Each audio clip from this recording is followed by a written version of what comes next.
Sup, my fellas. Don't forget to leave feedback, and enjoy the story.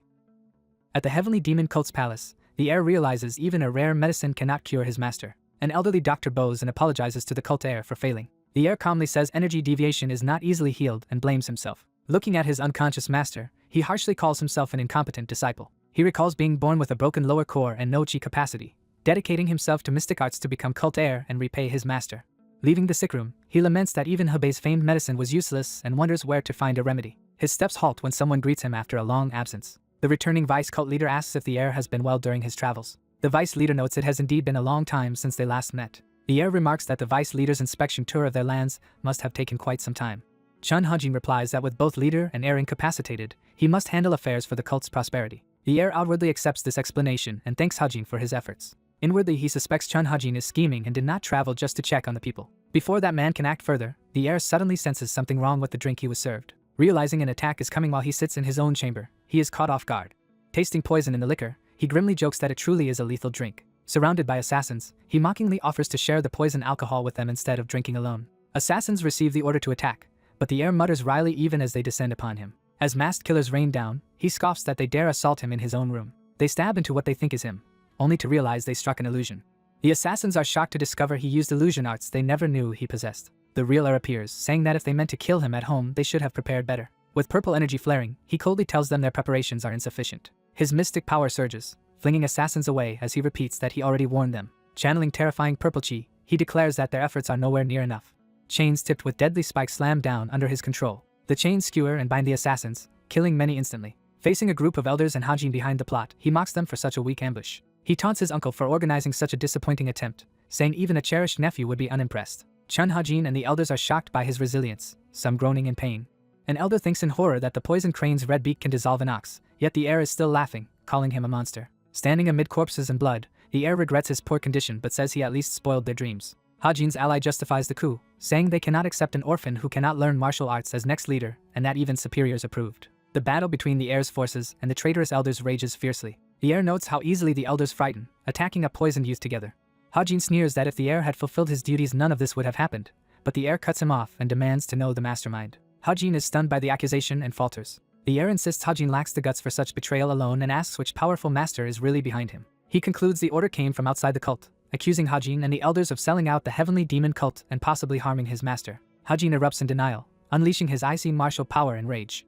He charges the heir, determined to kill him. Seeing Hajin's reaction, the heir confirms his suspicions and thinks bitterly that his master's trust has been betrayed. Hajin smashes the heir through the palace interior with his chilling power. The heir crashes through a wall, grievously injured. Grabbing Hajin by the throat amid rubble and frost, the heir vows to personally end his life as the acting leader trained by the same master. Despite being near death, he accuses Hajin of being a pre-planned puppet of outside forces, not an independent traitor. Hajin, enraged at being called out and mocked, screams the heir's name and attacks with murderous intent. He claims he will fix the cult's course himself, and tells the heir not to worry as he dies. The heir, bleeding heavily, only laughs faintly in response. His body collapses, bloodied and broken, as life fades from his eyes. Elsewhere, the Tang elders muster warriors in a snowy night, preparing for battle. The dying heir reflects that those around him never truly understood him despite enduring him so long. He tells his would-be killers that if they wanted him dead they should have remembered one crucial fact. Holding Hajin's neck high, he mocks that the traitor suddenly talks a lot now that his end is near. Hajin notices something alarming in the heir's hands. He recognizes with horror that the heir is drawing the demon dragon's sword. As he tries to stop him, Hajin shouts that the heir dares cause more trouble even at death's door. The heir gathers an enormous sphere of purple energy with the sword. He releases the accumulated power in a devastating blast at Hajin and the elders. Hajin watches in disbelief that the heir has already amassed such mystic power and suspects something more. The heir declares he has poured all his remaining mystic power into the demon dragon's sword, which carries the will of the first heavenly demon. Laughing madly, he explains he was stalling to gather enough energy to withstand their pathetic attacks. The elders panic and shout to form a defensive formation and use their internal energy. The demon dragon's sword fully awakens, crackling with overwhelming demonic power. The heir invokes a secret technique called soul-combusting hell flame art, saying it is already too late. A blinding explosion of power erupts from him, engulfing the chamber and everyone around. Warriors scream as the infernal flames consume them.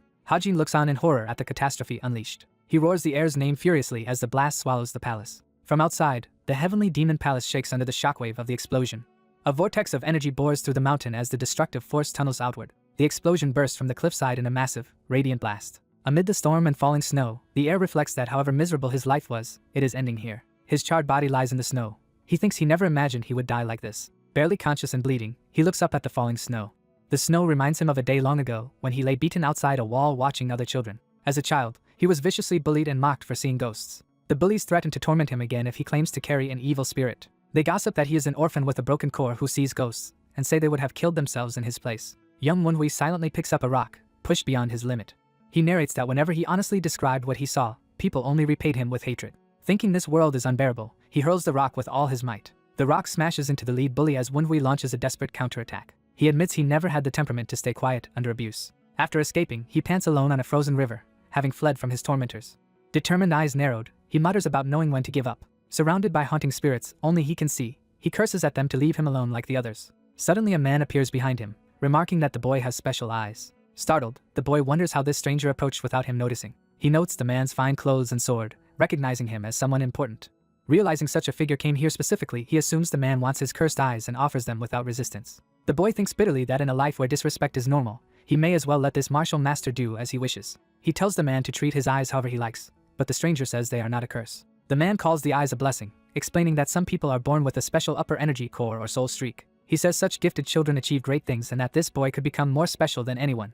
More than the promises, the boy is moved by the warmth of the stranger's touch and agrees to follow him. Asked his name, the nameless boy is offered the new name Wonhui to mark their meeting. Remembering that moment, the dying heir says gaining that name gave him a reason to live, and he devoted himself to aiding his master. Yet he blames his defective body for causing his master's current state of energy deviation. Back in the present snow, he refuses to accept dying here so pathetically, and notes his body is about to crumble no matter what. Concluding there is only one path, he begins a drastic technique amid erupting energy. He resolves to use a forbidden Zoroastrian art called primordial divine will reincarnation. The narration explains this technique transfers one's soul into another body to escape death. Though the new life is usually short, he activates the art using the remaining mystic energy within the demon dragon sword fragments, leaving success to fate. Looking toward the distant heavenly demon palace through flames, he begs his master to survive until he returns. A pillar of golden flame shoots into the sky as his soul separates. He prays once more for his master's safety as his body burns away. In darkness, a voice asks if he understands his role in visiting the clan head, while he finds the nagging annoying. He wakes up in an unfamiliar, battered body, hearing a woman scolding the son of a concubine to stay low-key. Realizing he is alive, he wonders if the primordial divine wheel reincarnation was successful. A stern woman shouts the name Tang Wonhui at him and orders him to get up. As he stands, he finds it ironic that this new body shares his name, and notes the woman keeps berating him. She goes berserk that he is not responding properly to an adult, and raises a stick to hit him. He instinctively grabs the stick mid-swing, shocking her. Calmly holding the weapon, he insults her bad breath and calls her an old hag. Outraged, she demands how he dares reject her teachings and insult her. She storms out, vowing he cannot leave until he repents. Once alone, he sighs in relief, recognizing her as this body's cruel stepmother. He reflects that the reincarnation could only take over someone on the brink of death, and is appalled she beat her stepson that far. Comparing lives, he thinks this Tang Wonhui's misery rivals his own and that the body is weak and sickly. However, he discovers something he never had before, feeling energy swirling in a functional lower core. He imagines combining martial arts cultivated with this lower core with the mystic arts he mastered using his upper core in his previous life. He also remembers his eyes' power to command the dead, envisioning immense future strength. He decides training both cores is not optional but essential if he is to protect his master again. Determined, he vows to grow strong and show the traitors who betrayed him and the heavenly demon divine cult exactly whom they provoked. The narration shifts to the Sichuan Tang clan, one of Nirim's 6 great clans. The Tang clan's main gate is shown as ruler of Sichuan's martial world. A map explains the Tang territory's neighbors, including Tibet, Kunlun, other sects, and the front line opposing the heavenly demon divine cult. Under the moon, Tang warriors assemble in formation facing a shadowy vanguard. That elite vanguard is introduced as the Tempest Squad. Their feared leader, the Tempest swordsman Tang Hosen, is revealed. With this squad he established the Tang clan's 9 Dragons branch. 9 Dragons County is shown as the Tang clan's commercial and strategic hub entrusted to Tang Hosen by the patriarch. The narration notes that Tang Hosen has 3 heirs, 2 born from his legal wife Namgung Sanyang. These legitimate children are named Tang Kyujin, the first, and Tang Yuchan, the third.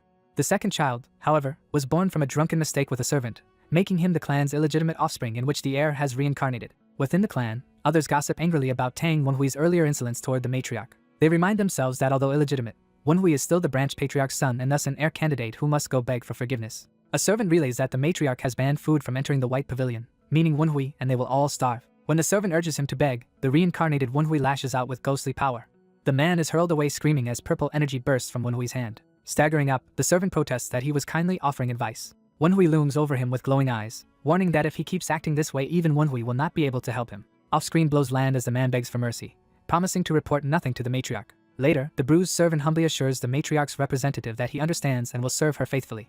Wonhui grins menacingly from behind, extracting a promise that the man will fetch what he wants immediately. Terrified, the servant rushes off, vowing to be right back. Alone, Wenhui shakes his sore hand and mutters that this body is pathetically weak and even his palm hurts from a few hits. He analyzes that Tang Wenhui has both a frail body and 0 allies in the clan, mostly because of the matriarch's bullying. He concludes that his best option is to quietly accumulate inner energy despite the conflict between his demonic master's techniques and the orthodox Tang clan cultivation.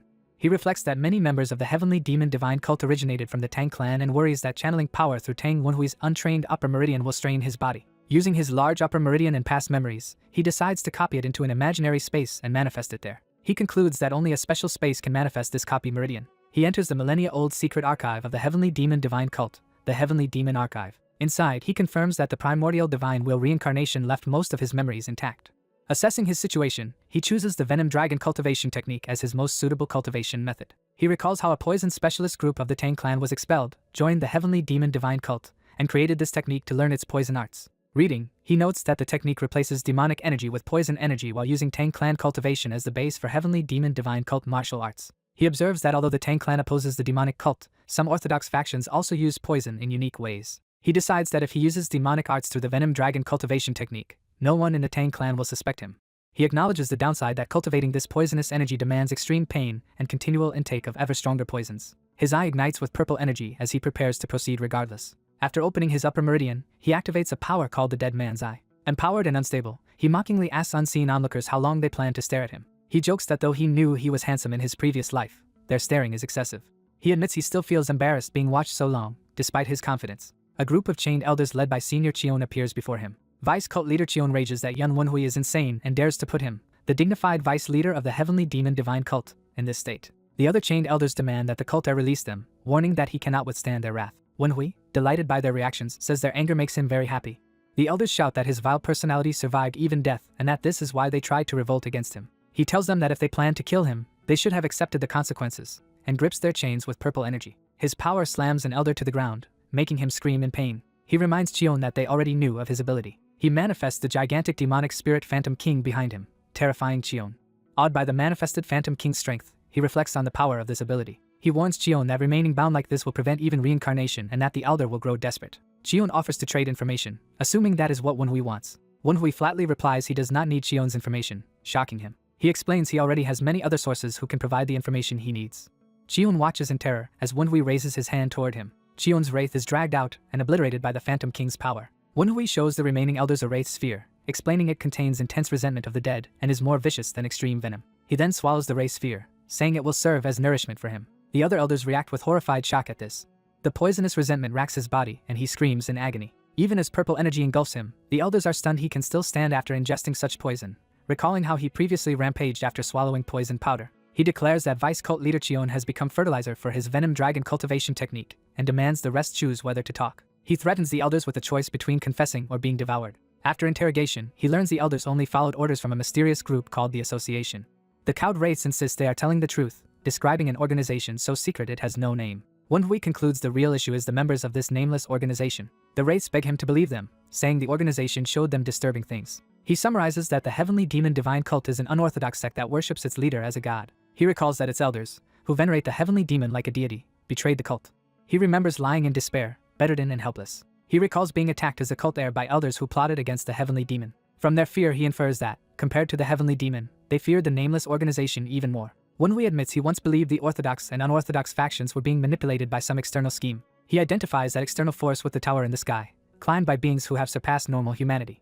These climbers are demigods capable of feats so extraordinary they are treated like natural disasters. Realizing this mastermind's strength exceeds his expectations, he broods while holding the wraith spheres. He notes he lacks time to slowly acclimate to poison by adjusting dosages. Since he has no such luxury, 2 months later he resolves more drastic action in the matriarch's room. At that time the matriarch furiously questions a servant to confirm no one fed Wenhui while he was confined. The terrified servant insists they obeyed, while she rants that Wenhui should be crawling and begging by now. She worries about rumors accusing her of treason and killing him, fearing the patriarch's reaction during his upcoming visit. Exhausted, she asks what Wenhui had requested, and hears that he only wanted detailed information about current political affairs, especially unorthodox and demonic factions. This unsettles her because Wenhui had never shown interest in such matters and seems to have changed drastically over the past 2 months. She wonders if someone powerful is backing him. She reasons that although Wenhui is useless, he is still the branch patriarch's son, so many opportunists may try to use him to curry favor with the clan head. Angry, she declares that the attention Wenhui might get should belong to her sons Q Jin and Yu Chan, and lashes out at the servant. Another servant announces that Master Yuchan has finished his secluded training and arrived, pleasing her. She dismisses the servant, ordering him to report any strange behavior from Wenhui immediately. Yuchan politely greets his mother, asking about her well-being. She praises his hard work and asks about his progress. He replies he advanced somewhat toward mastering hidden weapons, and she proudly commends him. Yuchang mentions hearing rumors about Wenhui and notes that Wenhui shows no repentance despite offending her. She complains that Wenhui constantly gives her headaches and that she cannot grasp his intentions. Yuchang agrees Wenhui likely has someone secretly helping him. He reasons that with little inner energy and no food or drink, Wenhui could not have survived 2 months without someone secretly supplying elixirs. She agrees but does not know who is supporting him. Yuchang proposes recommending that Wenhui participate in the Patriarch's visit. He explains that if Wenhui aims for larger schemes, the person backing him will eventually reveal themselves. The matriarch accepts this logic, thinking the hidden supporter will surface to claim credit for Wenhui's apparent strength. They plan to expose both Wenhui and his backer during the visit, though she worries any trouble might make them look incompetent. Yuchang reassures her that as a bastard son Wenhui cannot achieve much. Yuchang smirks that if Wenhui causes trouble, he will personally step in as a caring brother to stop him. Meanwhile, a purple wraith flies from Wenhui's room, spying. Training with purple energy swirling around his mouth, Wenhui muses that even with outside tricks, someone using only basic Tang energy arts is limited. He contrasts that with his own venom dragon cultivation, whose poisonous dragon manifestation is far beyond what low-ranking servants are allowed to learn. Meditating, he wraps himself in the dragon energy, thinking that his own level cannot be that high yet.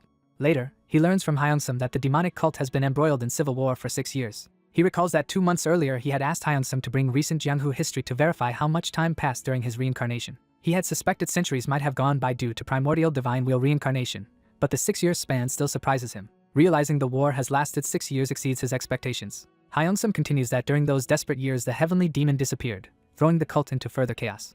This gives Wenhui faint hope that his master, the heavenly demon, might still be alive somewhere. Though eager to rush to Tianshan to confirm, he restrains himself. He acknowledges he currently lacks the power, information, and means to search for his master. He especially needs information, knowing the traitors must already be using every method to locate the heavenly demon. Deciding he needs information equal to theirs, he notes the Tang Patriarch plans to visit the 9 Dragons division. He identifies the visiting patriarch as the Sichuan Tang Patriarch, one of the top 10 masters in the world. This Dark Supreme, Tang Munhyuk, is rumored to be forming a special security division. Wenhui reasons that if he joins that division he can exploit the Tang clan's information network to increase his chances of finding his master. His spider-like spirit companion comments that he is close to mastering a basic martial art called the 12 Beats of the Violent Tiger. The narration explains this technique is a high-level basic style among vagabonds that turns fists, palms, fingers, and feet into lethal weapons. Wenhui thinks that by pushing his body to its limit through such training while using venom dragon cultivation and spirit pills to refine his blood and veins, he can greatly strengthen his physique. When given another big appeal by his spider, he resignedly accepts that he must subsist on it again. He threatens the spider and cube spirits that if they do not perform well he will turn them into spirit pills, making them protest they are already doing their best. Choking down the fall pills, he asks the spider for more news, especially about the Dark Supreme's movements, and learns only that Yuchang has ended seclusion and returned. He thinks Yuchang's return fits with the approaching Dark Supreme visit. The spider adds that Yuchang and his mother recently held a secret meeting discussing Wenhui. Alarmed yet intrigued, Wenhui tells the spider to relay everything it heard. Piecing it together, he deduces they intend to get rid of him during the Dark Supreme's visit. He finds it amusing that they imagine some mastermind is backing him. He notes that their scheme unintentionally paves the way for him to enter the security division, though he dislikes being used as a prop for his humiliation. Hyunsum then arrives, knocking and announcing himself. He brings Wenhui a steaming bowl of tonic sent by the lady. Wenhui questions the contradiction, since she had forbidden giving him food, and Hyunsum nervously explains she now wants him to recover his energy. Wenhui internally scoffs at how blatant her ulterior motives are but tells him to leave the bowl. Hyunsum admits she ordered him to watch and confirm Wenhui drinks it. Knowing it is likely laced with lunacy poison, Wenhui drinks it anyway, confident his venom dragon cultivation makes such poison useless. As he sips, he senses the mixture contains rare ginseng, flowers, lunacy poison, and even purification tablets. He recognizes it as a miraculous elixir capable of rapidly recovering and increasing one's energy. However, he knows that consuming this much at once would normally damage the brain with toxicity. Accepting this risk, he notes there is also cinnabar poison within the concoction. His cube spirit rages that the Namgung woman is insane for feeding cinnabar poison to the young leader and calls it witchcraft. Wenhui curtly tells them to shut up and orders the spider to spy on the lady to uncover her sorcerer. The spider spirit eagerly flies out to obey. Wenhui deduces the plan is to drive him mad with lunacy poison and then use sorcery to turn him into a puppet. Outwardly calm, he finishes the tonic and asks Hyunsum why he is still present. Hyunsum reveals that a martial master, sent by the lady, is waiting for him outside. Curious, Wenhui repeats the words martial master in surprise. Outside, the martial master introduces himself as Tengan, assigned to instruct young master Wenhui. Wenhui recognizes him as Tengan, the fierce wind warrior who made major contributions on the front lines and is among the top 5 masters of the 9 Dragon branch. Tengan says he was ordered to train Wenhui for 4 days before the clan head's visit, and Wenhui realizes the lazy master accepted only to avoid festival preparations. Wenhui admires the matriarch's cunning in choosing such a high-level teacher. He concludes her scheme is to appear caring toward her stepson while actually intending to control him with sorcery and humiliate him before the clan head. Thinking this over, he asks Tangon what he plans to teach him. Tangon answers that there is a specific martial arts set prepared for him. He warns he will only demonstrate it once and tells Wenhui to watch closely. Tangon then uses a movement technique that makes his body blur into multiple shadow-like afterimages circling Wenhui. Watching the steps, Wenhui realizes what technique it is. He studies Tangon's feet carefully as they glide across the courtyard tiles. Tangon identifies it as the Shadow Shroud step, the same movement Arjichan uses. He confirms this is the foundational form of Yuchang's Shadow Shroud arts, and Wenhui thinks bitterly that the matriarch wants to show off her son by comparing him to Wenhui.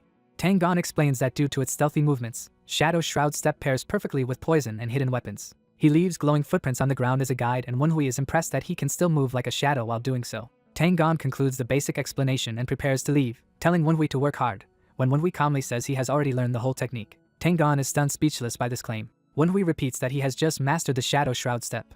Tangon tries to explain that as someone new to martial arts, Wenhui cannot grasp how difficult the technique is, noting even elite Tempest Squad members need 10 days to learn the form. He boasts that even for a genius like himself it took 5 days, and 3 months to truly understand its meaning, prompting Wenhui to internally mock his self-praise. Tangon summarizes how long it normally takes and tells Wenhui to keep practicing if he understands the explanation. Wenhui again insists that he has already learned everything. When Tangon protests that it is impossible to copy after a single viewing, Wenhui grabs his face and proposes a bet. He wagers 30 silver coins on whether he has truly learned the Shadow Shroud step. Noting Tangon's monthly wage is around 10 coins, Wenhui argues that 3 months' wages is the minimum to make the wager interesting. Tangon balks, protesting that Shadow Shroud step is a priceless Tang clan martial art unworthy of such gambling stakes. Wenhui slyly addresses him again, preparing to push the challenge. With a sinister smile, he asks Tangon if he is afraid, daring him to accept the bet. Tangon's eye widens in shock as his pride is provoked. Tangon mocks Wenhui for being scared and says even the fierce wind warrior needed 5 days to learn the technique, then claims he will just train alone. Stung by the taunt, Tangon angrily agrees to the bet, saying he will take Wenhui's money as punishment for disrespecting martial arts. Wenhui confirms Tangon has accepted the wager and reminds him there is no backing out. As Tangon begins to ask for a demonstration, Wenhui suddenly dashes forward using the new movement art. Tangon, sweating, cannot believe what he is seeing and questions how this is possible. Wenhui slyly addresses him as martial master, signaling he is about to take advantage. Wenhui casually notes Tangon planned to go drinking and comments on how heavy the coin pouch he just stole feels. Realizing his coins are gone as well, Tangon panics and shouts in disbelief. Tangon accuses Wenhui of scamming him and demands to know when he learned the Shadow Shroud step, while Wenhui insists he only just copied it and never had the chance to learn martial arts before. Tangon admits that is true but is baffled that Wenhui could reproduce the technique after seeing it only once. Wenhui teases him for being petty enough to deny the results and goads him into another round. Wenhui complains that the current martial arts are boring and arrogantly calls himself too much of a genius, further infuriating Tangon. As Tangon runs off to get more money to bet, Wenhui remarks that both his pockets and confidence are now empty and thinks to himself that manipulating him is easy. Tangon boasts that he knows many secret arts more difficult than Shadow Shroud step and challenges Wenhui to see how far he can keep up. Wenhui observes that Tangon must be very flustered, since a supposed non-martial artist copied his move at first sight and even stole his coin purse. Wenhui recalls that though he never trained himself in his past life, the opponents he faced as a cult heir were all famed martial masters. He reflects that basic martial arts forms are easy to memorize and, with help from the spirits cheering, notes that talent alone is not enough without such advantages. He explains that normally stealing from someone far stronger, like when he lifted Tangon's purse, would be impossible, but with spirits slightly nudging objects it becomes easy. Wenhui decides it is time to drain his new teacher's stock of both money and martial arts techniques. 4 hours pass. In chibi form, Wenhui enthusiastically practices a technique called soul-chasing butterfly. Still training, he rapidly cycles through Tempest physical arts and wonders if he will be made to perform the demanding Tempest dozen spins. Tangon screams in agony as coins rain around him from all the money he has lost. The spirits pity Tangon, saying that although he is a heretic, it is unfortunate he became entangled with the cult heir and reminding each other of their own suffering. Wenhui, glowing with coin pouches at his waist, asks if Tangon has anything else to wager, while the exhausted man groans that he cannot borrow more money from the bank, and Wenhui calls that unfortunate. Wenhui suggests making one final bet. Tangon protests that he is completely broke. Placing his winnings down, Wenhui proposes they each stake everything they have left like men. Alarmed, Tangon asks if Wenhui plans to sell him as a slave, but Wenhui says that is not his intention. Wenhui states Tangon still has one crucial martial art Wenhui cannot easily copy. He names that coveted art as Tempest Dance, shocking Tangon. Someone calls out to young Master Wenhui, making him pause and look. Tangon begins performing Tempest Dance, declaring that while other martial arts can be gambled, this particular technique embodies the soul of the Tempest Squad. He solemnly warns that using Tempest Dance as part of a wager insults the Tempest Squad, foundation of the 9 Dragon Division, and asks Wenhui not to mention it lightly. Wenhui acknowledges that despite Tangon's laziness, he truly is the fierce wind warrior of the Tempest Squad, and asks whether he is unworthy to learn Tempest Dance. Tangon replies that Wenhui has every right as the branch head's son and that he has already shown the technique to other children, so teaching Wenhui would not be a problem. Wenhui clarifies he is not asking about bloodline but whether Tang Gon believes he is capable of mastering it. Tang Gon starts to respond, surprised by the question. Wenhui loudly addresses Tang Gon by title and asks if, in his eyes, Wenhui has what it takes to become one of the Tempest. Wenhui wonders aloud whether he, Tang Wenhui, has the right to inherit the Tempest Squad's mission. He shouts again about upholding the mission of the Tempest Squad, startling Tang Gon. Tang Gon is stunned as those words awaken memories of that mission echoing in his head. He recalls a battlefield of corpses after a devastating defeat. He remembers that after that loss they were demoted to Zephyrs, a provisional unit instead of true Tempests. He also recalls vowing with comrades that they would one day become true Tempests again. Tang Gon thinks about how 20 years had passed with the Tempest mission buried in his heart, and never expected to hear those words from the clan's weakest heir, Wenhui. He admits the phrase still stirs his heart but claims Wenhui using Tempest Dance as a wager makes his sincerity doubtful. Wenhui groans about the annoyance, and asks rhetorically if Tang Gon would have agreed to teach Tempest Dance if Wenhui had simply asked 4 hours earlier. He points out Tang Gon originally planned to show Shadow Shroud Step once and then leave, so Wenhui had to bait him with taunts to prove his worth.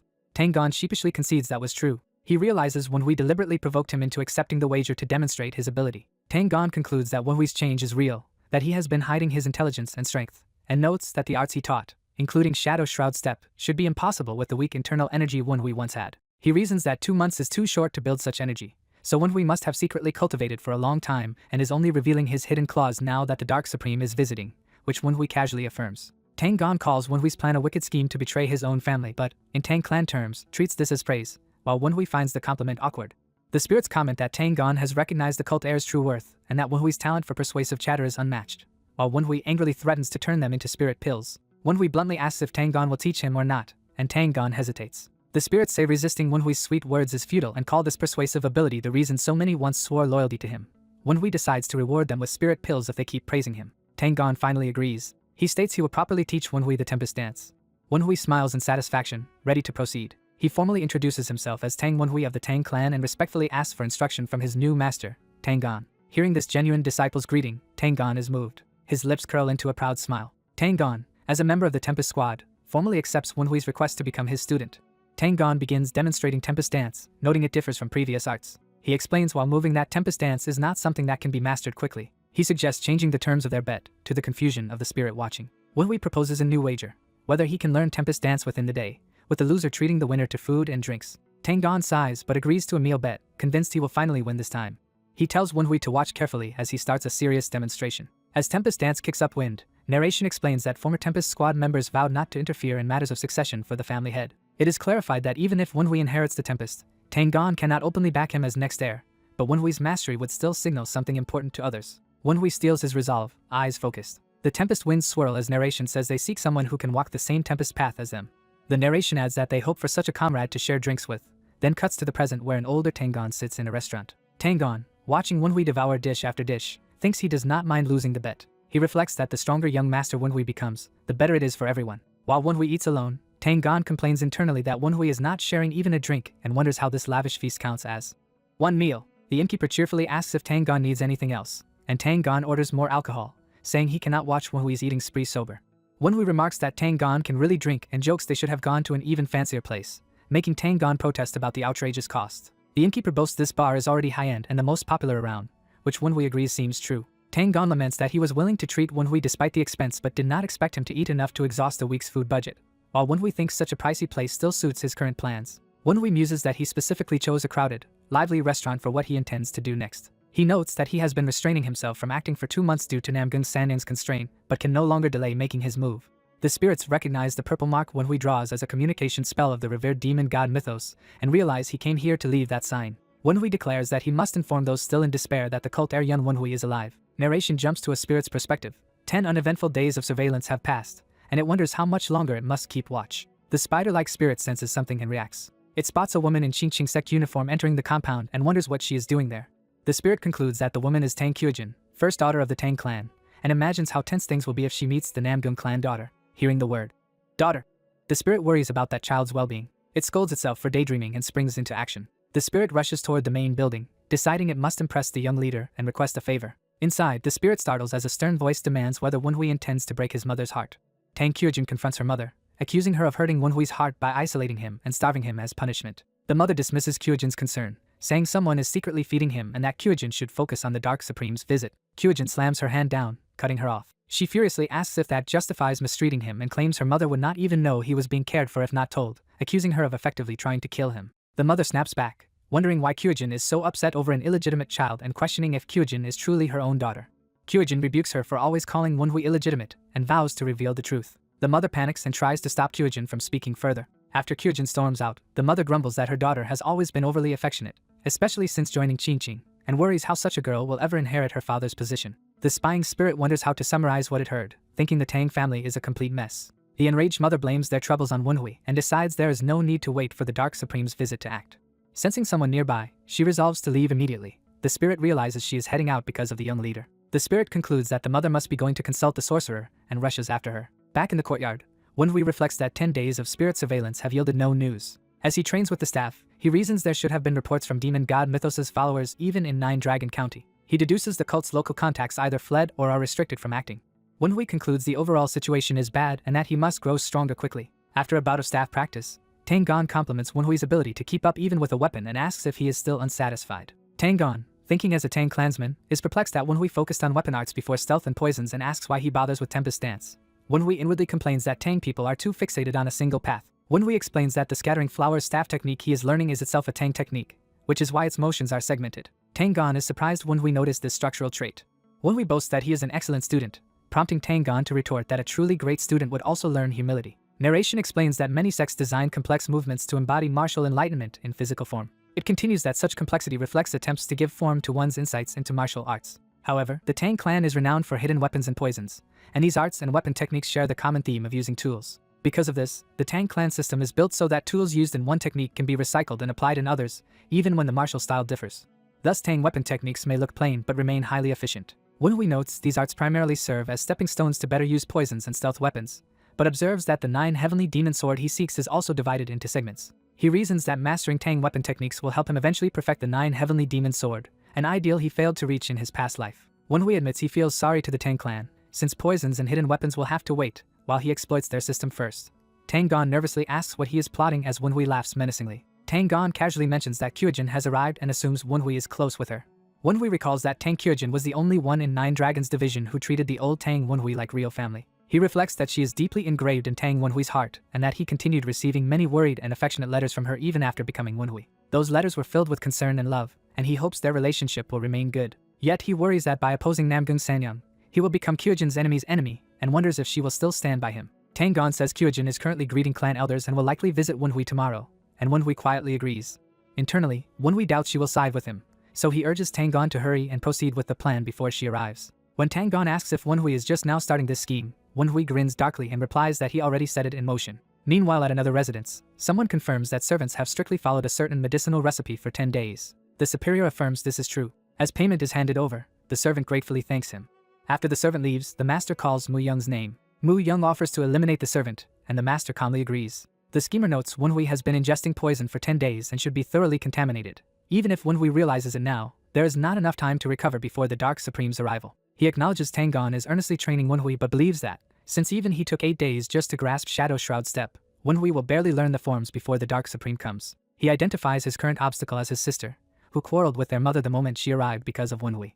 He worries this could disrupt his plan, since once Kyojin turns 30 she will officially succeed the 9 Dragons division. He believes she is too soft-hearted for that role and notes, she joined Qingqing instead of mastering Tang clan arts. Thus he concludes she cannot be allowed to become successor of the 9 Dragons division. Smirking, he decides that therefore he himself is the rightful heir to that position. A servant announces a letter from the White Pavilion, and the young master tells him to come in.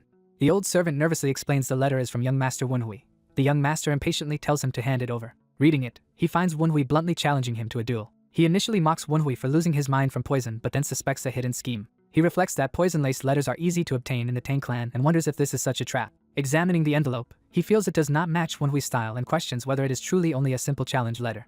Wai claims he wants to mend their awkward sibling relationship through a duel, while the other brother suspects he is plotting something. The other young master plans to use Wai as a puppet, publicly rejects the duel offer, and orders his servant to relay the refusal. Wai receives a crude letter calling him a coward and realizes his brother is impatient. Wai tells his servant the insults will keep coming and orders him to stop accepting any letters from the White Pavilion. The next morning, the word coward is found painted huge on a wall, repeating the taunt and shocking onlookers.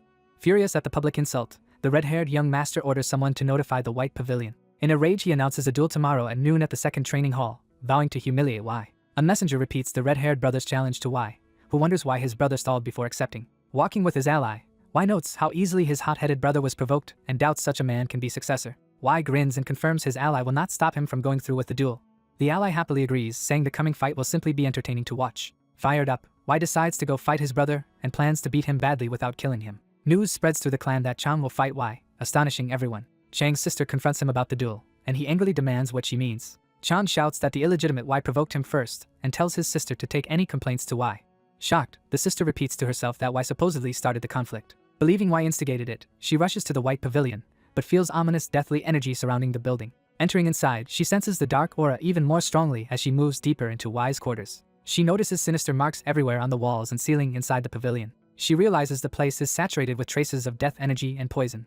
Comparing it to the hideout of obsessed martial artists, she concludes their arts are far more extreme than expected. She suddenly recognizes the ominous aura as spectral energy, and is stunned that it is coming from here. Sensing danger, she draws her sword and slashes toward an unseen presence. Her strike is intercepted mid-swing as a figure moves faster than she can follow. Y appears, calmly blocking the attack with 2 fingers, revealing his refined skill. The sister gasps in shock, beginning to suspect who the figure is. Realizing it is Y, she hesitantly calls his name while still pointing her sword at him. Y remarks dryly that her greeting is quite fierce for a sister. Embarrassed, she apologizes, saying she had meant to stop her sword but he blocked it first. Y thinks to himself that she interrupted his venom dragon cultivation, worries she may expose his poison and martial level to Chang, and fears it would disrupt his plan.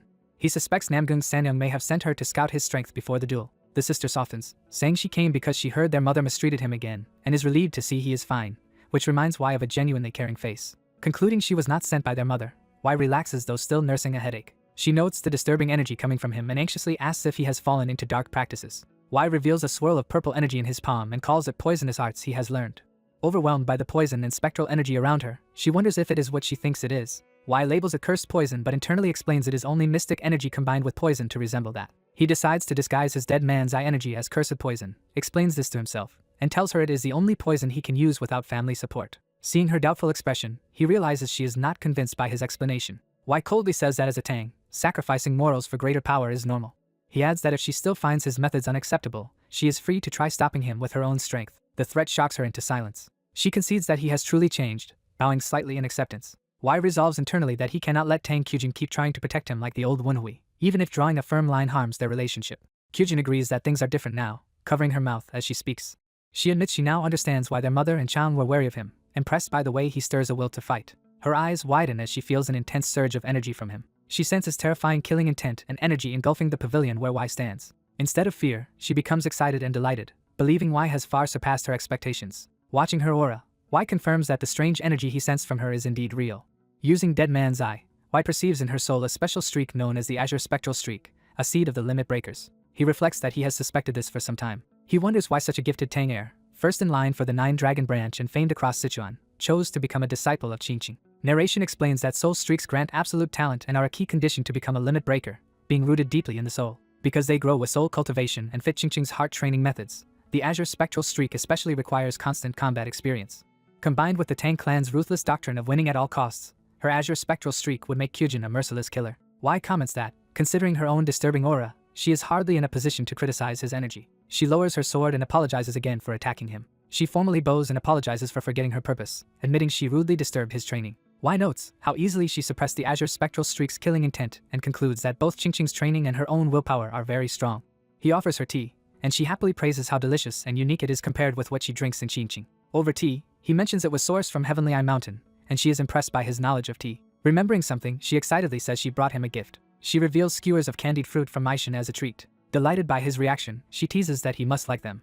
Though not personally fond of them, Y eats and says they taste good, deciding to thank her on behalf of the old Wunhui. Hearing this, Kyujin beams with happiness at his approval. Watching her cheerful side, Y thinks he can never fully get used to how different she is from the bloodthirsty aura she showed earlier. Y then asks why she came, saying if she is here to stop tomorrow's duel with Yichang it will be pointless. She admits stopping the duel is part of it but not her only reason.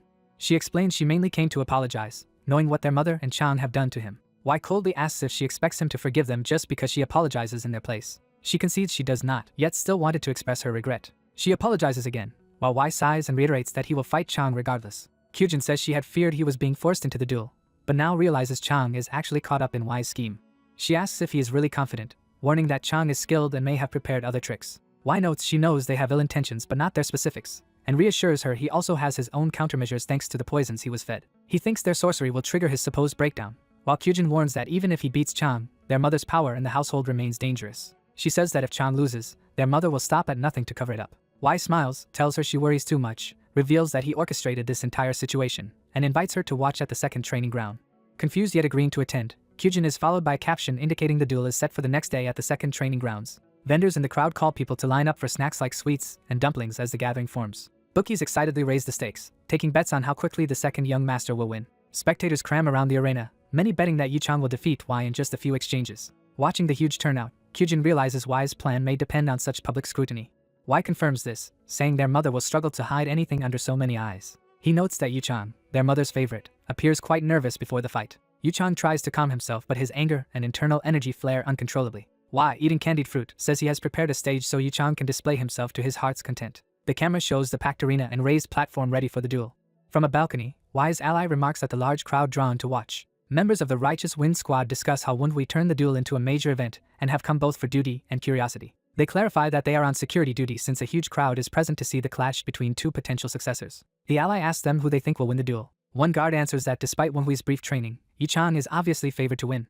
The ally agrees most people think so, but points out that Wunhui was the one who initiated the duel, implying hidden confidence. Smirking, he says they should be curious about why Wunhui dared start such a challenge. Elsewhere, Yuchang is briefed that Wunhui spread word of the duel and opened the gates so everyone could witness it. Yuchang scoffs that he will merely teach Wunhui a lesson while the idle masses watch. An inner voice from Wunhui's whispering technique taunts Yuchang, asking why he looks so upset.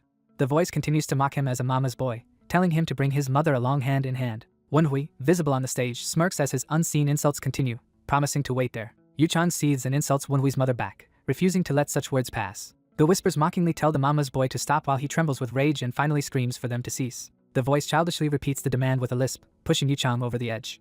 Yuchang explodes in fury, shouting at Wunhui and leaping from his seat. He dashes toward the arena in a blazing arc of motion. Enraged, he roars at Wunhui, threatening to tear his mouth apart. Spectators notice Yuchang arriving early on the stage even though he was the one challenged. Meanwhile, Wunhui walks calmly up the steps, thinking how easy it is to provoke his little brother, and that everything is going according to plan. The two brothers finally face each other in the center of the courtyard before the watching clan. Wunhui politely introduces himself as Tang Wunhui of the White Pavilion, saying he seeks a fair fight despite lacking an official title. Yuchang sneers that Wunhui suddenly acts courteous, and accuses him of being scared now that they are on stage. Kyujin, observing, realizes Wunhui must have angered Yuchang using the whispering technique and thinks he should perhaps have let it go. Other spectators remark that Wunhui is respectful while Yuchang seems rude, making it appear as if Wunhui is the one accepting the challenge instead of issuing it. Kyujin thinks that although Wunhui looks confident, Yuchang is still a household prodigy, so Wunhui must not underestimate him and the duel's result is what truly matters. On stage, Yuchang mocks Wunhui's insults as pathetic, while Wunhui asks if he came merely for a war of words. Grinding his teeth, Yuchang agrees to start the duel in earnest. He launches forward, declaring the fight begun and hinting that Wunhui's tricks will not help him. Yuchang unleashes a powerful opening attack, creating a massive explosion of smoke and force that engulfs Wunhui. The audience sees a huge smoke cloud and wonders if a smoke bomb was used since they can no longer see the duel. Inside the smoke, Wunhui admits he did not expect this tactic but recognizes that hidden weapons would have been impractical in the open, so Yuchang chose smoke instead. Wunhui notes that Yuchang is not charging recklessly despite his arrogance. He senses Yuchang moving to attack from behind under cover of the smoke, showing that Yuchang has no qualms about striking dishonorably. Wunhui identifies Yuchang's movement technique as Shadow Shroud Step and thinks it suits a Tang. Onlookers exclaim at seeing this footwork. Wunhui suddenly appears near Yuchang, reminding him that he himself was once taught Shadow Shroud Step by Tangon at Yuchang's request. Yuchang panics at this revelation as Wunhui laughingly notes that his brother completely forgot about that lesson. Yuchang snarls that Wunhui has already mastered the move and hurls a vile insult about Wunhui's mother while acknowledging he is still his father's son. He then activates the advanced form, Shadow Shroud Chi, surrounding himself with ominous red energy. Eyes blazing, Yuchang vows to show Wunhui the true, proper form of the technique. His body blurs into streaks, vanishing and reappearing rapidly within the smoke. Shadow Shroud Chi spreads across the arena, making Yuchang undetectable to normal sight or hearing as he merges with the shadows. Wunhui acknowledges that this genius-level control justifies Yuchang's reputation. He admits it is hard to locate Yuchang with ordinary vision in the smoke, but hints that he has another method. Yuchang closes in with dark energy swirling around his arm, ready to strike. From Yuchang's point of view, Wunhui stands still, seemingly unaware, as the attack rushes toward him. Yuchang lunges within the crimson haze, about to land a killing blow on Wunhui's back. A blur shows Wunhui slipping away at the last second. Yuchang continues slashing wildly, multiple afterimages attacking as purple darkness trails his movements. Wunhui reveals that although Shadow Shroud Chi is impressive, it is still visible to his dead man's eye, so Yuchang cannot hide from him. He adds that Yuchang's overflowing bloodlust makes his position obvious even without that eye. Observers in the stands comment that Yuchang's Shadow Shroud Step and Chi seem much stronger than before, likely honed during recent isolation training. They note the duel currently looks more like a game of tag, wondering if Wunhui only plans to dodge until the smoke disperses. One guard worries that dodging alone will not matter once the smoke clears if Wenhui cannot land any solid hits. The ally chuckles and hints he taught Wenhui a special move precisely for this situation, surprising the others. Joking that his comrades think too poorly of him, he is told they simply know his nature best. The smoke continues to swirl chaotically over the arena, obscuring the fighters from most of the crowd. Yu Chang, frustrated, hurls a vortex of dark energy and curses Wenhui for running around like a rat. Internally he panics that the smoke is thinning and he cannot sustain this tactic much longer. Wenhui plants his foot, thinking he originally only meant to cripple Yu Chang slightly but now decides Yu Chang brought a harsher punishment upon himself. Yu Chang unleashes a flurry of needle attacks toward Wenhui inside the training hall. As his shadowy movements blur, Yu Chang boasts that Wenhui might dodge with Shadow Shroud Step. Countless needles rain down from above, aimed to overwhelm Wenhui. Yu Chang declares that within this training hall Wenhui cannot avoid this lethal technique and screams for his death. Calmly looking up, Wenhui activates the technique Heavenly Nymph's Flower Scattering to counter the attack. A spectator realizes Yu Chang is using the deadly torrential downpour of pear blossom needles and intends to kill Wenhui. The storm of energy gathers around Wenhui as he stands at its eye on the tile floor. Smiling, Wenhui decides to stop playing around and finish the fight. A massive burst of blue energy erupts, dispersing the pear blossom needles. The needles bounce harmlessly away as a swirling wind barrier forms around Wenhui. Onlookers are blown back by the sudden violent wind and shout in confusion. Another observer recognizes the wind as the famed Tempest technique. Someone remembers that Tempest is the skill Wenhui learned only yesterday, though it was obscured before by spectral and poison energies. That person now fully understands Wenhui's martial technique and identifies it as Tempest Dance. Shocked spectators exclaim that Wenhui has really mastered the Tempest Dance. Yu Chang, battered by the gale, yells in disbelief that this should be impossible. He rages that Wenhui has mastered Tempest Dance, a skill neither he nor his sister could learn. Wenhui replies that he succeeded thanks to being paired with an excellent teacher. He sarcastically thanks Yu Chang for that arrangement as he prepares another Tempest-charged attack. Wenhui stomps the ground, launching himself forward with explosive speed. Yu Chang is caught wide-eyed as the rushing wind and attack close in on him. Wenhui's Tempest-powered strike drives straight for Yu Chang's body. Yu Chang is violently flung away by the blow, his body twisting through the air. He screams in agony as the attack hits, clearly defeated. The Tempest blast slams Yu Chang across the arena, sending him crashing into the distant wall. Yu Chang ends up embedded in the shattered wall outside, slumped and incapacitated. Spectators marvel that young Master Yu Chang lost to Wenhui in a single decisive strike. The announcer declares that something completely unexpected has occurred in the tournament. Up in the stands, elders discuss how Wenhui could possibly wield the Tempest Dance, with Tang Gon insisting he has the talent. One elder warns that Wenhui's feat is a serious matter, and Tang Gon agrees. Tang Gon asks his comrades whether Wenhui's wind feels different from the wind of their former master. They speculate that while Wenhui is not yet equal to the branch head, his ability to form a tempest in 10 days merits close attention. Tang Gon admits Wenhui has raised his hopes by saying he wants to carry on the Tempest Squad's legacy. Tang Gon then notices that Wenhui is still gathering wind and wonders if something more is coming. Wenhui walks toward his sister and calls out to her. He formally asks his much stronger sister to accept a duel with him. She is taken aback and confused by his sudden challenge. Spectators realize this woman is Wenhui's sister Tang Kyujin, successor of the Nine Dragon family branch. Others recall that she returned from Qingqing to greet the Dark Supreme and had been away for years, explaining why she was not recognized. The crowd buzzes that the Tempest Dance user Wenhui will now spar against Sichuan's strongest rookie, Kyujin. Onlookers cheer, excited that this duel will surpass Wenhui's earlier fight and showcase Kyujin's skills. Kyujin, sweating but resolute, faces Wenhui as both prepare for their sibling duel. Elders worry the situation is escalating and ask Tang Gon whether Wenhui can possibly contend with Kyujin. Tang Gon doubts Wenhui is yet strong enough to face her and wonders what he is scheming. He reasons that merely showing Tempest after defeating Yu Chang would have secured Wenhui's place. But now victory over Kyujin could make him an heir candidate, while defeat would shift attention back to her. Tang Gon believes Kyujin also knows this duel is politically risky and wonders what Wenhui is thinking. Kyujin internally agonizes that she cannot withdraw from the match without disgracing their family. Her darker instincts urge her to fight wholeheartedly, but she suppresses them, deciding she must prioritize Wenhui's status as recompense for his past mistreatment. Wenhui gently asks what is troubling his sister. He tells her she is overthinking since this is not a duel to the death and encourages her to simply enjoy the fight.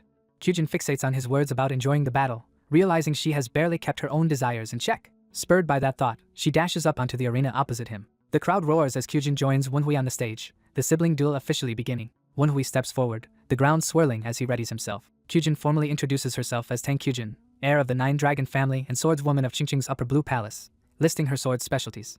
She adds that the Jianghu has dubbed her the Thousand Petal Beauty and wishes for a good match. Wenhui introduces himself as the second child of the Nine Dragon family, disciple of fierce Wind Knight Tang Gon, and a practitioner of the Tempest Dance, politely asking for her guidance. The crowd erupts, thrilled that the duel between them has been accepted. Wenhui notes that his sister is clearly enjoying herself, and she admits she has not felt this excited in a long time. Kyujin's face twists into an eager, almost feral grin as she revels in the upcoming battle.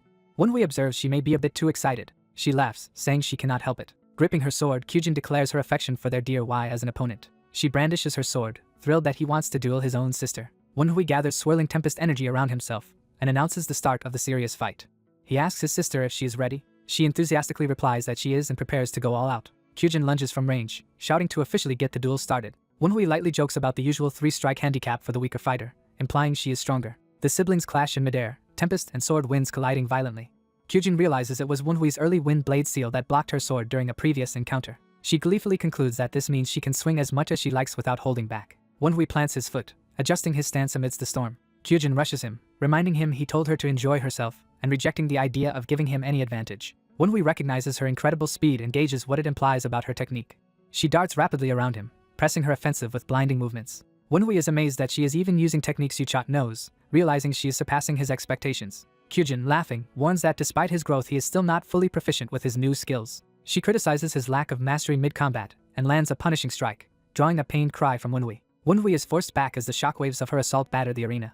He half jokes to himself about how brutally violent Kyujin's sword art from Qingqing feels. She corrects him that what she is using is not purely Qingqing sword art. Kyujin taunts that Wenhui is hiding the true energy he showed her before but admits she too is currently holding back. Wenhui steels himself, sensing the true threat behind her restrained aura. Deciding to respond in kind, he begins to draw out more power.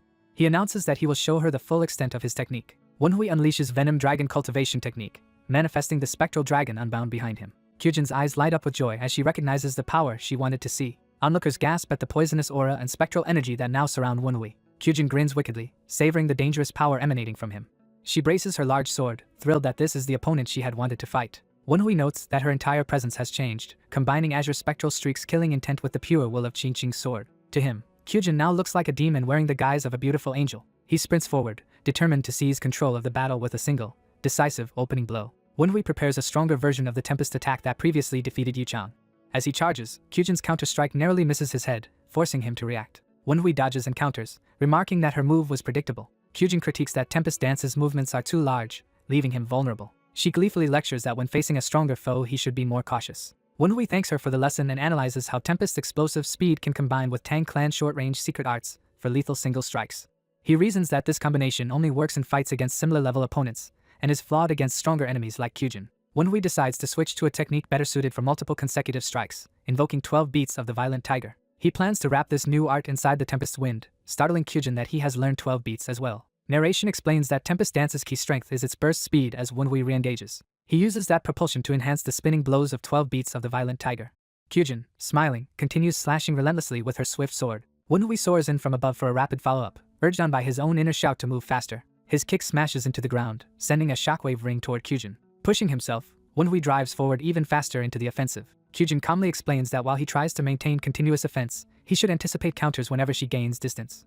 She unleashes another flurry of slashes to exploit that mistake. Multiple blows crash into Wenhui's guard, forcing a grunt of pain. Wenhui questions if he has been attacking too recklessly. He immediately reframes it as an opportunity to dive in closer and exploit an opening. He slips inside her arc and lands a powerful strike that surprises Kyujin. Kyujin laughs that this level of intensity is exactly what makes fighting worthwhile. She demands that Wenhui entertain her even more as their swords clash repeatedly. The crowd roars wildly at the escalating duel. Yuchang awakens amid the commotion and asks what is happening. Learning that Wenhui is matching his sister, Yuchang trembles in frustration that his former victim now rivals her. He anxiously asks if their mother has returned yet and insists that his sister cannot possibly lose. Yuchang worries that the longer the duel lasts, the more Wenhui's reputation will grow, while others cheer that Wenhui is holding his own. He steels himself, thinking that although his sister's defeat is unthinkable, he must not allow even the possibility. Someone punches through a barrier or object, signaling interference being set in motion. In the arena, a sudden impact strikes Kyujin in the chest as Wenhui's attack lands cleanly. Wenhui notes that he has created an opening and plans to continue pressing his offense. Kyujin counters with a sudden punch to his face, chiding him for focusing too much on the sword alone. Wenhui realizes she is also using unarmed Tang-style strikes whose rhythm differs from Qingqing swordplay. Kyujin explains that she once studied Tang clan arts before Qingqing, so her current style is a hybrid. Wenhui observes that she is fusing straightforward Qingqing sword techniques with Tang clan's 100-strike method that targets openings. He concludes that what he is facing is the true power of the azure spectral streak. Kyujin then employs Shadow Shroud Step, vanishing and reappearing to attack his blind spot. Her sudden strike hits Wenhui hard, knocking him back with a pained cry. He crashes to the ground, scrambling to regain his footing. Panting and numb from poison and impact, Wenhui reflects that this is what it feels like to fully battle with his own martial body. Kyujin tells him he is peculiar and asks what exactly is going on with him. She points out that while his attacks look like a beginner's, his ability to read and dodge opponents is on another level. She concludes that in terms of combat sense he is like a veteran who has fought countless wars. Wenhui laughs, appreciating the insight that explains how he has been moving. He recalls his past life in Wenhui's weak body where he survived by reading opponents and evading lethal master-level attacks. Now he acknowledges that gaining martial power made him forget this survival-based approach. He resolves to treat martial arts like his mystic arts, adapting them freely rather than using them rigidly. Kyujin notices his changed expression and compliments his new confident smile. She remarks that he seems to have devised some plan as she presses her attack. Curious and excited, she wonders aloud how their dear Y will respond while continuing her sweeping strikes. With a grin, she decides they will soon find out. Wonhui analyzes that Kyujin is unleashing a barrage that avoids vital points, shaped by Azure Spectral Streak's habit of prolonging battles and her concern for his safety. He recognizes this concern as a weakness he can exploit, and, despite appreciating her goodwill, commits to using it against her. Wonhui unleashes 12 beats of the Violent Tiger's Tiger Claw Breaker, merging it with his Tempest power. Kyujin judges the new move decent but notes it still appears essentially the same as his earlier attacks. Y realizes the deflected wind from her opponent's attack is swirling around her and limiting her movements. She sees the wind currents encircling Y, forming a barrier that hampers her approach. She notes that the circulating wind in front of Y is binding her mobility. Shocked, she recognizes Y has already learned to wield the Tempest technique in a short time. Assessing the Tempest-infused assault, she concludes the situation has become truly dangerous. Y drives a focused Tempest punch straight into her, detonating energy at point-blank range. The impact explodes across the arena, sending shockwaves that stun the watching crowd. Spectators on the balcony reel back in disbelief at the massive blast. People in the stands stare, mouths agape and hands over mouths, overwhelmed by what they witnessed. Another onlooker screams in utter shock at the ferocity of the clash. Y lands from his attack, his body still wrapped in streaking wind energy. He lowers his head, catching his breath as the wind settles. Straightening, Y stands calmly amid the fading storm, eyes set on his opponent. He turns toward the viewing platform where higher-ups stand, his trailing wind drawing their attention. His comrades cry out in alarm, reacting to the aftermath of the devastating exchange. One comrade curtly demands to know what just happened. Another anxiously asks if Miss Kyujin will be alright, insisting the others saw the same phenomenon. Their leader reflects that their surprise was not only at Wonhui's unexpected skill. He adds that what shocked them was also the mysterious light that had just appeared in the arena. Y calls out to his sister, suggesting her move was somewhat unfair. Kyujin emerges from the dissipating smoke, asking if Y saw her hidden technique. She admits she planned to conceal this power until forcing out Y's trump card. Since he noticed anyway, she grins and decides to unveil it fully. Kyujin unleashes a blinding surge of sword chi that crackles across the arena. The crowd erupts, shouting that she has manifested sword chi and reached the early peak realm, praising her as heir of the 9 Dragon Division. Her brother proudly laughs, boasting that he always believed his sister would be this exceptional. Observers think that with this power Kyujin has left Y with no chance to win. Kyujin, sword wrapped in chi, warns that now she has activated sword chi she must end the fight quickly. Y answers that he knows dragging out a duel against someone a round lower would be discourteous, though he had wanted to see more of her hidden strength. He agrees with her assessment that the fight will be decided in the next exchange. He analyzes that his early wind sword seal, which blocked her blade so far, will not stop a Qing sword coated in sword chi. Realizing he cannot reveal his mystic arts, he clenches his fist and decides he has only one remaining option. Kyujin notices his change in expression and comments that he seems to have come up with something, which he casually confirms. She smugly says she can tell his heart is pounding rapidly from excitement. Y, half smiling, internally questions whether his heart is really racing as she claims. He admits to himself that he has gotten a bit excited, noting that only someone obsessed with martial arts would feel this way in such a situation. Kyujin, confused, asks what he is talking about as they face each other across the cracked floor. She declares that people who drive themselves insane chasing martial arts are what they call true martial artists. Her words strike Y, making him freeze in realization. He suddenly understands and accepts that he, too, is a martial artist. Reflecting on his reincarnation as Tang Wonhui, he sees he had rushed to learn techniques rather than live the kind of martial artist's life young Wonhui once admired. He recalls the emotions he felt while crossing blows with Tang Kyujin and wonders how to best express the martial arts he has learned. He asks himself how effectively his techniques will work on different opponents in real combat. He realizes he became a martial artist precisely to feel this excitement and fighting spirit. Kyujin sees he has recovered his composure and asks if she can resume her assault. Y confidently tells her to go ahead with her final move. Kyujin sends out a roaring wave of red sword chi across the floor. Y answers with a streak of blue energy slicing out to meet it. He tightens his grip on his blade, bracing for the decisive clash. Kyujin lifts her sword overhead, sword chi surging skyward as she prepares a finishing strike. Y notes that, as expected, she is aiming to end everything with one powerful blow. He decides to respond with his strongest technique, the Tempest Dance, compressing wind and spectral energy into a single devastating attack. Energy swirls in his hands as he condenses the glowing sphere to its limit. He unleashes Tempest Dance, thundering wind cannon, sending a massive cannon-like blast toward Kyujin's descending slash. As their attacks collide, Y strains and wonders if even this will be enough against a martial master at her early peak level. He snaps out of doubt, forcing himself to abandon useless thoughts mid-struggle. He resolves that his plan will either succeed or fail in this moment and charges forward. The clash tears up the stone floor as Y sprints straight through the exploding energies. Both combatants are buffeted by the shockwave, with Y pushing against the overwhelming force. Watching from afar, Tangon laments that the power gap between him and his sister has widened but assumes Y cannot possibly stand after such an attack. As the dust begins to settle, he spots a lingering light and realizes something unexpected has happened. Within the explosive aftermath, Y reveals he had been waiting for that exact instant to strike. He times his move for the moment Kyujin's sword chi leaves her blade. At the instant it transforms into a projectile, he intercepts it. He switches to using an ordinary, unenhanced sword at that critical timing.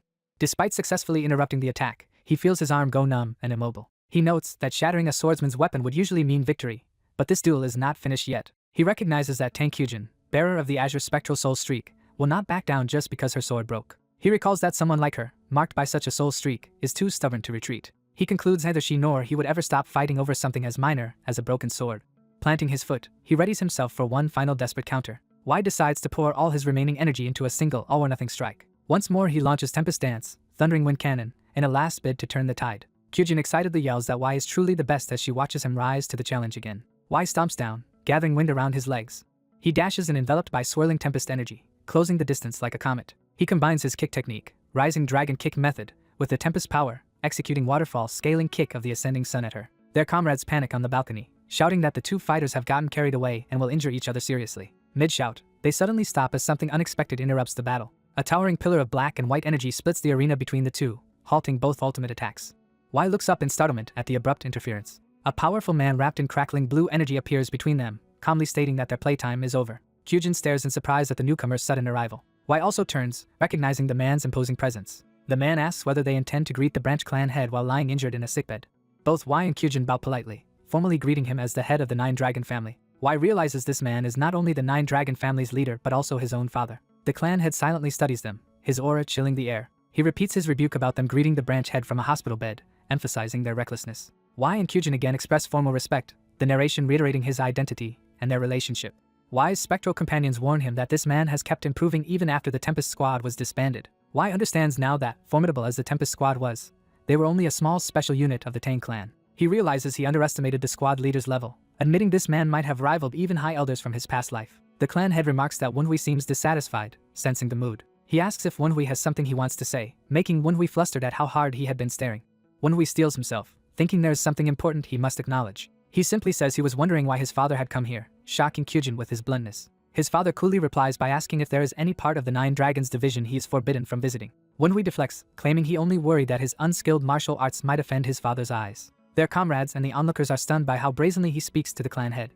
The crowd murmurs in growing shock at the exchange. Tang Gon in particular is taken aback by Wunhui's attitude toward his father. Kyujin trembles, sensing how everyone is shaken, and worries that her brother has gone too far. Wunhui thinks to himself that such a reaction is understandable when an illegitimate, neglected child talks back to the clan head. After reviewing Tang Wunhui's memories, he concludes he finally understands the situation. He determines that Tang Hozan, the man before him, truly embodies the ruthless nature of the Tang clan. Hozan coldly adds that he indeed felt nothing watching their duel, which Wunhui internally notes is a harsh statement from a father. He then remarks, almost offhand, that Wunhui's changed personality is still better than he expected. As he walks away, he acknowledges Wunhui's improvement more positively than anticipated. Approaching Tang Gon, he begins with, although, signaling he has criticism for someone else. He declares that he is disappointed not in Wunhui but in another person instead. Gon visibly wilts under his gaze, realizing he is the target of that disappointment. Hozan calls out Tang Gon, Tang Jin, and Tang Tae, ordering them to kneel. He reprimands them for reacting too slowly during the duel and tells them to correct this flaw, which they accept obediently. He instructs them to disperse the onlookers and handle the remaining cleanup, and they answer at once. Afterward, Y asks Kyujin why she seems so downcast. She admits she feels they still are not strong enough to earn their father's full recognition. She then asks if Wunhui himself is alright, and he answers that such behavior is simply their father's nature. Wunhui explains that their father gains interest in whichever child is currently excelling but easily discards any who disappoint him. A brief image shows Wunhui's former self, kneeling in despair, illustrating that rejection. Kyujin apologizes for bringing up their father, and quickly changes the subject by asking if he is hungry. Wunhui suggests they get changed and then go share a drink together. Night falls over the clan compound as the moon rises above the rooftops. At the tavern, Kyujin happily downs a bowl of liquor, exclaiming how enjoyable it is. Wunhui teases that she eats as if she has been starving, asking whether Qingqing has fed her at all. She complains that her sect feeds her plenty but gives her nothing but vegetables because of Taoist discipline. She vents that as someone still growing she should be allowed to eat meat and drink as she pleases. She rants that this is exactly what she dislikes about Taoists, while Wunhui calmly urges her to drink. She eagerly tells him to keep pouring more liquor into her bowl. As he refills her drink, Wunhui casually asks what kind of person her senior martial brother is. Kyujin blushes fiercely at the mention of her martial brother, flustered by the question. Wunhui points out that she has praised that brother repeatedly in her letters, which makes him naturally curious, causing her to scream for him to stop. He reminds her that she said the brother would visit when the branch clan head arrives, so he wants to know more to treat the man properly, and she accuses him of being corrupted by Tang clan scheming. Wunhui thinks that Li Keelsan, her Qingqing senior, is visiting mainly as a cautious observer, tied to the Dark Supreme's rumored plans. He recalls rumors that the Dark Supreme intends to form a new elite squad similar to the old Tempest squad. If that rumor is true, he reasons, every major sect in Sichuan will react, including Qingqing, which is closely allied with the Tang clan. He concludes that Keel-san is likely being sent to evaluate matters personally, since Chin-chin cannot simply rely on Kyujin's reports. Won-hui wonders if there might be an even more serious motive behind Keel-san's visit. Just then Kyujin waves excitedly, calling someone over, and Won-hui asks if this is the friend she invited. Tang-gon arrives instead, mildly scolding Kyujin for causing so much damage in the training hall earlier. He then turns to her and expresses surprise that she has already managed to manifest sword aura, which she gratefully acknowledges. Kyujin privately complains to Won-hui for not telling her Gon would be coming, while he retorts that she never asked who he invited. Flustered, she hurriedly offers Gon a seat at their table, which he politely accepts. Sitting down, Gon comments on the large amount of food they ordered and asks if they expect him to pay the bill. As he and Won-hui clink bowls, he jokingly asks if Won-hui hit his head, while Kyujin watches in bewilderment at their easy camaraderie. She cries out, demanding to know why Won-hui is behaving so casually with someone of Gon's status. Gon laughs boisterously, asking if Won-hui truly understands who he is. Kyujin explains that Gon is practically her father's martial brother, having saved him during the Qingqing bloodbath and earning a nightly appointment from the clan head. Won-hui addresses Gon respectfully as Uncle Tang-gon, getting his attention. He then formally bows and apologizes for having been rude earlier, saying he did not realize Gon's close relationship to his father. Won-hui bows and begs forgiveness from Tang Hozan while Kyujin urges him on. Kyujin praises Won-hui, believing Hozan will accept a sincere apology. Hozan looks stunned and unsettled by the apology. Hozan angrily complains that Won-hui is ruining his appetite and accuses Kyujin of putting him up to it. Won-hui suddenly asks Hozan what he thinks of the former Tempest squad, the Righteous Wind squad. Hozan, amused, asks Won-hui to guess what score he gave that squad. Won-hui confidently answers that Hozan must have rated them a perfect 10. Disgusted by Won-hui's flattery, Hozan demands confirmation that he is correct. Kyujin hurriedly agrees that Won-hui is right, and Hozan smugly says he knew it. As they drink, Won-hui narrates that his duel has drawn the attention of the old Tempest squad, Kyujin, and Hozan. While eating, Won-hui worries about what Namgung Sanyang will attempt before the Dark Supreme arrives. Elsewhere at night, a carriage travels through the mountains and someone inside complains about the long journey. A tiny wraith clinging to the carriage grumbles that the destination is farther than expected. The wraith fears they might be killed for seeming to run away if they go too far. When the carriage stops, the wraith wonders if they have reached the destination. A veiled woman and her servant step out, and the servant wonders if the temple master will be present since they came unannounced. The observing wraith recognizes the servant as the man who poisoned the young master and labels him the temple master. Darking energy billows from the compound the visitors enter. The wraith panics at the ominous display and wonders what Namgung's woman is doing. A hooded, glowing-eyed figure emerges from the doors and politely greets the guests, noting the difficulty of their journey. The figure says the temple master sent them to welcome the visitors, and the servant marvels at the master's foresight. The hooded figure reveals a grinning female jiangshi and invites the guests inside. The wraith realizes the attendant is controlling a live jiangshi, an ability difficult even for most alchemists, and is shocked that she is supposedly only an attendant. Concluding that this place is no ordinary sorcerer's home, the wraith grows more alarmed. The wraith decides simply reporting what it has seen so far might not be enough.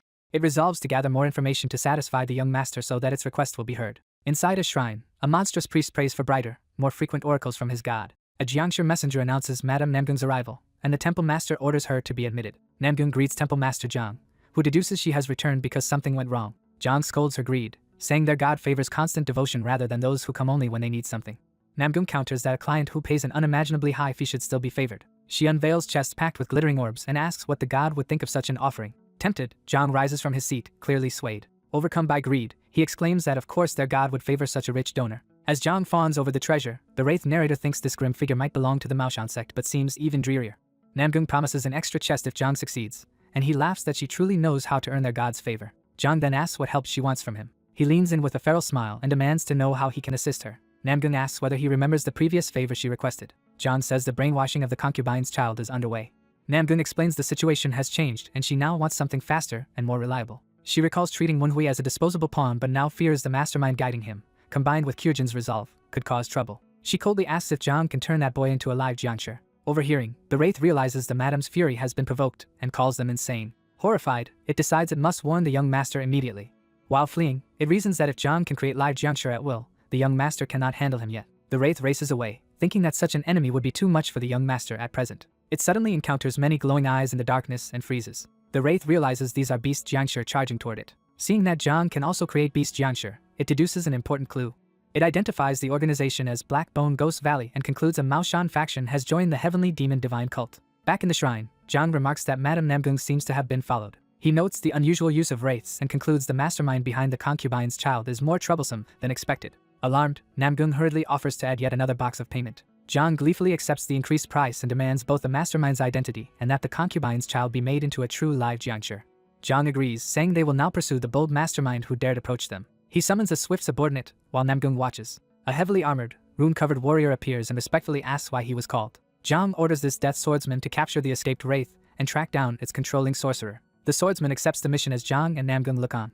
The death swordsman launches into the sky, racing toward his prey. Perched on a rooftop, he notes that even the beast Jianshi have not yet captured the wraith and acknowledges its agility. Preparing himself, he activates the runes on his arm by biting his fingers. Empowered, he focuses on the hunt. The fleeing wraith suddenly senses a profoundly uncomfortable energy behind it. It turns to see monstrous beast Jianshi stampeding after it. Panicking, the wraith screams for the young master to escape. At the White Pavilion training room, Kyujin lounges while Wenhui trains, saying she will go later since the weather is pleasant. Wenhui reflects that the humiliated Tang Yuchang and thwarted Namgung Sanyang will now try to harm him without restraint. He notes that Kyujin understands this as well and asks her not to interrupt his training, which she agrees to with a smile. The wraiths watching comment that Kyujin has surprisingly upright character for someone of the Qingqing sect and wonder how such a child came from Tang Hozan and a Namgung woman. Their joking provokes a threat that they will be turned into wraith pills if they keep talking. Wenhui pauses mid-practice, sensing something odd. The wraiths ask what is wrong, and Wenhui answers that his body feels different from before today's duels. He explains there used to be a noticeable lag between his thoughts and martial movements, like misaligned gears. He had blamed it on inexperience, but now feels that delay shrinking. The wraith boasting of his teaching past asks to examine Wenhui's body, and Wenhui consents. Several wraiths float around and inspect him closely. One asks if Wenhui knows the concept of accumulated merit, clarifying it is different from internal energy. The wraith elaborates that while internal energy may grow from similar training, accumulated merits differ depending on the trainee's enlightenment, lineage, and inclinations.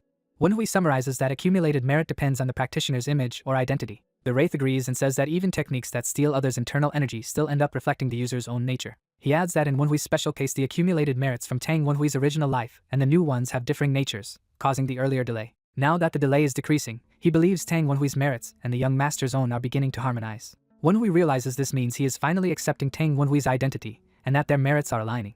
He admits that although he consciously views this as his body, subconsciously he had treated Tang Wenhui's body as someone else's. After the duels, his mindset shifted from borrowing Tang Wenhui's body to simply using martial arts as himself. His encounters with Kyujin and Hozan, who always saw Tang Wenhui as an afterthought, are gradually erasing that subconscious barrier. He asks how far this assimilation has progressed, and the wraith estimates about 40%, implying greater gains if it increases. The wraith assures him that higher assimilation will make martial progress easier, which Wenhui accepts as all he needs. He concludes that harmony between body and soul is essential for growth in mystic arts. Wenhui believes that as Tang Wenhui's body and Yun Wenhui's soul fuse further, his mystic power will recover to its peak from his past life. Kyujin watches his intense training and reflects on how drastically he has changed, now so confident and devoted to martial arts. She feels heartache over the hardships that forced this change, but still worries for him. She thinks Wenhui is starting to build his own figurative castle. She foresees that castle only growing stronger from here. However, she knows her ruthless mother will not wait for Wenhui to finish building that strength. Startled by a sudden omen, she senses that something ominous is approaching, just as expected. A thick fog rolls into the training grounds while Wenhui stands ready. The wraiths recognize it as ghost fog, and Wenhui calmly confirms that it is indeed that sorceress mist.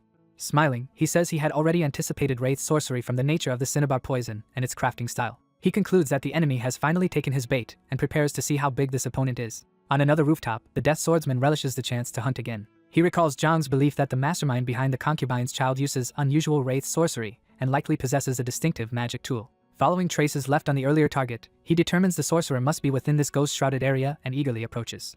Seeing the fog is sufficiently dense, he activates his spell work. He explains that ghost fog blocks perception and combined with the thorny ghost fog formation, creates a powerful trap. Magical vortices swirl as he finishes casting the formation. He notes that whatever happens inside this fog, no one outside will sense it. Empowered by dark energy, he now searches for his prey. He suddenly notices a glowing connection line leading to Wenhui inside the fog. Confused, he realizes the trail from the wraith links directly to his secondary target, the concubine's child. He deduces that the mastermind severed the wraith connection so the boy alone would trigger the technique. Wenhui pretends to panic about the fog, while the swordsman privately acknowledges the mastermind's cleverness. Reasoning that capturing the concubine's child will still draw out the mastermind, he closes in. Confident that ghost fog blinds Wenhui, he approaches with the intent of turning him into a live Jianshi. Before he can strike, Kyujin rushes in through the mist to engage him. He is startled by the sudden appearance of another combatant. Kyujin, already in motion, slams into him with a fierce attack. Her lightning-fast blow sends him hurtling, and Wenhui exclaims that they have caught a very big fish. Wenhui recognizes their enemies as a death swordsman and a Gudiao from Black Bone Ghost Valley. The wraiths confirm this and worry that the foe is at least 3rd rank, asking if Wenhui's plan will still work. Wenhui notes that, rank for rank, a Qingqing Taoist like Kyujin has an advantage over a Jianshi, but that this one is specifically an assassin sent by Namgung Sanyang. He muses that the real test will be whether Kyujin chooses familial loyalty or her Taoist duty to destroy evil. As their clash shakes the ground, Wenhui decides he can only trust in her current decision. The battered swordsman realizes the sword energy striking him is the difficult Qingqing style. He recognizes Kyujin as the Qingqing Taoist currently posted with the 9 Dragons division and wonders why she is here. He tries to call out to her and negotiate even while launching another attack. Kyojin rejects any talk, shouting that she will not listen to a demon, and presses the assault. She screams for the Jiangshi to die again as she cuts him, forcing a pained cry from him. The force of her blows sends him flying. He curses that their attributes clash badly for him, putting him at a disadvantage. He worries that properly fighting back and injuring Kyojin will ruin their deal with Madame Namgung. He imagines his furious master torturing him if that happens. Desperate, he attacks anyway, charging head-on at Kyojin. Kyojin unleashes her Chinching sword style, lightning-severing quick blade. She bellows for him to stop thinking and just die as her crimson blades rain down. Riddled with cuts and blood, the swordsman realizes he may really die at this rate. Deciding that if he is doomed he might as well go all out, he abandons restraint despite her being Namgun's daughter. Hearing this, Kyojin stiffens but keeps her focus. The swordsman blames her for not listening and begins to unleash his trump card. He channels a terrifying surge of energy, transforming his aura. Power explodes from him as talisman papers fly, signaling a major technique. He darts forward with renewed speed under its effect. Fully empowered by Ghost Enhancement technique, he towers over Kyojin with a monstrous presence.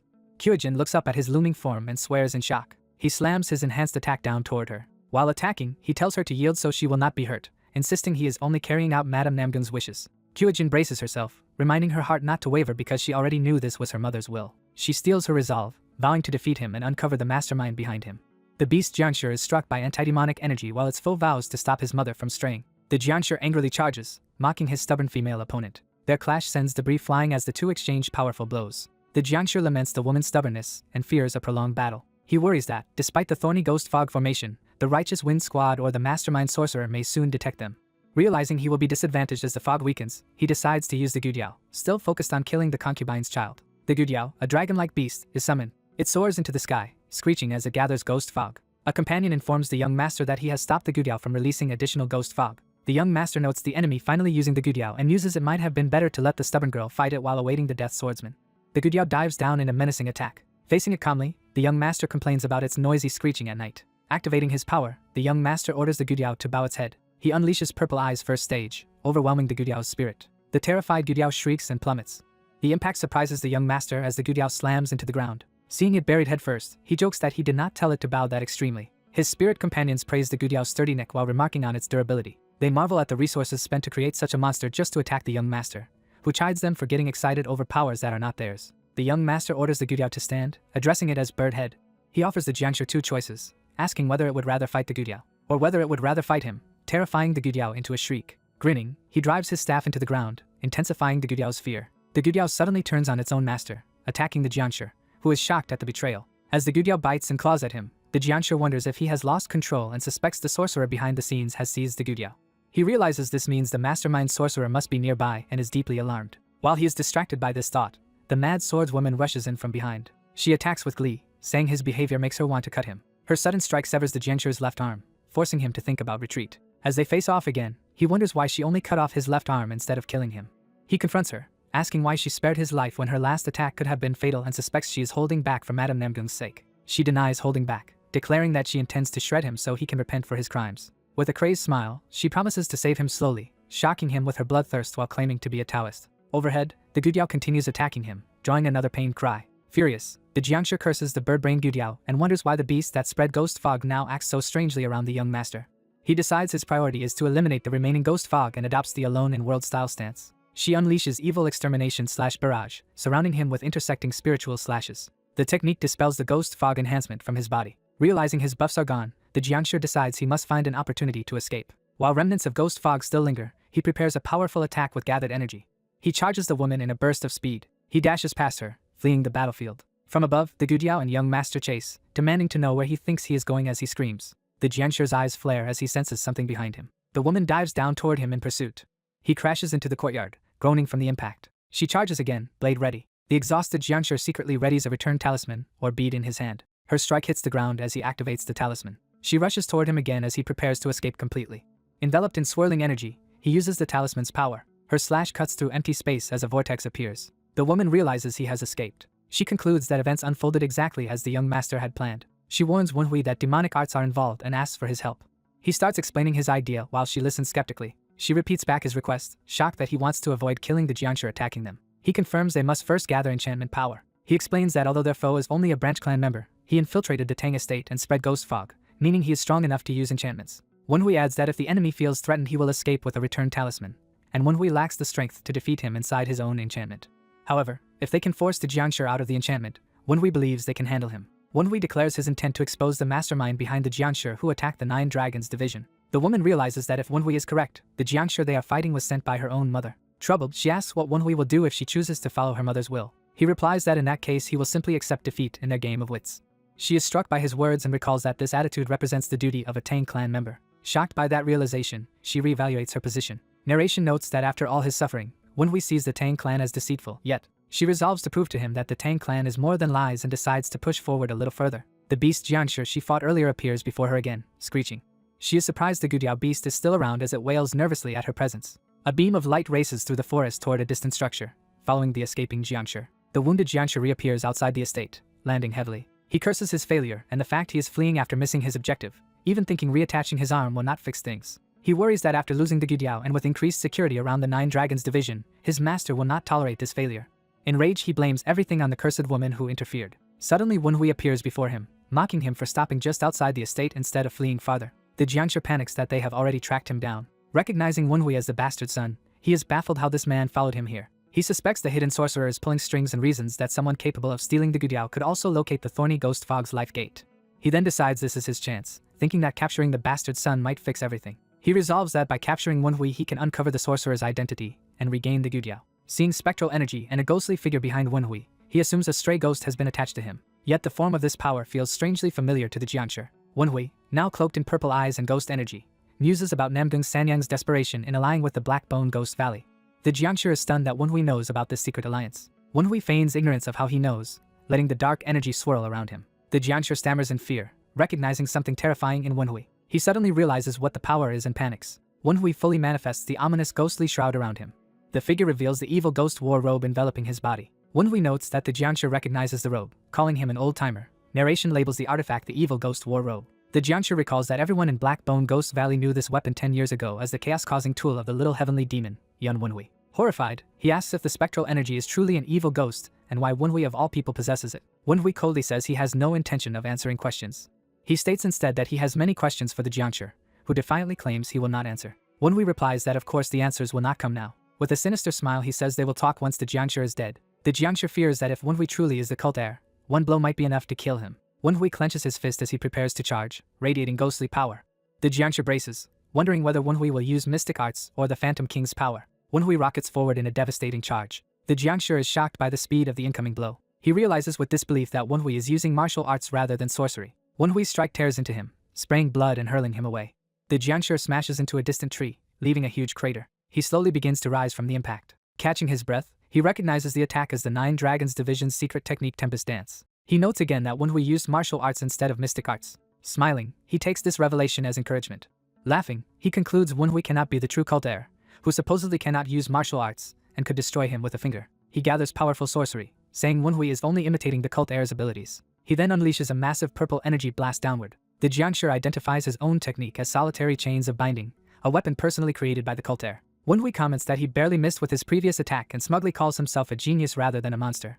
The Jiangshi grows uncertain again, questioning whether Wenhui might actually be the cult heir and wondering how he can still be alive and using martial arts. Wenhui remarks that the situation must be confusing for him. He adds that whether Wenhui is the person the Jiangshi remembers or not should not be his main concern. Wenhui taunts him further, asking if he really has time to worry about such things. The Jiangshi realizes that if the fight drags on, the Righteous Wind Squad or Namgung Sanyang might intervene, so he must act decisively.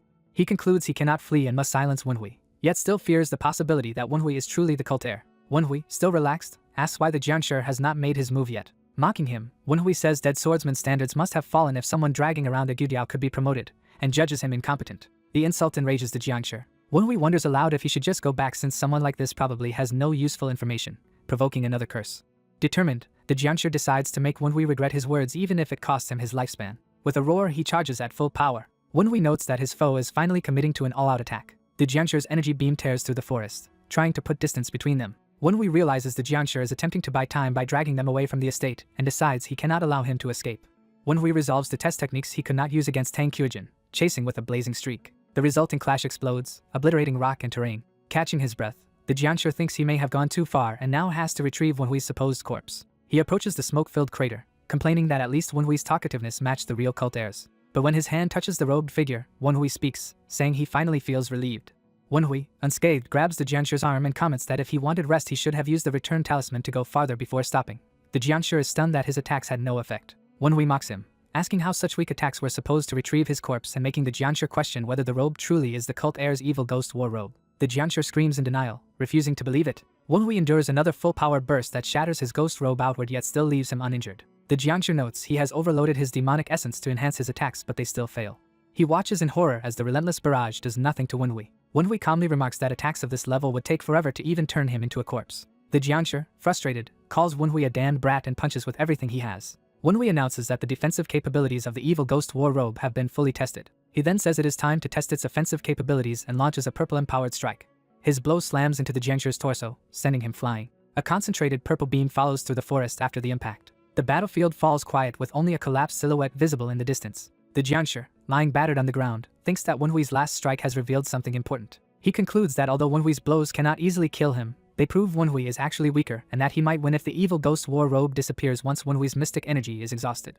The robed enemy taunts the Jianshi, suggesting he plans to outlast the duration of his evil ghost war robe. He says he came prepared specifically because he knew the Jianshi was from Black Bone Ghost Valley. The Jianshi mocks him for acting arrogant just because he is wearing the evil ghost war robe. The Jianshi demands to see what preparations the robed man has made to fight a Jianshi. Charging in, the Jianshi vows to defeat him before his mystic energy runs out and the robe disappears.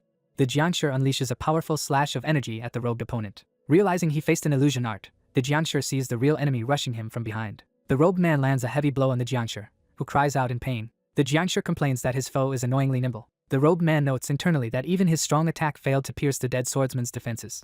He reflects that he still has many weaknesses to fix while facing the unwavering Jianshi. Deciding to finish things, he summons a massive ghostly tiger attack. The Jianshi is engulfed by the purple blast and screams, asked if he still has not understood something. The Jianshi shouts that the robed man's attacks cannot harm him. The explosion continues to rage around the Jianshi's body. The robed man keeps pummeling him, pouring out purple power. Laughing, the Jianshi says the attacks only tickle and boasts that unlike the evil ghost war robe, his undead body never tires, promising future payback. The robed man suddenly plants his foot, having deliberately allowed his blows to land. He remarks that he had worried the Jianshi might dodge everything and drag the fight out. He points out that the Jianshi intentionally took every hit, joking that undeath must rot the brain. The Jianshi mocks him for losing his mind after being cornered and starts to threaten him. Mid-boast, the Jianshi abruptly vomits blood. Staggering, he realizes he is exhibiting signs of poisoning and cannot understand how a Jianshi could be poisoned, while the robed man notes that normal poison would never have worked. The Jianshi deduces in horror that the toxin must be the dreaded lost soul poison. The robed man explains that because the Jianshi took every strike with his bare body, the poison was spread throughout him and now tells him to enjoy it. As the corrosive souls devour him, the Jianshi curses the lost souls and screams for them to get off his body. Swarms of ghostly skulls surge around him. The souls darken and intensify, overwhelming him. The Jianshi is completely engulfed as numerous shadowy spirits tear into him. The Jianshi howls as he is consumed in blinding light. His body crashes to the ground, knees buckling. The Jianshi collapses, beaten, while the robed victor approaches. Surrounded by eerie purple shrouds, the robed man looms triumphantly over the fallen Jianshi. Barely conscious, the Jianshi gasps one last question, asking if his opponent is the cult heir. The robed man reacts in silent, sharp-toothed surprise. He then tells the defeated Jianshi he will not be allowed to die here. The Jianshi, now docile, looks up as a glowing chain dangles before him. Recognizing the solitary chains of binding, he trembles and begins to ask in fear who the robed man really is. Later, the man discards the war-robed guise and politely tells unseen elders that he will take his leave. He asks the elders to properly train the new recruit so the latter will listen to his commands. The shadowy elders agree, answering that they will obey his orders. Outside under the night sky, the man walks away through drifting leaves. He reflects that all of this is not easy. He analyzes his shortcomings, admitting he still struggles to quickly cast long preparation sorcery and mystic fields, so he must better adapt to martial arts and speed up his casting. Clenching his fist, he notes he now has even more things to work on. Standing alone in the forest, he steels his resolve. He suddenly senses that someone is watching him. Worried, he wonders if his observer has seen the entire battle and looks toward a distant building glowing with energy. He tries to locate the watcher and sees a silhouette standing in a high window. Recognizing the observer, he realizes it is Tang Hosen. He muses that, creepy Tang clan member or not, Hosen watched everything without intervening. He reasons that although the distance may have hidden some details, Hosen must know he was fighting an intruder, and grumbles about how stuck up the man is. Back at the residence, his sister runs up calling his name as he turns toward her. He freezes awkwardly at her sudden appearance. She rushes over with the captured beast Jianshi, anxiously asking if he is hurt and what happened. In chibi form, he assures her he is fine, while she cheerfully says she thought they might get information from the beast and explains she tried to cut its wings so it could not escape, but they were tougher than expected. She admits she simply beat the creature senseless instead, while he decides privately that he should never get on her bad side. She apologizes for letting the intruder escape despite the chance he created, but he quickly says her safety matters more. She proposes interrogating the beast Jianshi by beating it until it reveals its master's hideout, and he notices the creature even seems to understand human speech. When the beast suddenly shrieks and twitches, the sister is shocked it can still move. He grabs the cowering beast as it squeals in fear. Sitting with it in the forest, he notes it will be difficult to sneak such a large beast juncture into the house. The creature then focuses its power and begins to transform. It shrinks into a tiny, cute spiky creature. Impressed, he realizes the beast can use mystic arts too. Inspecting the tiny form, he notices something unusual about it. He decides to temporarily keep the beast in the white pavilion and tells his sister to rest. She hesitates silently, looking down. She then agrees that since the intruder is gone, she will head inside, urging him to follow soon. She walks away, leaving him watching from behind. As she goes, she glances back with a suspicious, determined expression. The next day, someone inside remarks that the Jianchu's master is the notorious white bone instructor. Wraith number 15, kneeling, confirms this and notes that his master has arrived, whom the man has not seen in a long time. Number 15 assumes the listener knows his master, hurriedly correcting himself to call him the accursed white bone instructor, and the man admits he knows the old necromancer a bit. The man narrates that he once learned death arts from that old man, finishing the training of 100 years in only a month to the instructor's disbelief. Number 15 further reports that besides the white bone instructor, the blue bone merchant, red bone terror, and green bone irreversible are also nearby, meaning 4 of Black Bone Ghost Valley's 12 black specters are gathered around 9 Dragons County to plot something. The man reasons that 4 elders near 9 Dragons County can only mean one thing and starts deducing why they would be interested at such a time. He connects their movement to the upcoming Dark Supreme Visit Festival, explaining that Tang Munhyuk, the Dark Supreme and one of the top 10 martial masters, has formed and personally leads a new special squad, which the divine cult cannot allow Sichuan to strengthen unchecked. He notes that normally the cult would just infiltrate or weaken the squad, but sending 4 Black Bone elders implies a far more ambitious plan. Taking into account that Namgung Sanyang of the 9 Dragon branch is also from the Namgung clan, he concludes the enemies are plotting something on a much greater scale. He reveals that behind the heavenly demon divine cult stands a group of limit-breaking masters known as the Society. He realizes that with the Society secretly empowering the cult, previously impossible moves could suddenly become realistic strategies. Focusing on a particular octagonal object, he notes that this once ridiculed move now has become a viable technique. He finally states his deduction aloud. The enemy is aiming to assassinate the Dark Supreme. Number 15 spirits angrily call the Black Bone elders fools, insisting that not even the progenitors of the 9 demons could handle the Dark Supreme, one of the 10 greatest masters. The man agrees that the Jiangshi elders are just scouts and hears from number 15 that additional support is coming from Tianshan. Surprised, he wonders why support would come from Tianshan instead of directly from the Society, and calls number 15 by his designation. Number 15 presents himself as Spirit number 15, and the man asks if he really knows nothing about the Society. Nervous, number 15 admits he is too ignorant to understand what the mysterious Society even is. The man accepts that number 15 does not know and decides he must capture the white bone instructor himself if he wants real information about the Society. He recognizes, however, that at his current level he cannot even breach the old man's terrifying fortress of spells, let alone defeat him. Concluding this line of interrogation, he says this is all he can learn from number 15 for now. Just then his martial arts instructor bursts in, worried for his safety, and the man notes who it is. The instructor relays that the branch clan head has summoned him and anxiously asks what happened in his front yard. Number 15 quietly explains that the instructor must be referring to the damage from his earlier fight with the sister. The man tells his flustered instructor to calm down and promises to explain on the way, internally deciding things may be easier with the help of Righteous Wind and Tangon. He resolves that to make progress he must now coordinate with those allies. As he walks under the moon, he muses that everything now depends on how much Tang Hosen knows and what that man intends to do. Meeting Hosen, he formally greets him as branch clan head. Hosen questions why his son still keeps such a formal distance even in private. The man apologizes, saying they have simply not spoken privately for a long time. Tangon is outraged afterward, scolding him for risking their hard-won favor with Hosen. The man brushes it off playfully, teasing that his martial arts master must think highly of him and telling him to just watch how things unfold. He points out that if this meeting is to reward his achievements in defeating the intruder, it should count as official business, not a father-son reunion, noting internally that Hosen called him for political reasons. He concludes they are gauging how much each other knows about the current situation, and Hosen remarks that his son already seems aware of the reason for the summons. The man bluntly says Hosen has already identified the intruder. He adds that Hosen also understands how his own wife is tied to that intruder. Hosen confirms that the matter is indeed related to the clan head's upcoming visit, and the man notes, inwardly, that Hosen clearly knows of the assassination plot. Hosen observes that his son's lack of surprise shows he has already deduced as much himself. He admits he had heard his son had changed but is stunned by how different he now seems. Hosen elaborates that his son's internal energy, sharp judgment, and grasp of the situation far exceed what should be possible in a few years. He likens his son to a lurking snake that has been patiently waiting for the right opportunity. Smiling darkly, Hosen says he is impressed that his son managed to deceive even him for so long, and that such nefariousness suits a member of the Tang clan. The son bows and, despite feeling insulted, thanks him for the compliment, recognizing it as high praise in the Tang family. Hosen warns him not to overstep his bounds or cross the line. The man, tense, asks what exactly that line refers to. Hosen clarifies that he will not interfere in conflicts between his son and Sanyang inside the household, but forbids him from touching the forces backing Sanyang. Wondering what ulterior scheme this snake is hatching, the son agrees outwardly within. I understand. He concludes he cannot move directly against the white bone instructor yet, and Hosen says he has said all that is needed and dismisses him. Before Hosen leaves, the son stops him and insists he should be given a reward for defeating the intruder.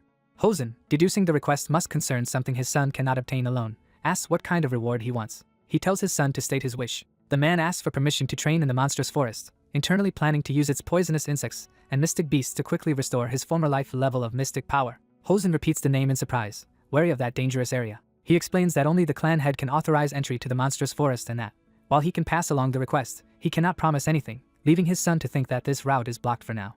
Hosen then offers something else in exchange, reaching inside his robes. He reveals an ornate butterfly-shaped artifact, which immediately draws his son's attention. Holding it out, he asks whether his son would like to take this item instead. Tangon protests in shock, recognizing how valuable the artifact is. Hosen orders Tangon to stay quiet.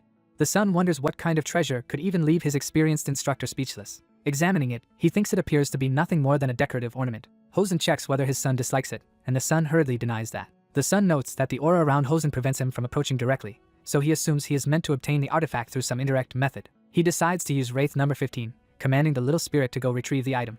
Number 15 nervously obeys and rushes toward the butterfly. The butterfly lifts smoothly from Hosen's fingers. Hosen watches its movement in mild surprise. The artifact flutters through the air and lands safely on the son's hand as Tangon freaks out in the background. The son now calmly holds the butterfly, having claimed it. Hosen regards him with a subtle, unreadable expression. Turning away, Hosen declares that the artifact now belongs to his son. He then tells Tangon they are leaving, and the flustered instructor hastily agrees. The son watches the two of them depart into the night. Alone, he peers at the butterfly and demands to know what exactly this thing is that the Tang clan scum have given him. His Wraith companions speculate that it just looks like an expensive ornament, but, knowing the Tang clan, could easily be a hidden weapon. Irritated, the man crushes one of the spirits in his fist and shouts at them to stop giving opinions and get moving. The terrified spirits scatter and agree, rushing off to obey. Elsewhere, Tangon asks Hosen if he is really okay with giving away such a precious artifact. Hosen answers that while it used to be important back when the Tempest Squad existed, that was 20 years ago. Now that the Nine Dragons branch is established, and his son wants to inherit the Tempest legacy, giving him the artifact makes sense. A man realizes the blood butterfly was entrusted to Wenhui because its owner still regrets failing his Tempest Squad ambitions. Tang Hosen explains he showed the artifact to his other two children, but only Wenhui showed interest. He recalls that Wenhui alone managed to claim the blood butterfly, as if Tempest itself chose him. Hosen believes Wenhui might be able to unlock the blood butterfly's secrets, while hidden spirits eavesdrop. Hearing this, Wenhui is surprised and thinks he never considered using Tempest with the blood butterfly. Wenhui asks the spirits if Hosen explained the item, learns only that it is precious, and they nervously address him as cult heir. The spirits report that the artifact drains enormous spiritual energy when it moves and may even be a demonic tool. Wenhui is startled by the idea that the blood butterfly could be demonic. He orders the spirit possessing the butterfly to come out so he can inspect it directly. Reasoning that a Tang clan item should not rely on spiritual energy, Wenhui doubts it truly consumes that much power. The blood butterfly suddenly erupts with a massive surge of energy. Wenhui and the spirits react in chibi shock when the butterfly abruptly goes inert. He grimly focuses, veins bulging, preparing to subdue the artifact. Enraged, Wenhui pours power into the blood butterfly, yelling at it to stop resisting. The blood butterfly flares even more violently with purple energy. Then it abruptly shuts down again, lying still. Everyone falls silent, staring at the now quiet artifact. Outside, Wenhui considers new approaches for handling the blood butterfly and senses a direction to pursue. The next morning, he complains that the blood butterfly frustrated him so much he could not sleep. He decides to deal with it later, worrying that if the White Bone instructor hears of last night's failed attack he will act. Recalling Tang Hosen's warning not to cross the line, Wenhui thinks it now restricts his ability to move against White Bone. He wonders if there's a way to disrupt White Bone's plans without provoking Tang Hosen's interference. Accepting that such an opportunity will not appear instantly, he resolves to search slowly while calmly drinking tea. A Dudiao beast suddenly flies in, startling him. Recognizing the Dudiao, Wenhui notes that its arrival has interrupted his train of thought. He studies the creature carefully, pondering. Wenhui judges that while the Dudiao is strong, it cannot defeat many dead swordsmen at once. He concludes that if he is going to use the Dudiao, he must first strengthen it, cutting his hand for blood. Using his blood as a medium, he plans to refine the dead man's eye into an item that holds the Phantom King's knowledge. He forges this refined artifact and names it Phantom King's blood. The spirits excitedly recognize Phantom King's blood and envy Wenhui's birthright while scolding each other to stay dignified. Since the elixir holds the Phantom King's knowledge and is unmatched for demonic arts users, Wenhui tempts the Gudiao by asking if it wants it. When the Gudiao eagerly reacts, Wenhui questions what makes it worthy of receiving such a treasure. He offers a bargain, promising the elixir if the Gudiao reveals the locations of the beast Jiangsha ranches in Black Bone Ghost Valley. The Gudiao frantically agrees, shaking with excitement. Wenhui lets it eat the Phantom King's blood. The Gudiao's eyes blaze as the power takes effect. Bathed in light, the Gudiao transforms into a much larger, dragon-like bird infused with the elixir. Its feathers bristle as the transformation completes. The creature's new avian face emerges, fierce and predatory. The spirits marvel that Gudiao has been completely reborn. The reborn Gudiao appears as a massive, flaming bird descending in front of Wenhui. Wenhui recognizes it as the legendary demonic army messenger bird that announces their advance. Smiling, Wenhui asks how it feels to be reborn, noting its new body is far more useful than its former spider form. He raises a hand, summoning another presence. Elder Huan's spirit materializes beside the new bird, shocked by his own return. The other spirits exclaim that Elder Huan's soul should have been destroyed. Terrified yet respectful, Huan asks the cult heir why he resurrected him. Wenhui says he had 3 reasons for bringing Huan back. First, he says, is to reward Huan's loyalty, remembering that unlike others he did not curse Wenhui when facing death. Second, he notes Huan still clings to the hope that Wenhui will protect his daughter. Huan is stunned as Wenhui exposes this lingering wish. Wenhui points out that he does not even know the girl's name or face, so finding her himself is impossible. He declares that Huan must search for his daughter personally with his own hands. Overwhelmed by the chance to try again, Huan's expression flares with emotion. Wenhui bluntly adds that the third reason is that wraiths are easier to manage than living fools, causing Huan to inwardly wince. Resigned, Huan says he thought death would free him but realizes there is no escaping Wenhui's grasp. Huan recalls that after losing his wife, his daughter became his only reason to live, and since Cheon Hajin abducted her he has felt dead inside. He remembers betraying the cult leader and heir for her sake, yet failing to protect her anyway. Now, given another chance, he burns with determination to set things right. Huan loudly pledges allegiance to Wenhui. He vows to dedicate his soul entirely to Wenhui's cause, yielding his fate to the cult heir's command. Wenhui listens as Huan swears he will follow orders without any hesitation. Wenhui confirms that Huan retains the Gudiao's memories and asks if he knows where the beast Jiangshi ranches are. Huan, in the bird's body, offers to fly there immediately and tear the ranchers apart with his new talons and beak. Pleased, Wenhui orders him to destroy the ranches and show the traitors the divine cult's advance. Huan accepts with fierce resolve. The powerful bird blasts out of the room while Wenhui calmly watches. Watching the departing feathers, Wenhui thinks that once the ranches are under attack, the white bone instructor will be too busy to target him, buying precious time. Elsewhere, a carriage arrives at the clan estate, signaling the arrival of an important guest. Inside, a woman returns from an overnight ride, saying she is exhausted. She notices a folded report from Mu Young on the floor. Seeing the folded corner, she assumes the report concerns urgent business. Reading it, she is shocked to learn that Yuchang fought a duel with Wenhui. She is even more outraged to read that Wenhui actually won. The report further states that Wenhui battled Kyujin and fought her to a draw. She is appalled this all happened while the branch clan had looked on. Furious, she begins to curse but is interrupted as Kyujin arrives and addresses her as mother. Kyujin coldly asks her mother where she has been. The mother forces a smile, nervously asking why Kyujin has come so early.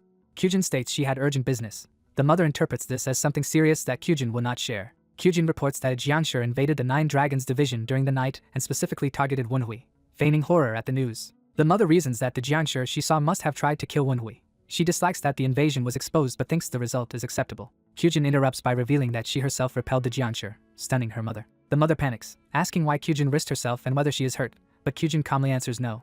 Kyujin explains the Jiangshi mentioned her mother and that she hesitated to fight because of that. Internally, the mother rages at her incompetent allies, wondering what they are doing. She claims everything she does is for Kyujin and Yuchang, dismissing Wenhui as an illegitimate obstacle, while Kyujin questions whether she hates Wenhui that much. Kyujin condemns her for going so far as to use a Jiangshi against him even though her own daughter belongs to the Qingqing sect. The accusation leaves the mother speechless. Kyujin warns that if her mother will not abandon this path, she may have to oppose her. She resolves that she will personally stop her mother, even by force if necessary. The mother calls out desperately to Kyujin, hand trembling with dark energy. Elsewhere, Cheon Hajin laments that Kyujin does not understand his feelings as he clutches his head in a blood-red chamber. He screams in disbelief, demanding to know how Kyujin can fail to see things his way.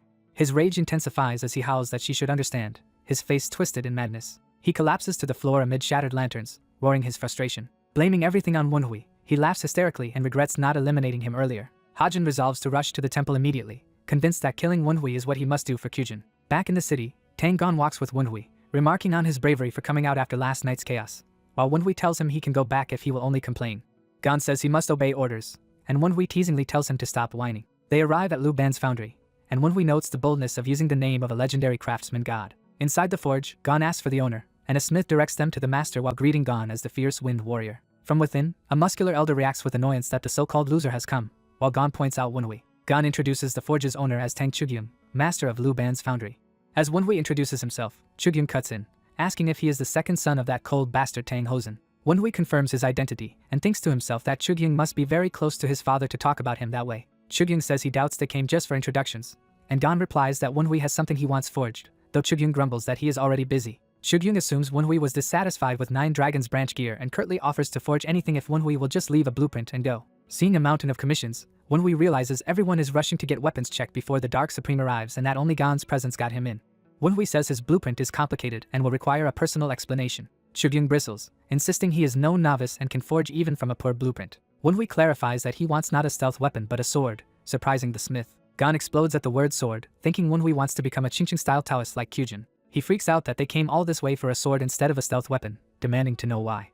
Wenhui reminds him he only asked for a skilled smith, not necessarily to forge hidden weapons, leaving Gon flustered. Gon sulks outside while Wonhui feels a bit guilty for disappointing him. Chugyung observes that Gon must have high expectations for Wonhui. The smith then invites Wonhui in to show the detailed blueprint. Wonhui reveals the design and says he wants to modify his dark sword accordingly.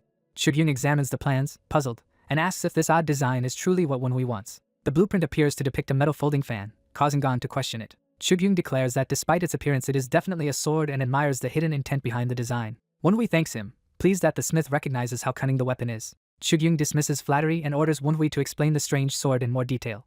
They confer over the plans, adjusting specific parts to match Wonhui's vision. Discussing additions like gunpowder, they balance power and durability, while nearby spirits note how knowledgeable Wonhui sounds. The spirits marvel that Wonhui calls it a sword though it looks like a fan and wonder why gunpowder is involved, guessing it might be a secret Tang technique. Another spirit remarks that even Tang Gon seems lost, while Gon pretends he fully understands what is being discussed. Wonhui laughs that he is quite ambitious, and Chugyung sighs that Wonhui is indeed greedy in his demands. Finally, Chugyung declares he will personally forge this unique weapon, astonishing Gon. He explains that the blueprint is too advanced for his disciples and must be handled by him alone. Wonhui thinks this is his chance to secure a masterpiece. He prostrates himself, saying it would be a great honor to display Chugyung's sword when the clan head visits. Chugyung protests that there are only 20 days left until the visit, implying the deadline is tight. Wonhui asks if it is impossible, and Chugyung mutters that he has his own schedule to keep. Playing on his pride, Wonhui suggests 20 days might be too hard for him, prompting the smith to insist it is not. Chugyung, stung, apologizes to the legendary figure Lu Ban for doubting himself. Enraged at the idea that the job might be too hard, he bellows that as Lu Ban thanked Chugyung he needs only 15 days to finish it. Wonhui cheerfully praises him as amazing, having successfully provoked his competitive spirit. The spirits and Gon watch, thinking another person has fallen victim to Wonhui's manipulative charm. Leaving the forge, Wonhui is glad Chugyung is even more skilled than expected and assumes the beast Jiangshi farm is already being destroyed, so he turns to his next task. As he walks, someone calls his name, and he looks up in surprise. Kyujin approaches with her head bowed, asking to speak with him. Surrounded by ominous azure energy, she says there is something she must ask, and Wonhui senses her murderous aura leaking out.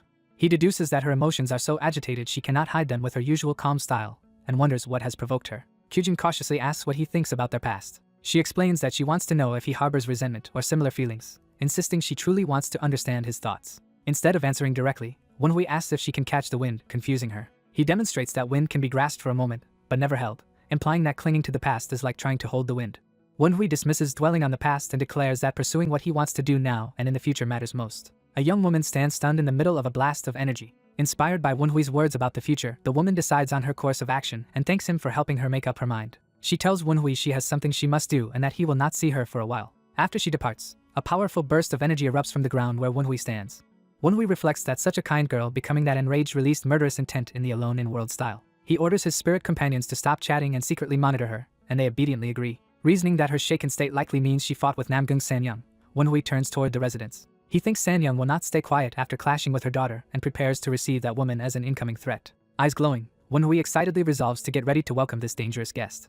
At the Tang branch's main tower, a servant informs the branch clan head that young Master Wonhui is requesting an audience. Inside, the branch head's aide reacts with surprise at the request while the branch head reads documents. The branch head pauses, then instructs that Wonhui be brought in and told to wait. Meeting his escort, Wonhui jokes that he has just come to greet his father as a son, only to be told to leave if he is going to talk nonsense. In chibi banter, Wonhui reminds the aide that he is the branch head's son and jokes about rank, while the aide retorts Wonhui must improve if he wants respect. Facing Wonhui, the branch head asks what business brought him here. Wonhui replies that he has come to negotiate regarding the matter the branch head mentioned the previous night. The branch head silently weighs his words, humming thoughtfully. He calls Gon and orders him out, and the aide promptly withdraws, leaving father and son alone. Wonhui notes in awe that Gon's presence vanished instantly, revealing his impressive skill. The branch head warns that Wonhui's interference could disrupt the Tang clan's larger plans. Releasing a heavy aura, he demands a convincing reason, and Wonhui thinks this is not the bearing of a simple branch head. Wonhui agrees outwardly while inwardly concluding that the man is clearly preparing significant schemes for the Tang clan. The branch head says a negotiation requires both sides to offer something and asks what Wonhui can provide. Wonhui says he cannot give anything immediately but can make a promise. Wonhui promises that he will protect his sister Kyujin, which visibly startles the branch head.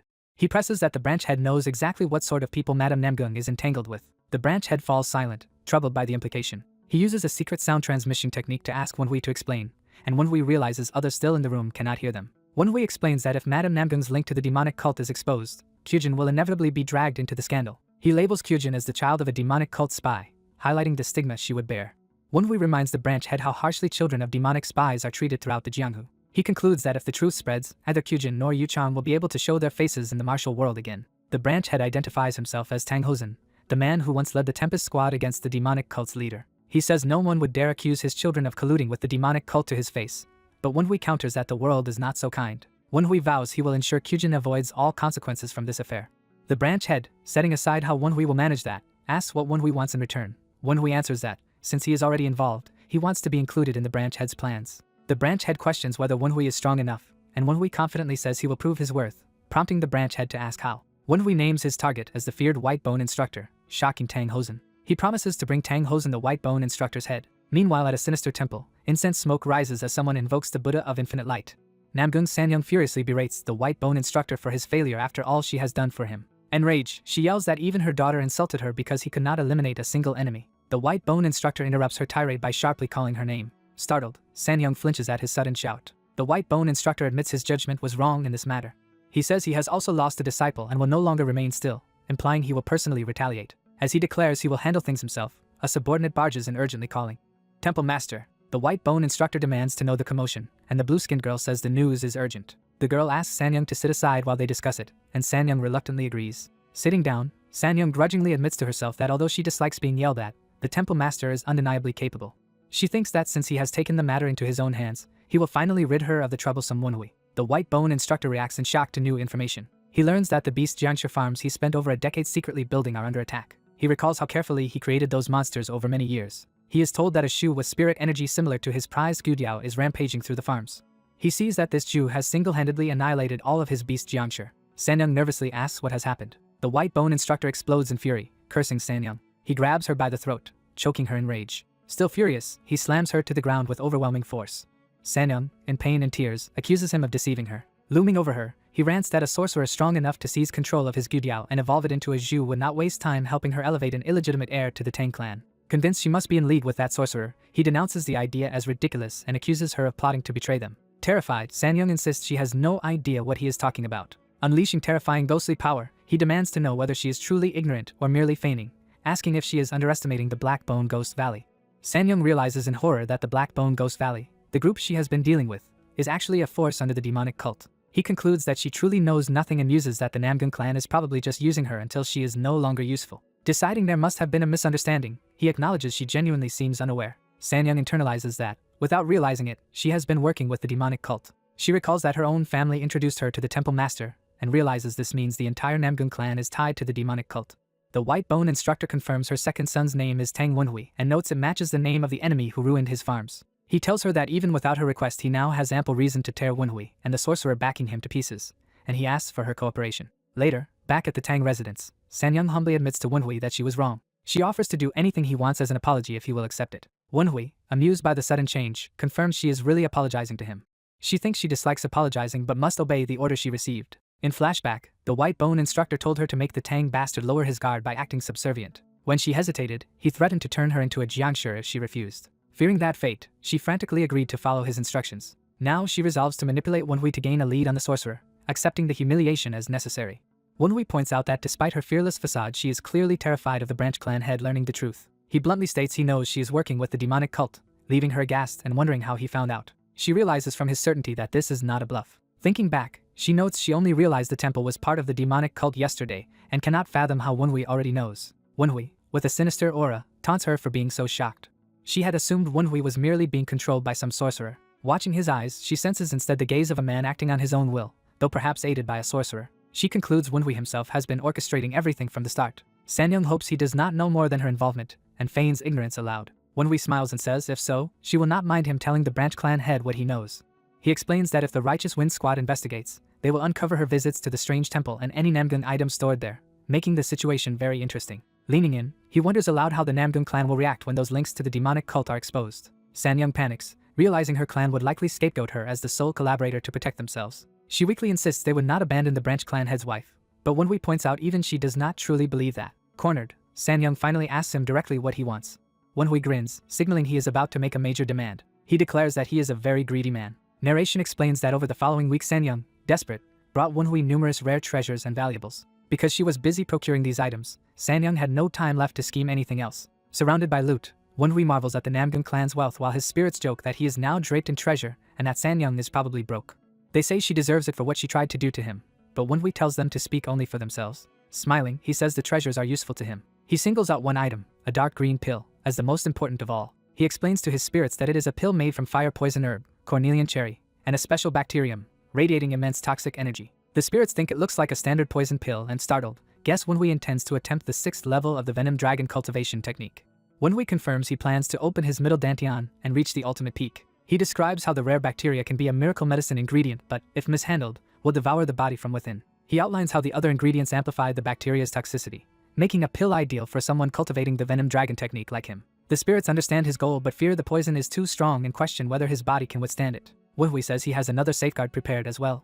He reveals the divine chi clarification orb resting in a box. Narration explains this orb, created by the famed life and death divine physician, is a miracle medicine that greatly boosts internal energy. Wenhui decides to swallow the orb first to increase his internal energy. As he meditates, pure energy from the orb spreads through his body, confirming its intended effect. He then prepares to take the poison pill, recalling that elders warn this type of poison is extremely difficult to digest. He judges that with his current mastery of the venom dragon technique, he might barely withstand it. The poison pill begins dissolving, releasing powerful green venomous energy. Wenhui acknowledges that the coming ordeal will be extremely painful. Venomous power violently swirls within him as the poison activates. Overwhelmed, he screams while his body is inundated by the poison's energy. Poisonous chi erupts outward in a massive storm that even alarms the spirits. They anxiously shout, asking if Wenhui is alright amid the toxic maelstrom. Wenhui feels the poison exploding throughout his body and focuses on converting it into internal energy using the venom dragon technique. Inside, purple cultivation energy and green poison whirl together around a glowing core. The swirling energy condenses at his middle dantian like a luminous orb. He concentrates fiercely, ordering himself to gather the power. He then pulls the condensed energy upward toward his upper dantian, integrating it with his heart and mind. The energy fuses into a blazing sphere of power. His entire body erupts with a towering purple aura as he stabilizes the breakthrough. At last he exhales in relief, realizing he has successfully achieved the 6th mastery level of the venom dragon cultivation technique. His spirits excitedly congratulate him for reaching the ultimate peak in only 2 months of training, amazed at his rapid progress. Wenhui senses a small but pure core of essence in his middle dantian, confirming he has attained 5 Dragon's Peak mastery, the ultimate peak. The noise of his breakthrough draws Gon, who rushes over thinking intruders have arrived but then recognizes the familiar energy. Gon, astonished, asks Wenhui what in the world he has done. Wenhui casually answers that he took a miraculous medicine gifted by Madame Namgyung. Gon remarks he has no idea what the medicine was but guesses it must have cost Sanyang a fortune. He suggests that, regardless, Wenhui must be itching to test his newfound strength. Wenhui, spear-wreathed in purple energy, agrees and praises Gon as an excellent teacher. Gon signals for the spar to begin. Wenhui joyfully declares he will fight with all his strength and charges in with his energized spear. Seeing energy flowing along Wenhui's weapon, Gon is stunned that his pupil is already channeling internal power into a spear. Their weapons clash in a blur as Wenhui's empowered attacks slam into Gon. Gon commends the solid weight and power behind Wenhui's strikes. He ups the challenge by launching a fierce thrust and telling Wenhui to try deflecting it. Wenhui realizes with satisfaction that he can now clearly see and read Gon's movements. He notes that his body responds freely and swiftly as he maneuvers around Gon's rapid strikes. Marveling at this martial realm, he exults that he can finally perceive combat the way Gon does. Wenhui thinks that if he can fully infuse his weapons with internal energy, his power will escalate even further. Surrounded by a flaming purple aura, he pours deadly chi into his spear for a decisive move. Gon, alarmed, recognizes that Wenhui is about to unleash the 12 beats of the violent tiger technique using a spear. Tang Wenhui clashes weapons with his sparring partner in a burst of purple energy. His opponent retaliates with a sweeping, aura-filled staff strike that forces Wenhui back. The older man remarks in surprise at Wenhui's speed as he charges forward. Admitting he must now take their duel seriously, the instructor prepares to fight in earnest. Wenhui, wreathed in demonic energy, reminds him he promised to train him ruthlessly. Later, Wenhui and the instructor sit together, and the instructor asks if Wenhui has heard a recent rumor. The instructor explains that people think Wenhui reconciled with the madam and gave up the successor position out of gratitude. Wenhui says he could do such a thing for family peace, and the instructor doubts he understands what peace means. The instructor assumes the rumor came from the gifts the madam has been sending Wenhui but insists the story is untrue. Wenhui secretly thinks he needs the madam acting that way to gain advantage over the accursed white bone instructor, while the instructor wonders who that is.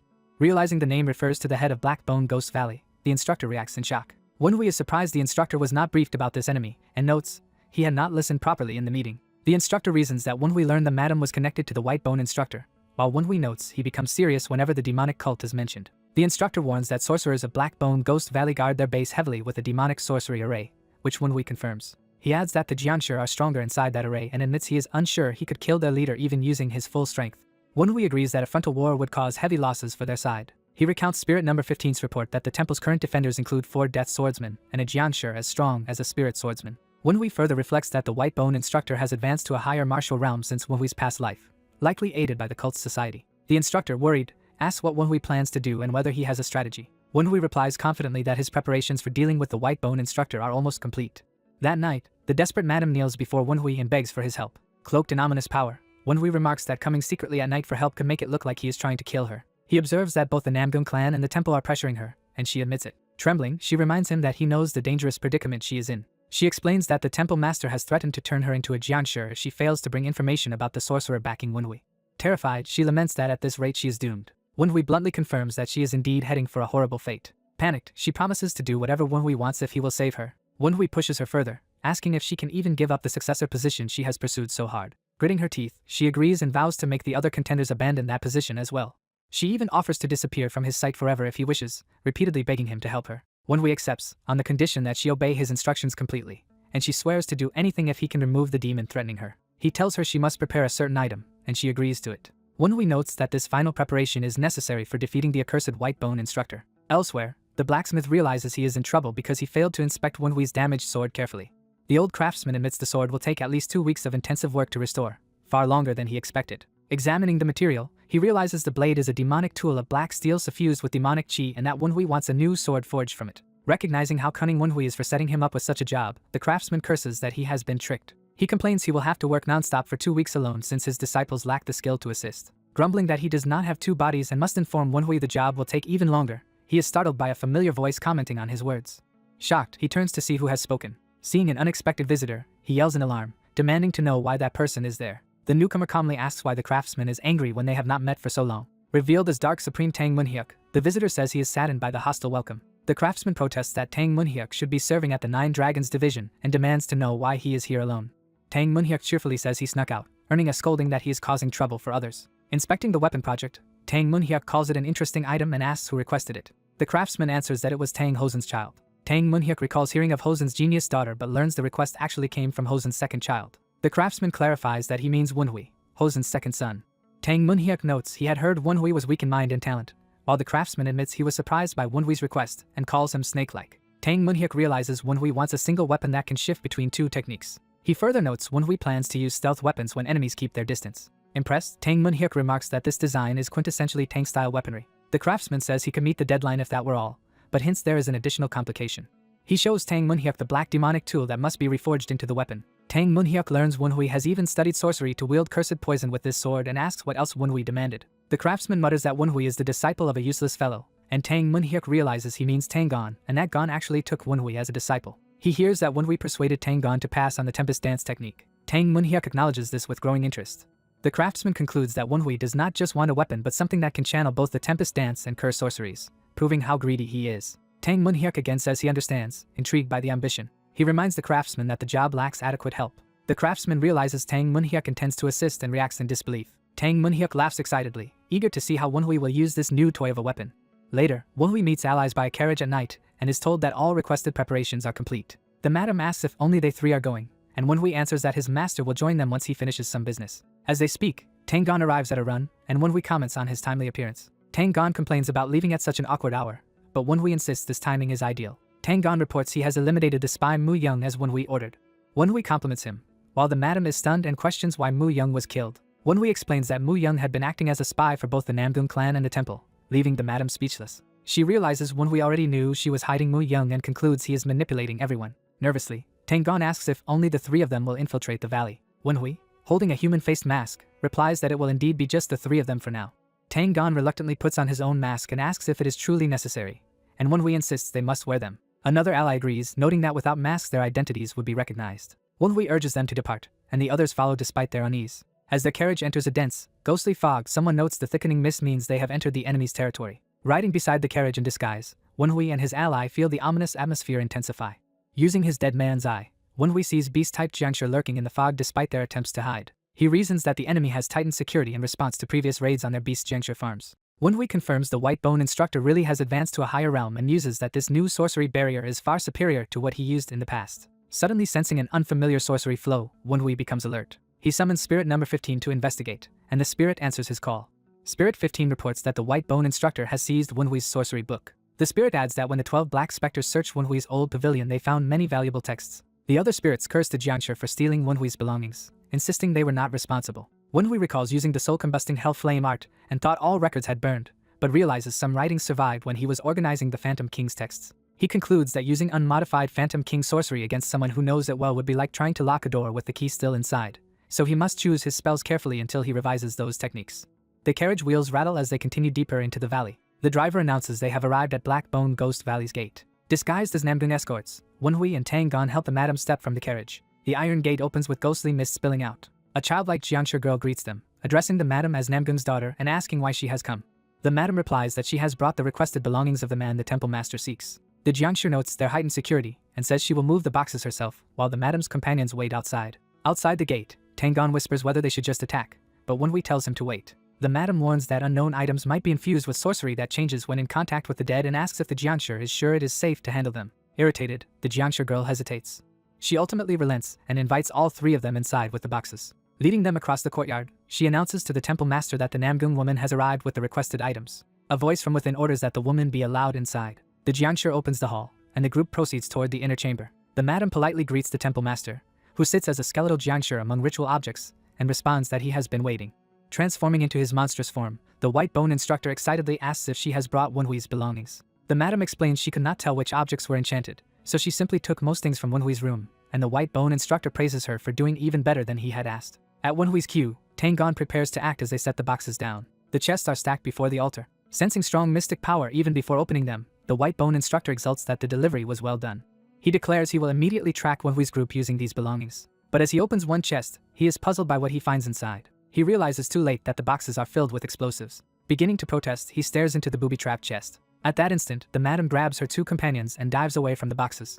A blinding blast erupts inside the hall, obliterating everything. The white bone instructor watches a lit fuse with confusion just before detonation. His eyes widen in shock as the explosion engulfs him. Flames and force rip through the room, consuming his body. The powerful blast turns the temple building into a fireball. The surrounding structures of Black Bone Ghost Valley erupt in a chain of explosions. The destructive blast spreads outward, blowing apart more of the compound. The inferno mushrooms into the forest outside, accompanied by deafening shockwaves. Wonhui's group, already at a distance, shield themselves from the roaring blast, wind, and debris. Tang-gon comments that the explosions should have greatly disrupted the demonic sorcery array protecting the valley. Wonhui answers that the blast did not completely erase the mystic arts. When asked if the white bone instructor could have survived, Wonhui points out that as a Jiangshi he is resilient. Wonhui adds that he had seen the enemy gathering mystic energy right before the blast, so although the instructor may be maimed, he is almost certainly still alive. Wonhui notes that the same resilience applies to the other Jiangshi defenders as well, indicating they too survived. He sprints forward to confront the remaining enemies. The Jiangshi girl leads a squad of white-clad Jiangshi to intercept Wonhui's party. Enraged, she accuses them of defiling their sacred land. From atop a hill, Wonhui jokes that he only destroyed a single house, while his companions note most people would be angry about that. The Jiangshi's subordinate identifies Tang-gon as the fierce Wind Knight, second strongest of the 9 Dragons division, and Wonhui as Tang Hosen's second son. The Jiangshi concludes that the Tang clan must have discovered their plans, while Wonhui tells Tang-gon to worry about his own safety rather than about Wonhui's. The Jiangshi leader orders her forces to capture the intruders alive at all costs so they can learn how badly their plan has been disrupted. As the Jiangshi charge, projectiles suddenly tear through their ranks. One of the death swordsmen is instantly killed by a surprise strike to the head. Tang-gon confronts the remaining Jiangshi, angrily denouncing them for masquerading as humans. The Jiangshi girl is stunned that even an off-guard death swordsman was felled in a single blow. Narration highlights Tang-gon as a martial master of supreme peak level. Wonhui tells Tang-gon he is glad to have him there, and then leaps off to handle his own part of the battle, leaving Tang-gon to face the oncoming Jiangshi. Some Jiangshi curse Wonhui as he departs, but their leader orders them to ignore him and focus everything on Tang-gon. Surrounded, Tang-gon prepares to fight as the Jiangshi commander commands her forces to use all their strength to take him down. Smirking, Tang-gon invites the Jiangshi to try their best if they think they can capture him. Amid the rubble of the destroyed hall, a mangled hand claws its way out, showing that the white bone instructor still lives. Furious, he realizes someone within his ranks has betrayed him. He notes that the explosion has disrupted his demonic array and slowed his regeneration, forcing him to decide quickly whether to repair the array or destroy evidence and flee. Wonhui appears among the ruins and mocks him for considering escape after Wonhui came all this way. Smiling coldly, Wonhui asks if abandoning the fight is not a poor way for the white bone instructor to treat his guests. The skeletal sorcerer recognizes the young man as the despised branch family bastard and assumes this encounter is part of the family head scheme. The young man greets the old sorcerer, recalling that they last met when he learned mystic arts from him. Confused, the old man denies knowing him, so the young man reminds him he once served as his master for a month despite their differing specialties. The sorcerer repeats in shock that the youth claims to have studied under him for a month. Realizing the youth's tone and mannerisms, the old man panics as if recognizing someone impossible. The youth accuses the sorcerer of stealing his mystic arts and failing to recognize their true owner. Enveloped in a massive demonic aura shaped like a beast, the youth states that he is very angry. The old sorcerer connects the youth's evil spirits and identity, recognizing him as cult heir Yan Wonhui. Terrified, the sorcerer unleashes a powerful upward blast of energy. Yan Wonhui watches the old man's attack erupt skyward from the ruins.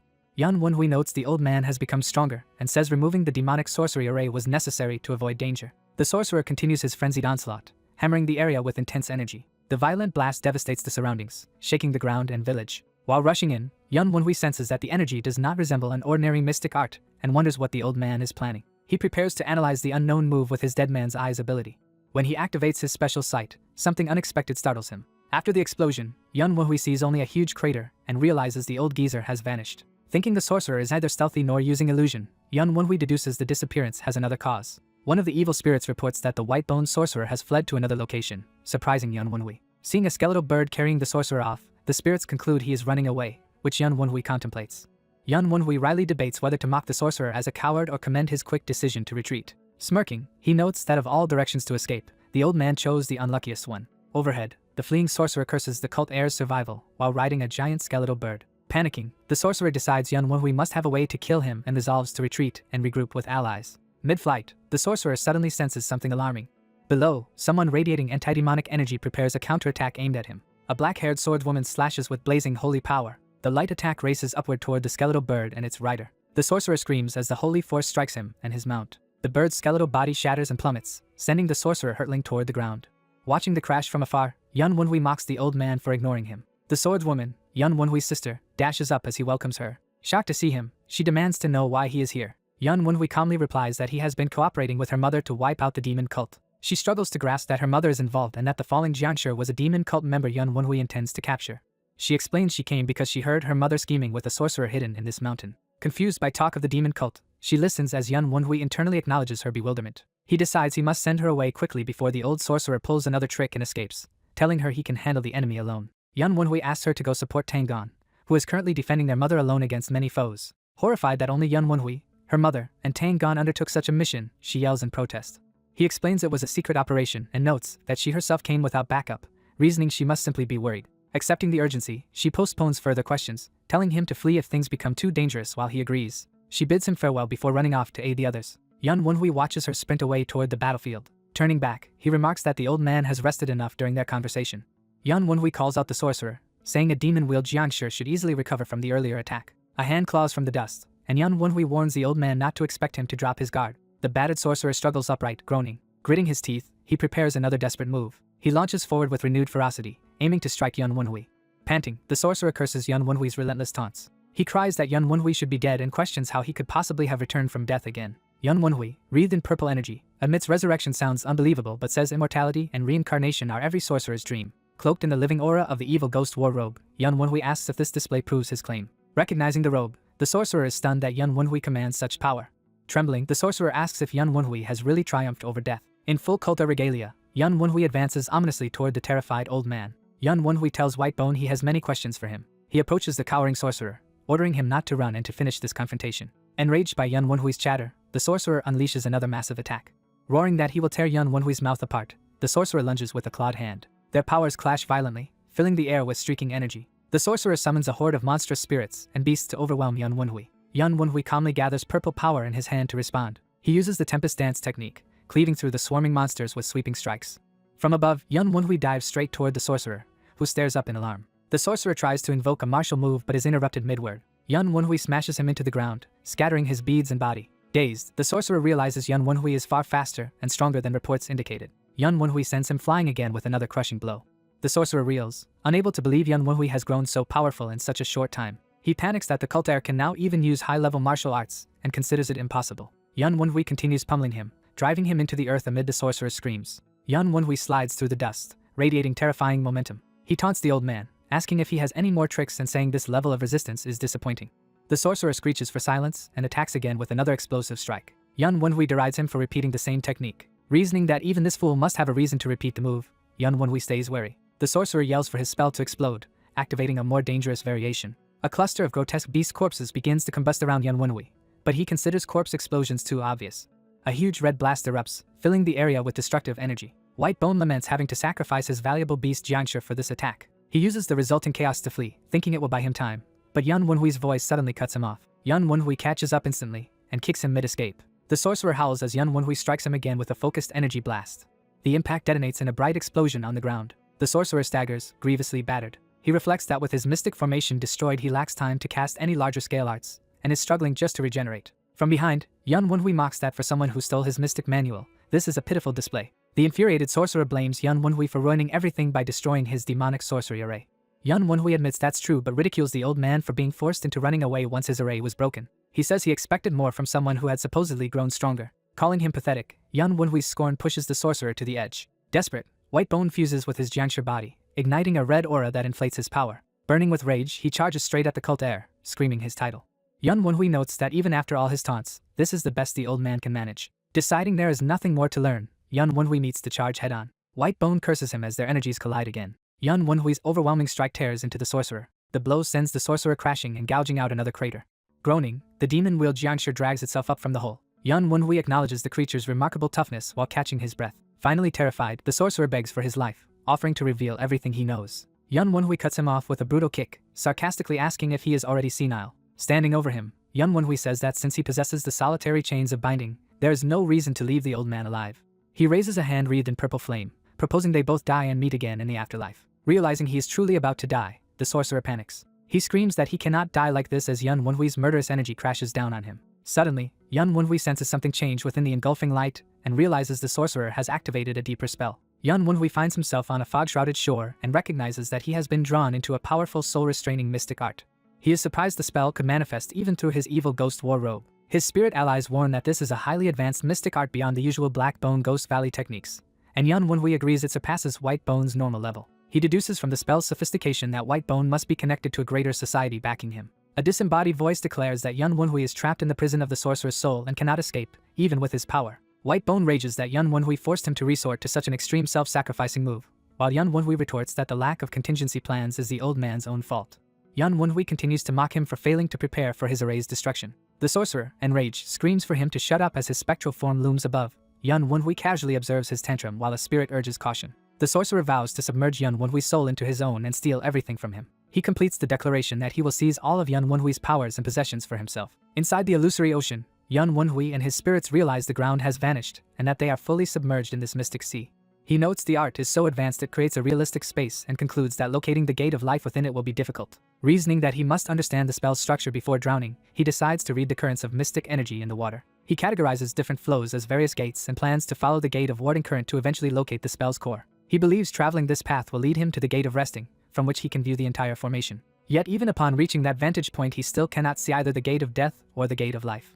He realizes Whitebone staked his own life to cast this spell. Analyzing the sorcerer's personality and words, Yun Wenhui infers that the spell's true aim is to seize his body rather than simply kill him, meaning drowning represents the gate of death. From that, Yun Wenhui concludes the gate of life must involve dying in some way other than drowning. He prepares to act on that deduction, focusing his power into his chest. Yun Wenhui rockets upward within the ocean, forcing his own body toward a lethal impact. His spirits panic that he appears to be committing suicide and demand to know why. Bleeding, Yun Wenhui tells them not to panic and confirms that any death other than drowning serves as this spell's gate of life. Grabbing the sorcerer's spiritual face, he asks if his deduction is correct and crushes down as Whitebone curses him. Yun Wenhui endures the backlash, grimly determined. He squeezes the enemy's soul body in his hand, crushing its single glaring eye. Outside, a massive burst of energy erupts skyward as the inner world collapses. Another powerful fighter, wielding a whip spear, unleashes a swirling air attack elsewhere on the battlefield. His strikes brutally batter two Jiangshi opponents. Tang Gon and another undead ally arrive, and someone shouts Baek Dong's name. Exhausted, Baek Dong and the other swordsmen complain they cannot hold out much longer against the relentless blade attacks.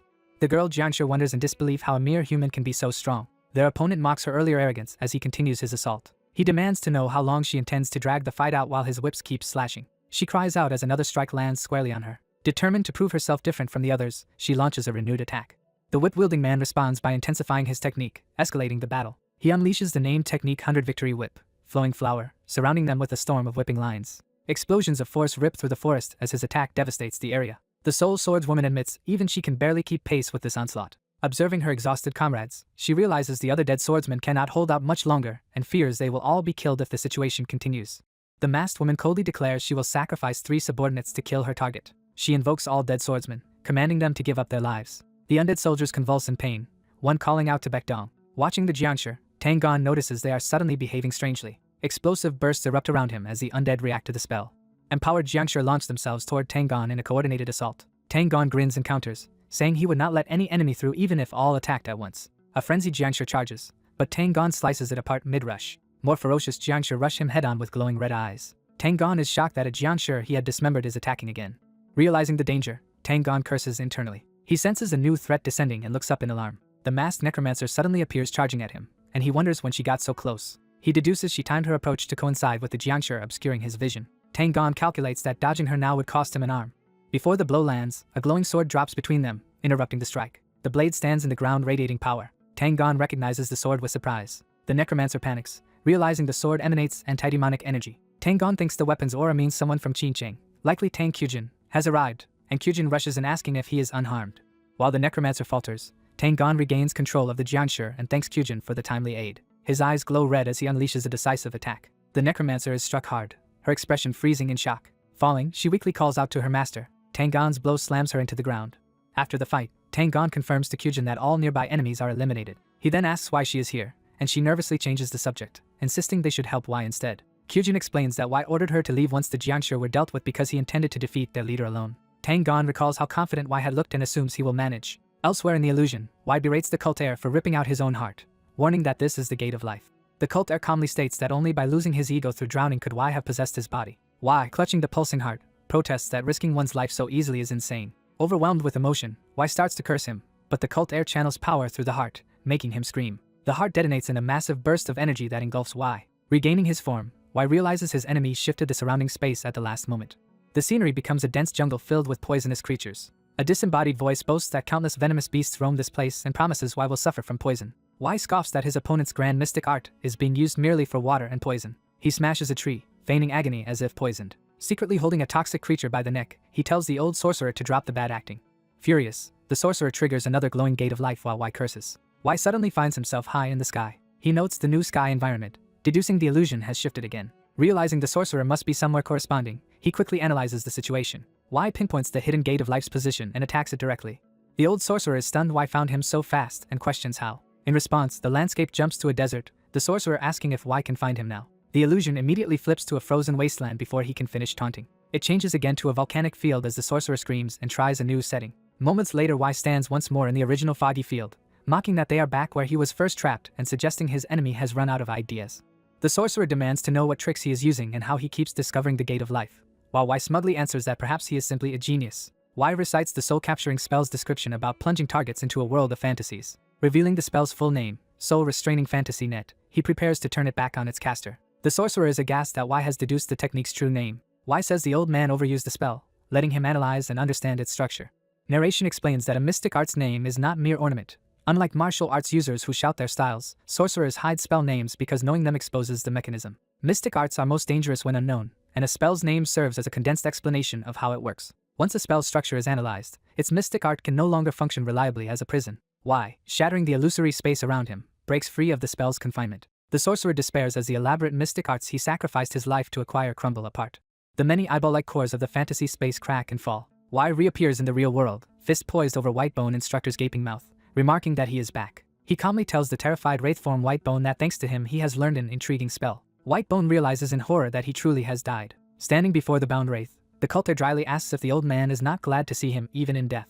Whitebone frantically demands to know how the cult heir reincarnated, offering to trade information. Before he can finish shouting that he will reveal everything he knows, the cult heir grabs his head. The cult heir says he was acting kindly and that bargaining is pointless, asserting total control over the wraith. Looming over the trembling spirit, he lays down the rule that he will ask questions and Whitebone will answer. He begins by recounting that 6 years ago, after his own death on Sealing Heaven Peak, manifesting his living body, he bluntly asks Whitebone what truly happened on Tianshan. He orders the wraith to explain everything in full detail. Whitebone's narration flashes back 6 years to Sealing Heaven Peak, where he died alongside many elders. After that event, the divine cult fell into internal conflict among powerful demon mythos factions. 5 of the 9 demon mythos, including Killing Demon and Wind Demon, joined forces in rebellion.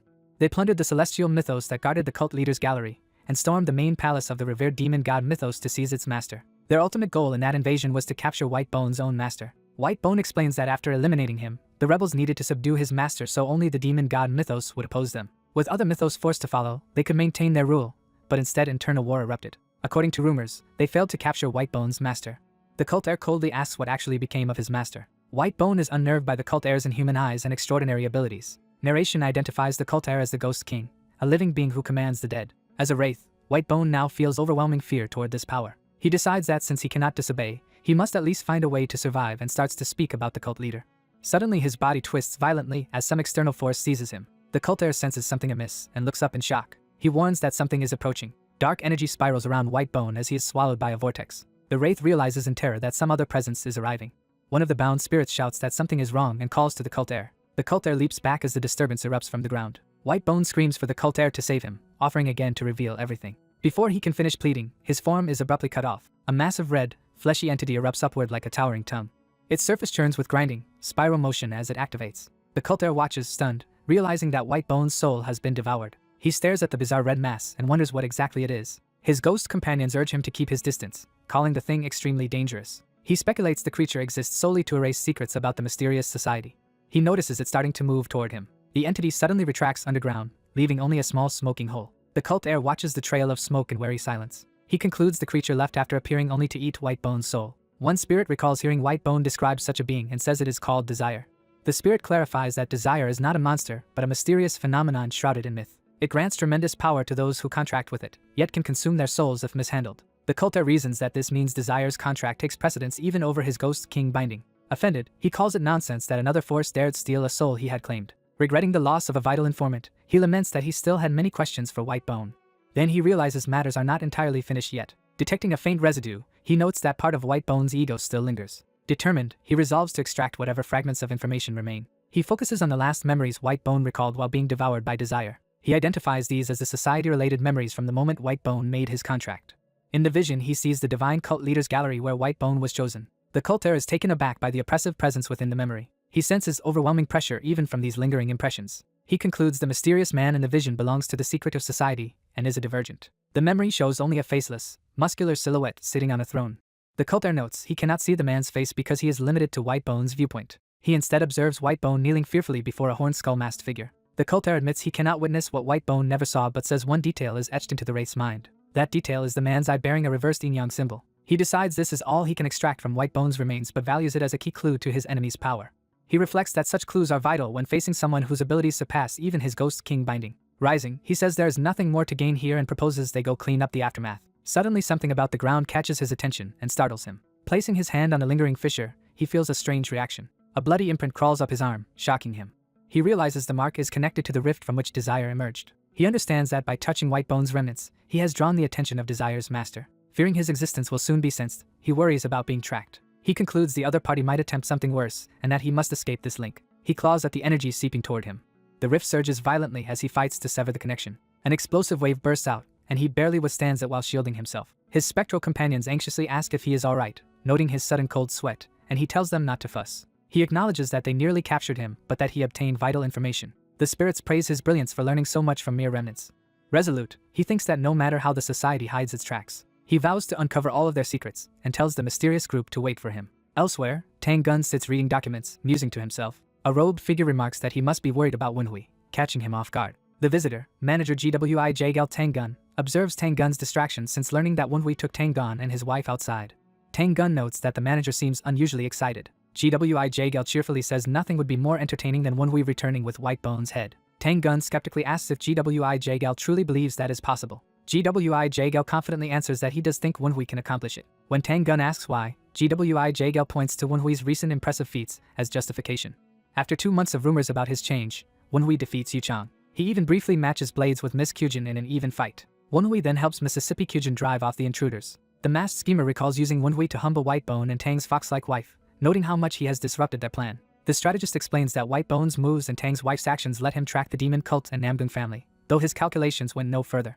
His plans were upended when Wenhui suddenly decided to attack White Bone, shocking him and Tang. He admits he did not stop Wenhui because the unfolding chaos is too entertaining. He then shares fresh gossip, asking Tang if he knows where the clan leader currently is. Tang learns, to his surprise, that the clan leader is at Lu Ban's foundry. The strategist reveals the clan leader and Lu Ban are forging a special weapon for a mysterious requester.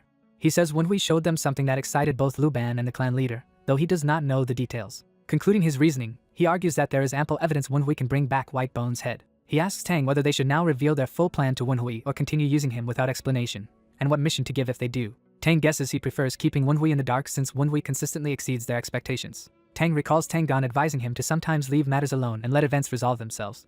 Tang repeats that warning, saying meddling too much will only hurt him, while the strategist jokingly complains about Gan's impudence. The strategist decides to assume Wenhui succeeded against White Bone. He says he will now revise their broader scheme around that assumption. Tang agrees to let him proceed as he stands under the moon. Elsewhere, the ruined demon cult outpost lies in rubble with Wenhui's group approaching. One of Wenhui's companions rushes back toward the others. They tease him for taking so long, thinking he might have been caught. Wenhui appears cheerfully and tells his master to trust his disciple more. Kyujin runs up, worried, and Wenhui reassures her that he is unhurt. Another companion notices something odd Wenhui is carrying. Wenhui reveals that the bundle contains White Bone's severed head, horrifying his friend. The friend angrily asks why he brought it, accusing him of copying demon cult brutality, while Wenhui insists he wants credit for the kill. The master refuses, saying their orthodox sect cannot display a head like that, while Kyujin internally marvels that Wai really slew a demon cult elder. Kyujin reflects that Wai was not this strong days ago yet now radiates a much greater aura and has rapidly advanced in martial arts. She also notes that he even managed to involve her mother in his schemes and wonders what intrigues created this situation. Kyujin's spectral companion gleefully claims Wenhui is the same kind of being as itself. When Kyujin wonders if that means Wai has a soul streak, the specter denies his talent is that high but insists there is something similar. Kyujin presses what it means by same breed and how someone so skilled can be called untalented. The specter says Wenhui's lack of innate gift yet relentless growth makes him even more fearsome, calling him a demon, or even demon king. It warns that Wenhui will voraciously consume anything in his path, which startles Kyujin. The specter keeps muttering that it is bizarre for a human to resemble it so much, while Kyujin complains about the noisy spirit. It tells her not to obstruct Wenhui's path because it intends to be the predator, not the prey, when feeding on him. It vows it will be the one to devour Wenhui, not be devoured. Kyujin is shaken by how intensely the spectral streak reacted to him. She reflects that the demon cult is on the move again, and that Wai's destruction of the outpost will make his name famous in Sichuan, his accomplishments dwarfing her own. She thinks it is now likely that Wai will become the Tang family successor, and worries what her ambitious mother will do then. She grips her sword, darkly musing about what might happen if that future comes. Back at the ruins, one companion asks if Wenhui is searching for something amid the debris, and Wenhui says he has clues from White Bone. Wenhui calls on spirit number 15 to guess where White Bone would have hidden letters or treasure. The wraith points to an area that used to be White Bone's private room, saying the items Wenhui wants should be there. Wenhui locates a hidden mechanism in the rubble, concluding there must be a chamber below. Opening it reveals what they take to be White Bone's treasure chamber. Wenhui and Tang Gon drop down into the intact room lined with shelves. Tang Gon notes that White Bone kept his letters and valuables neatly organized. Reading one book, he realizes the texts are written in demon cult code and will be difficult to decipher on the spot. He calls to Wenhui, who is engrossed in another document. Wenhui discovers a report about 3 people linked to the demon god mythos who must be pursued and captured before their leader arrives. Recognizing its importance, Wenhui mentally notes that he has found what he was looking for. They finish searching, reviewing records of White Bone's activities and communications, and seizing the wealth he had amassed. Among the loot, they also find a box of secret files marked with the Namgung family name, alarming Kyujin's mother. Wenhui says they must move these records and funds quickly before either the demon cult or the Namgung clan intervenes. He orders Tang Gon to guard the site while sending Kyujin and her mother to bring reinforcements to transport everything. Kyujin asks about his own plans, and Wenhui says he will follow a lead White Bone mentioned. He explains he learned critical information during his battle with White Bone and must verify it before the enemy erases the trail. Kyujin worries about him going alone in case it is a trap, but he insists the clue could alter Tang clan's strategy. Tang Gon offers to accompany him, concerned that other black specters may appear. Wenhui privately agrees that future encounters with the remaining black specters will be far harder, and he does not want to drag weaker allies into that danger while hunting the revered demon god mythos. He tells Tang Gon his duty is to guard the trove, since losing it would be a huge blow to the Tang clan, and Tang reluctantly agrees. Wenhui adds that Kyujin is the only one who can accurately report everything to her father, hinting she must return home. Kyujin realizes he is trying to protect her from being manipulated by her mother, and that only she can give her father an unbiased account. She concludes that if her mother or Tang Gon went alone, her mother could twist the facts, so she must be the one to deliver the truth. Wenhui promises to leave signs of his route, and asks her to send backup after they finish securing the site. Fighting back tears, Kyujin agrees to his plan. Wenhui tells them to flee if things become dangerous, while Tang Gon vows to protect the trove, and Wenhui jokes that they worry too much. He then departs alone to chase the lead. The others watch as he launches away in a powerful burst of movement. As he races through the night, his wraiths remark that the Tang clan trusts him more than anyone else ever has. The spirits note the genuine concern Tang Gon and Kyujin showed for him and say they would have enjoyed drinking with them if they were allies. Wenhui agrees they are truly good people. He reflects that without Tang Gon and Kyujin, his status in the Tang 9 dragon family would have been meaningless. Now, because of them, he finally has people he wants by his side. But this upcoming rescue is not for Tang Wenhui of the Tang clan. He declares inwardly that the mission is the duty of Yan Wui, heir of the demon cult. His purple demonic aura explodes as he commits himself to that role. Later, he arrives in busy Daoqing County in Sichuan and is surprised by the crowds. His wraiths explain that 9 Dragon County is overflowing with visitors due to the Dark Supreme's arrival. So many have spilled into Daoqing, making the search slower. Wenhui orders the wraiths to fan out and look for clues about mythos survivors, their pursuers from Black Bone Ghost Valley, or any tracks, and the spirits enthusiastically obey. Seeing how many people are around, he decides his best option is to observe the city from a high vantage point. He spots a tall tea house and judges it the perfect place. Entering the tea house, he asks the nervous owner for a room on the top floor. Hearing there is only one left, he immediately takes it, pleasing the proprietor. The owner happily leads him up, remarking that the room has an excellent view of the city. Wenhui thinks that demonic experts could easily hide their aura here. From his seat by the window, he senses lingering demonic energy in the area and concludes the targets have not yet left Daochen. One wraith reports discovering a hidden watcher nearby, and Manhua orders it to follow the watcher's direction to find the mythos follower's trail. Another wraith claims to have overheard a conversation, prompting Manhua to ask what it learned. The wraith says the fugitives know they are being chased and that their pursuers struggle because the followers keep erasing their tracks. Manhua asks how many fugitives there are and hears the number matches the report's 3. He then asks how many pursuers there are and is told there are 9 that the wraith can currently detect. The spirit adds that one pursuer seems to be a demonic human of the 9 demon mythos, which shocks Manhua. Manhua reasons that a mythos working with Black Bone Ghost Valley must be the Blade Demon North Sea mythos. He recalls that this mythos originates from the frozen northern wastelands, once the North Sea Ice Palace, and that its remnants later joined the divine cult. Their cold is strong enough to freeze the ground wherever they go, allowing them to quickly become one of the 9 demon mythoses after joining the cult. Their treasured ice essence, brimming with energy, is a key ingredient for Black Bone Ghost Valley to create superior geometry. Because of this relationship, Black Bone Ghost Valley now serves the Sword Demon North Sea mythos like a loyal hunting dog. Manhua deduces that the Sword Demon North Sea mythos is behind the attempted assassination of the Dark Supreme. He asks how strong this North Sea mythos pursuer feels, but is told their aura is perfectly hidden and cannot be judged. Manhua concludes that their ability to conceal their presence means they are a peak level master, making the task harder, and orders the wraiths to pinpoint the location of the followers more clearly. As evening falls, he notes it took longer than expected to track them while others downstairs complain there are no more rooms. He overhears the innkeeper apologizing to a loud young noble, while observing 3 well-dressed youths who appear to be from prestigious families. Examining their aura, he senses that the 2 girls are particularly strong, likely capable of gaining reputations rivaling his sisters. The loud youth introduces himself as Hyuk Woogi of the Golden Sword sect and threatens to drive other guests out. Manhua recalls this wealthy sect, created 30 years ago through Western trade. Manhua watches as Woogi bullies the innkeeper and heads in his direction. Woogi's female companions urge him to calm down and accept that there are no rooms, though they seem nervous. Manhua judges that Woogi is trying to impress them but only embarrassing himself. Woogi suddenly notices Manhua and reacts. Recognizing him as Tang Manhua of the 9 Dragon family, Woogi boisterously calls out, which Manhua finds troublesome. Woogi invites himself and his companions to share Manhua's table since there is no open seating, while Manhua inwardly recalls that the original Tang Manhua had no friends and that this rude man was not one. Manhua notes he would usually beat such a person senseless but decides he is too busy waiting on the wraith's report to bother. Woogi enthusiastically calls over the girls, while they politely thank Manhua for the seat and he excuses himself. As they settle, the Golden Sword youths loudly order the menu, praising the tea house's aroma. Just then, a wraith arrives to report that it has finally located the 3 mythos followers as described in the earlier report. Manhua is relieved that the search is finally bearing fruit. He sharpens his focus, readying himself for action. Meanwhile, downstairs an elderly owner begs a burly newcomer not to cause trouble. The man brusquely shoves past, telling the elder to move aside. He declares to everyone inside that he has business here and no one is to move. Several similarly dressed men appear behind him, indicating he has brought a group. Woogi panics at the commotion, while Manhua clicks his tongue in annoyance. A wraith identifies the armed men by their aura and identical weapons as Lion Sect swordsmen. Manhua recalls the Lion Sect's fierce reputation for sharpness and aggression as their members file in. The burly leader asks if Kyujin's fellow guest is Sima Suni of the Chunghwa cabin. Manhua quietly notes that Chunghwa cabin is tied to the famed Clear Sky Sword Emperor, who is rumored to have had a daughter late in life. Manhua suspects the quiet young woman is that daughter, whose father ranks among the top 10 martial masters alongside his own master and the Dark Supreme. He also remembers that the Lion Sect's leader, Lion Blade King, challenged the Sword Emperor a year ago and was reportedly crushed within 10 moves. Manhua concludes that the Lion Sect now seeks revenge on the Sword Emperor's daughter, as Sima coolly asks what if she is indeed that person. The Lion Swordsman introduces himself as Baek Doing of the Lion Sect.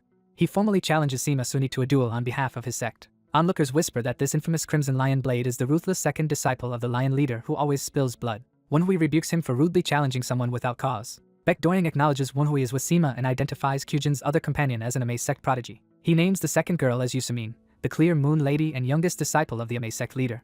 Manhua reflects that the other strong presence he sensed is indeed an Ame martial artist. Baek Doing insists this is strictly a dispute between the Lion sect and Chunghwa cabin and that Ame should stay out of it. He mockingly adds that if Sima cannot win alone, he does not mind fighting Ame's prodigy too. Sima, offended, accepts his challenge outright. Yusumin tries to stop her, but Sima tells her not to worry. Sima steels herself, resolving that if she retreats from challenges like this she is unworthy of being called the Sword Emperor's daughter. Baek Doing laughs approvingly at her boldness as kin of the Sword Emperor. He suggests they move to the tea house's spacious backyard for their duel. Manhua, hearing that his own matter is ending, laments the wasted time while learning from the wraiths that the followers have scattered into alleys. He tells the spirits to guide him to whichever follower is in the most immediate danger and prepares to leave. A Lion Sect man blocks his path, saying no one may leave until Baek Doing's duel with Sima finishes, which irritates Manhua. Baek Doing announces that all remaining guests, especially Sima's companion, must stay and watch the fight. He points specifically at Manhua, demanding his attention. Ignoring the command, Manhua brusquely shoulders past one of the blocking swordsmen, telling him to move. As he does so, he curtly tells someone behind him to sit down, signaling he will handle the situation himself. A swordsman presses his blade to the protagonist and angrily asks if he did not hear the warning. The protagonist instantly grabs the man's face, cutting him off. He brutally kicks the man away, sending him and his sword flying. Another warrior with wild hair notices the outburst and stares in shock. Two women witness the violence, stunned and fearful. Wreathed in dark purple energy, the protagonist repeats his command for everyone to move. Smiling madly through blood, he rages about why they could not simply obey. A bystander realizes these fools provoked the cult heir when he was already at his most unstable. Members of the Lion Sword sect curse him and charge, outraged that he attacked one of theirs. Two Lion Sword sect fighters leap at him with swords raised. The protagonist coldly repeats the word dare, his temper flaring. He erupts with power and advances, eager to fight. He clenches his fist, gathering energy for a devastating blow. One bald swordsman manages to land a heavy strike on him. Gloating, the bald man starts to proclaim punishment for opposing the Lion sect. Mid-gloat, he is shocked as his sword suddenly shatters in his hands. The protagonist counters with overwhelming force, sending the man screaming. As more attackers rush in shouting, he weaves through them and knocks them aside. Another swordsman charges with a shout, swinging down at him. The man is stunned as his face is smashed mid-attack. That attacker is flung away, screaming in pain. The remaining Lion Sword sect members see their comrade down and hesitate. Someone recalls that these defeated men belong to the elite Blade Lion squad that dominates Guizhou. One of the squad members lies unconscious and bloody on the ground. Observers marvel that the protagonist beat two of that elite squad so easily as he stands amid swirling aura. The Crimson Lion, their leader, decides he must step in despite the scheduled duel. Drawing his blade, he vows to show why he is called the Crimson Lion. He launches a ferocious, sweeping assault with his massive sword. The protagonist notes that normally he would only disarm this man. But remembering how they chose the wrong opponent, he prepares to respond seriously. The Crimson Lion sneers that at least the protagonist can dodge a little. He declares that if his blade so much as touches the protagonist once, that will decide things. Frustrated, he shouts at the protagonist for just running instead of standing to fight. Screaming for him to stand and fight, the Crimson Lion brings his sword down with all his strength. The protagonist, unimpressed, mutters that he is now bored. The Crimson Lion roars and charges again with full force. Onlookers gape in terror at the escalating clash. The young woman from earlier watches tensely, worried yet impressed. The protagonist, unscathed, asks what the Crimson Lion plans to do now that his best hit failed. Realizing his attack was useless, the Crimson Lion stares in disbelief. The protagonist suddenly closes in with a powerful punch. His fist smashes into the Crimson Lion's face, sending blood and teeth flying. The blow lifts the Crimson Lion off his feet, utterly overpowering him. A woman gasps that he has just defeated one of the most famed rookies of Guizhou. She notes in disbelief how one-sided the fight was as his body crashes into the ceiling. The remaining sect members scream for their young master and curse the protagonist. They rush him in a desperate, chaotic charge. Calmly, he remarks that they really like using the word dare. Elsewhere, another powerful figure senses something and turns sharply. Back in the inn, the protagonist tells the last conscious enemy that he is the only one left, terrifying him. The survivor stammers and calls him a monster. Cloaked in a demonic aura, the protagonist points out they attacked first, while the man begs for mercy. He agrees to spare him in exchange for a favor. Grabbing the man's head, he orders him to relay a message to the ones he knocked out. Smiling darkly, he says he will let things end here for now. He warns that if they ever obstruct him again, he will show them what hell truly looks like. The man, foaming with fear, promises to deliver the message. He collapses mid-sentence as the protagonist leaves him barely conscious. The two women watch the aftermath and comment that he left after making a huge mess. They decide there is no time left to leisurely drink tea. The younger woman, shaken but excited, realizes there is a martial master their age. She recalls that he introduced himself as Wenwei. Elsewhere in the city at night, a hooded child flees while a masked pursuer closes in. The masked killer unleashes a deadly sweeping attack. The blow slams into the fleeing figure, sending blood spraying. The killer watches calmly as the victim collapses on the alley floor. Standing over the wounded child, he declares he has finally caught them. Revealing a skull-like face, he vows to exterminate the rest of the group as well. The white-haired child defiantly calls him an infidel and curses him. The killer mocks that he looks forward to the child's screams and uses a telepathic tool to call allies to take the target.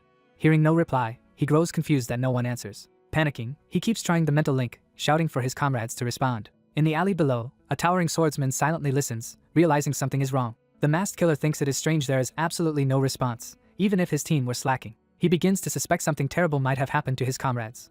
A cold voice intrudes on the link, teasing him for being scared just because no one is answering. The killer demands to know who has infiltrated their means of contact. The unseen speaker remarks how outdated their spirit contact bond is, shocking him that this stranger knows of it. Realizing the speech pattern feels familiar, the killer hears the stranger criticize his slow decisions and mention that the others realized faster. He whirls around in alarm, asking when the stranger arrived. On a rooftop, the purple-eyed masked protagonist appears in a dark war robe. The killer recognizes the evil ghost war robe and purple eyes and cannot believe what he is seeing. The protagonist comments that the man looked very excited chasing a member of the demon god mythos. In a blur, he moves behind the killer and seizes him, cutting off his cry. Channeling murderous energy into his grip, he declares his people should not be the ones hunted and brands the killer a traitor. High above the city, another white-haired man stands on a roof, apparently feeling this surge of power. He turns, alerted by the disturbance. Addressing the newcomer, he acknowledges his arrival. The black-haired young master asks his subordinate whether the operation is done. The subordinate explains it will take time because there are many witnesses, and the young master derides the incompetence of their jianshi. The subordinate apologizes for the delay, while the young master says he does not mind waiting if it means hearing the screams of Yun Wonhui's followers. He admits he is acting cowardly but cannot forget that man's face. He remembers losing the succession battle years ago when he was one of the 10 pillars of the demonic path. That memory flashes back to an explosion that once crushed him. He lies in a crater, defeated and humiliated. The victor, a man wrapped in chains, wonders why such a weakling is even here. The fallen man reflects that despite being unable to use martial arts, his opponent did all this damage with chains alone. The chain wielder coldly tells him not to speak lest his weakness spread. The defeated candidate is stunned into silence. The victor turns away, saying there is no need to fight someone so weak and ordering him to leave. Narration reveals that as the second son of the Northern Sea's demonic path and a successor candidate of the heavenly demon divine cult, he lost everything due to that single defeat. He later climbed to the early Supreme Peak realm, but his rival died before he could get revenge, though that rival's heir still has much to lose. He decides that by killing all of the rival's followers, he can at least make the man feel a fraction of the humiliation he carries. His old subordinate vows to devote the rest of his life to helping the young master's revenge, and the young master thanks him. Suddenly they sense powerful energy and look toward it. The young master identifies it as demon god mythos sorcery and concludes a sorcerer is among their enemies. Judging the sorcerer slightly weaker than his old rival, he notes that even so, ordinary swordsmen will not be able to defeat such a foe. The subordinate asks permission to handle the sorcerer, and the young master grants it. The subordinate unleashes a massive ice energy attack that tears across the rooftops. The young master clicks his tongue at what he senses. He remarks that the energy he feels is disgustingly similar to Yun Wonhui's. Back in the alley, the protagonist crushes the skull-masked killer's face for laying hands on his follower. The killer desperately claims he was only following orders. The protagonist agrees that a small fry like him has no authority of his own. Relieved, the man begins to thank him, thinking he will be spared. Instead, a crimson slash cleaves through him in a spray of blood. Writhing on the ground with a gaping wound, he asks why he is being killed. The protagonist answers that this is divine punishment for betrayers of the cult, and that such punishment must never be forgotten. He assures the dying man that his comrades will soon join him in death. Raising his fist, he commands that all of them die. The killer's body is obliterated from within, leaving a gaping void in his torso. The protagonist stands amid the aftermath, his power still raging. His eyes glow beneath the hood as his killing intent slowly settles. The rescued child peeks around the corner, recognizing the evil ghost war robe and purple eyes. Trembling, the child steps out and starts to speak to him. Overwhelmed, the child asks if he is truly the cult's successor. Smiling under the hood, he confirms that he is exactly who the child thinks he is. The child's face lights up with tearful joy. Calling out to his young leader, the child runs and throws himself into his arms. The protagonist catches him, and the child sobs with relief that he is safe. Hugging him back, the protagonist gently praises him for doing well. He tells the child there is no need to speak because he understands how he feels. The child clings to him and weeps, calling him young leader. The protagonist's eyes harden as he refocuses on the situation. He says he would like to talk longer, but there is more he must do. Sensing a new enemy approaching, he tells the child to stay back because an interesting opponent has appeared. The white-haired subordinate Baek-san charges down the alley, shrouded in icy wind. Seeing the shredded corpse, Baek-san admits he did not expect anyone this powerful to be present. The protagonist remarks that they have caught a bigger fish than anticipated. Facing Baek-san, he greets him after many years and notes the infamous living corpse of the Northern Sea is still active. Baek-san is shocked as the protagonist casually mentions their mutual acquaintance Gu Min-chai and asks how that weakling is doing. Baek-san says he recognized the outfit because someone once used that nickname for the young master. The protagonist confirms with a grin that he is indeed the person Baek-san suspects. Enraged, Baek-san unleashes a roaring surge of cold energy while shouting the title young heavenly demon. The protagonist feels the immense chill and his spirit allies warn him to be careful, realizing Baek-san is the second strongest of the blade demons. He comments on how unusual it is that this long-lived ice ghost is still around and notes he thought Baek-san had died 6 years ago. Baek-san snarls that he has been slaughtering the protagonist's followers, believing he would meet him in hell. The protagonist realizes his allies must have died without witnessing Baek-san, and his killing intent rises. He glances back to ensure the child is safely hidden behind the wall. The child, crying, begins explaining that while the protagonist was gone, the second son of the Northern Sea's demonic path became obsessed with the demon god mythos, setting all of this in motion. The hooded protagonist invokes the name Gu Min-chai as his next target. Baek-san insults Gu Min-chai's weak chi and claims his own power vastly surpasses it. Determined not to miss his chance, Baek-san lunges forward with a massive ice blade. The hooded man calmly tells Baek-san he is gravely mistaken. The protagonist reflects that hardship and relentless struggle define his life. Boasting that he has never tasted defeat, he beckons Baek-san to attack within 3 seconds. Baek-san charges, and the protagonist prepares to measure how long he can last. Baek-san's ice attack slams down with devastating force. Baek-san taunts that the protagonist can only talk big. The hooded man begins to chastise his enemies for always acting the same way. Power gathers in his eyes as he focuses on Baek-san rushing toward him. Baek-san is shocked as purple energy suddenly disrupts his approach. The protagonist engulfs Baek-san in a massive purple blast, asking if he has learned his lesson. Trapped in swirling fog, Baek-san realizes he is inside a prepared array. He angrily asks if the protagonist deliberately waited for his attack, while the latter ridicules his lack of sense. Baek-san strains against the array, crying out in pain. He recognizes the fog as a variant of Black Bone Terror's thorny ghost fog and doubts it can hold him. The protagonist notes it is actually a modified version, and Baek-san senses something is wrong. A purple explosion rocks Baek-san, forcing him back. Realizing the fog is unusually strong, Baek-san asks if another sorcery was combined with it, and the protagonist confirms he tailored it for them. The protagonist explains he is using a high-level society technique called soul restraining fantasy net, but lacks the raw energy to fully power it. He wonders if there is any reason to use that net in its original form. He reveals his purple eyes specialize in rapidly and efficiently activating such sorceries. By pairing his eyes with thorny ghost fog, he can conserve energy while perfectly complementing the soul restraining fantasy net. He completes and renames the combined formation as the purple fantasy net. Baek-san grudgingly admits the technique is advanced but believes the protagonist lacks energy to withstand his eye's power. The protagonist counters that he will prevent Baek-san from using that power at all. Baek-san suddenly vomits blood as the hidden effect hits him. He realizes he has been poisoned by the ghost fog and that using chi will worsen his condition. Coughing and covering his mouth, Baek-san is told he must circulate chi to purge the poison, yet doing so will trap him further. The protagonist states that simple circulation will fail because his special wraith poison spreads too swiftly. He notes that Baek-san's heavy body is the ideal environment for this wraith poison. Baek-san, furious and weakened, demands the hidden enemy reveal himself. The protagonist mockingly calls being labeled a coward a kind of compliment. Baek-san hacks and wheezes as the poison ravages him. Accepting he may die soon anyway, Baek-san steels himself. He resolves to die together with the protagonist rather than fall to his schemes. Baek-san focuses intensely as he begins a final technique. He unleashes his ultimate Eye Soul Blade technique. The technique culminates in a gigantic heavenly eye slash that shatters the purple fantasy net.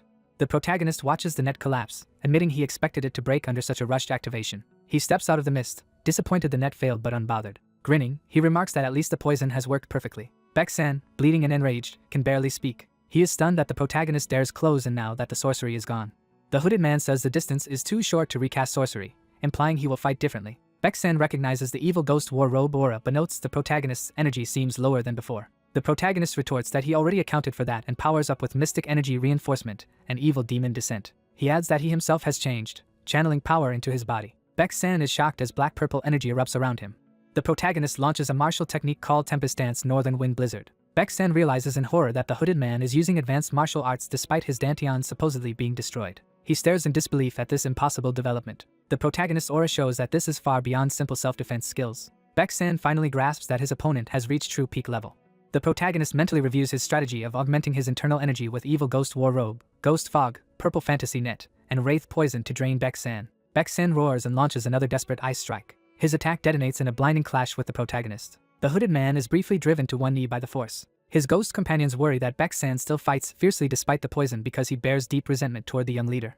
Hearing this, the protagonist finds the life-or-death struggle exhilarating. He admits it is fun to test his skills in real combat and see what he can improve. He reflects that the world of martial arts is new ground where he can experiment. Fighting seriously like this makes the flaws in the Violent Tiger's 12-beat technique obvious to him. Watching Baek-san's movements, he pinpoints weaknesses in that style. He reaches an enlightenment by mentally dissecting each part of the technique mid-battle. He breaks the enemy's attacks into pieces to analyze and exploit every flaw. He concludes that martial arts are merely tools to express and expand himself, with his own body being the real core. He decides he must adapt and own others' techniques rather than just copy them. Acknowledging he still lacks knowledge, he intends to modify martial arts to suit his needs. As a live example, he studies Baek-san's Eye Soul Blade technique in detail. He notices Baek-san's execution differs slightly from the textbook form. He likens Baek-san's version to a blizzard of fast, sharp blades that bury those who cannot break through it. He understands that anyone caught would freeze to death within that storm. He deduces that Baek-san's personal sword art is built atop the Eye Soul Blade technique and plans to perfectly mimic its fundamentals. The hooded man then copies Baek-san's blade movements himself. Their identical ice techniques clash, startling Baek-san. Baek-san recognizes his own Eye Soul Blade technique being mirrored after just one viewing and is horrified. The protagonist continues wielding the copied style with ease. He chooses a sword trajectory that best fits his body.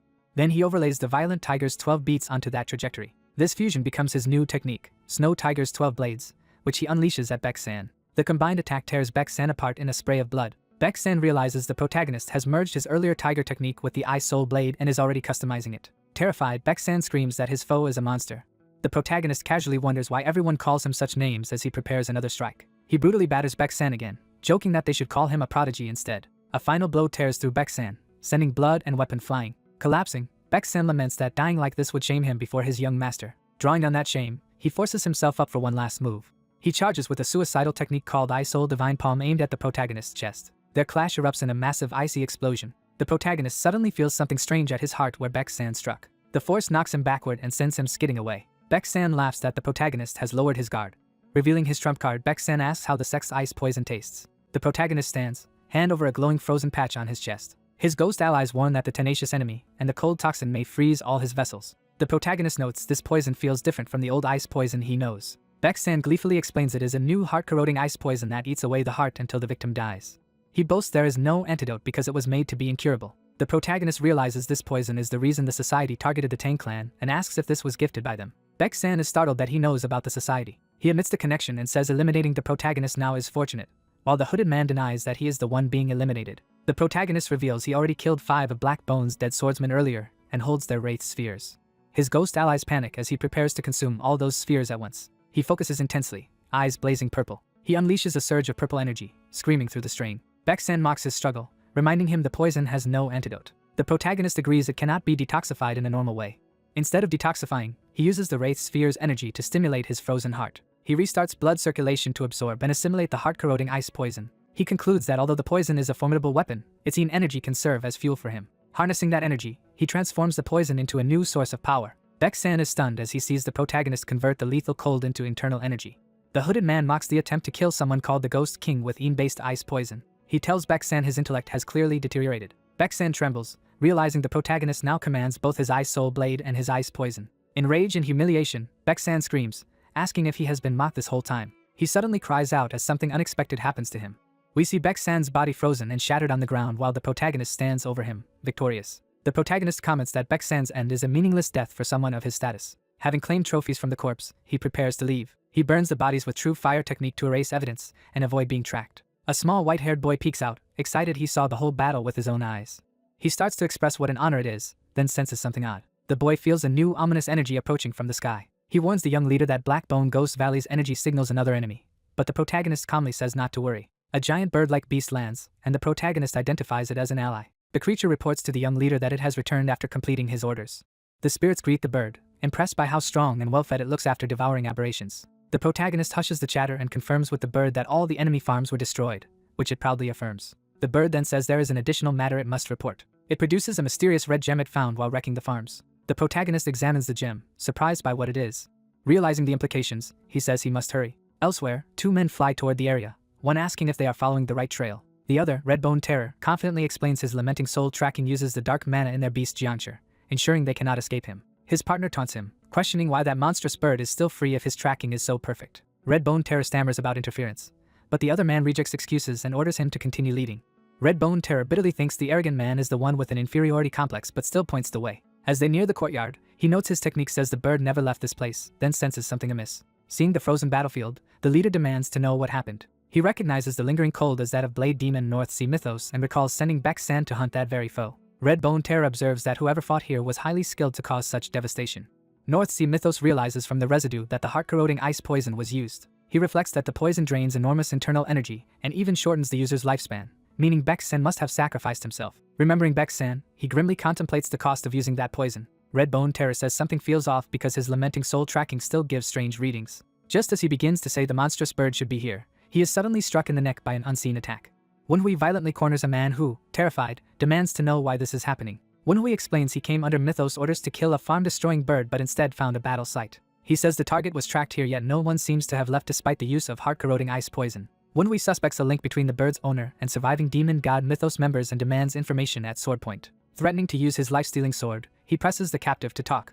The panicked man reveals the monstrous bird was created by the Nine Dragons Division to assassinate its leader's son. Wenhui thinks about the Nine Dragons Division plot center and orders the man to elaborate. The captive recounts how they courted the Tang branch's matron, who instead asked them to kill her second son. He says the undead swordsmen sent on that mission vanished while the Gu Diao mutated and began attacking their farms. Wenhui calls them incompetent for not knowing why the bird changed. The man insists White Bone Instructor is still investigating and that infiltrating the secretive Tang clan has been slow. He adds that because they do not know what force supports the second son, progress is delayed. In flashback he recalls that only months ago that despised second son was still being neglected at home. Then that son abruptly changed and started foiling their schemes. Finding this suspicious, Wenhui asks the Tang son's name.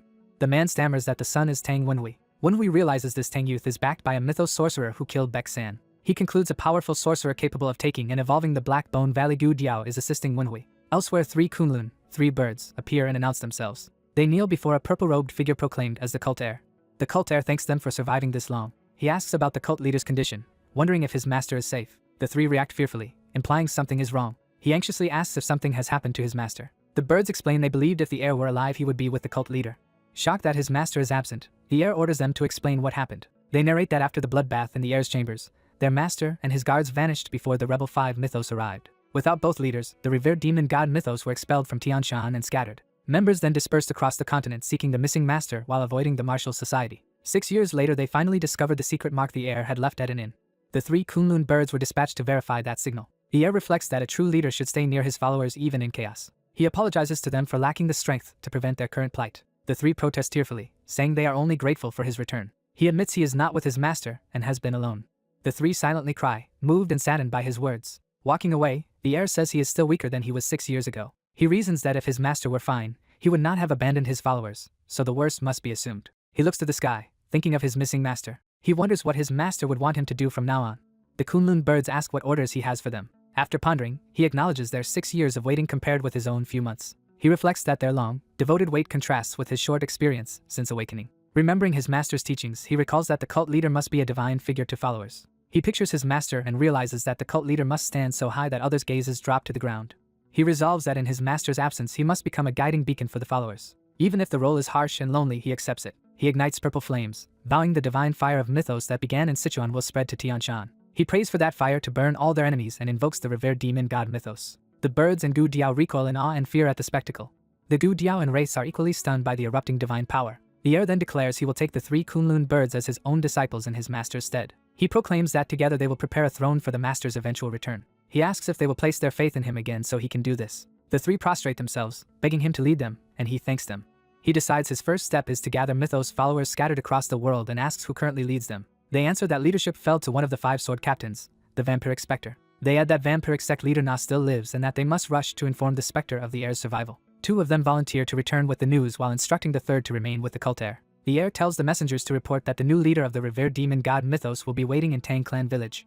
A carriage travels through the night forest carrying Wenhui and his companions. Inside, an exhausted Wenhui asks if his condition is really that bad. His spirit allies say his internal injuries are severe, his energy unstable, and he risks chi deviation. They explain his body-soul bond is shaky after overexerting himself to absorb poison, and wonder how he is even conscious. Wenhui muses that to his followers the mythos leader must be like a true god, not just a ruler.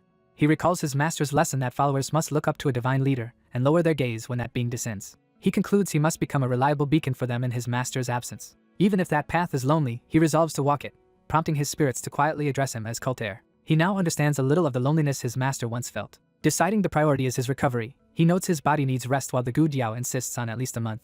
Wenhui protests that he has only a few days until the Dark Supreme arrives. The Gu Diao advises him to refine his yin energy and merge his new insights into his body quickly. Wenhui accepts this risky plan, intending to circulate chi even inside the shaking carriage, shocking his spirits. He insists he must stabilize the yin power before it causes worse damage. He analyzes that his injury came from forcing new understanding into an unstable core, making energies not instead of balance. He plans to dismantle those tangled forces, discard excess energy, and refine the rest. He visualizes splitting and reforging his energies into a proper refined state. The goal is to create a new, purified essence to settle calmly in his central core. He enters deep meditation as his energies swirl wildly around him. His companions marvel that he is actually disassembling and refining his energies one by one through sheer concentration. They sense the yin energy stabilizing and believe he has completed the process. Wenhui opens his eyes, registering the successful stabilization. The spirits excitedly praise him for inventing a new cultivation method using the central core. Confused, Wenhui asks what they mean by new method of central core cultivation. The Gu Diao clarifies that he just manipulated his core's chi entirely by will, an advanced central core technique, which he confirms.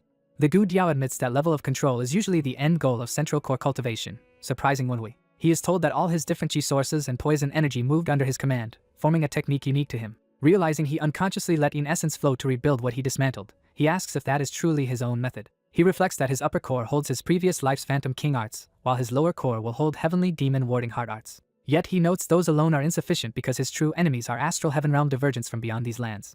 He admits that mastering those 2 systems separately still would not let him surpass such foes. He thinks that if the central core method can fuse his mystic and martial arts, he may stand a chance. The spirits warn it will be a hard road but insist his current feats prove it is possible. Wenhui states he has chosen his path forward. He examines a bead of Black Dragon Water True Energy. Noting its pure, water-like nature, he decides to base his central core cultivation on this energy, creating the Black Dragon Chi arts. Meanwhile at the 9 Dragons division, disciples prepare to depart with the Righteous Wind squad leader. The division head thanks that squad leader for personally coming to assist. The squad leader says it is simply their duty, complaining that Tang Gan's poor report made things harder. As they leave, he is surprised to see a carriage approaching early in the day. A gate guard stops the carriage and asks the driver, one Kunlun bird, why they have come to the Tang branch. Wenhui steps down, about to answer the question. He calmly replies he is returning from a mission, shocking the guard who recognizes him. His sister sees him and freezes in surprise. She rushes to hug Wenhui, and he greets her, saying he did not expect her to be waiting outside.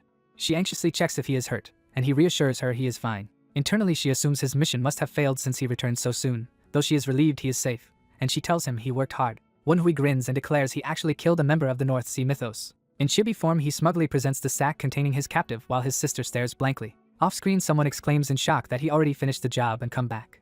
A violent sound effect cuts to the Tang compound as the scene shifts. In an earlier scene Wenhui finally releases the tortured soul of a North Sea mythos member, ending his suffering. He tells the wraith to be grateful its torment ends here as he disperses it. His spirits comment that Wenhui had repeatedly torn and reformed that soul, making undeath a mercy. Back in the present, he notes they now have ample information on North Sea mythos and that it is around midday.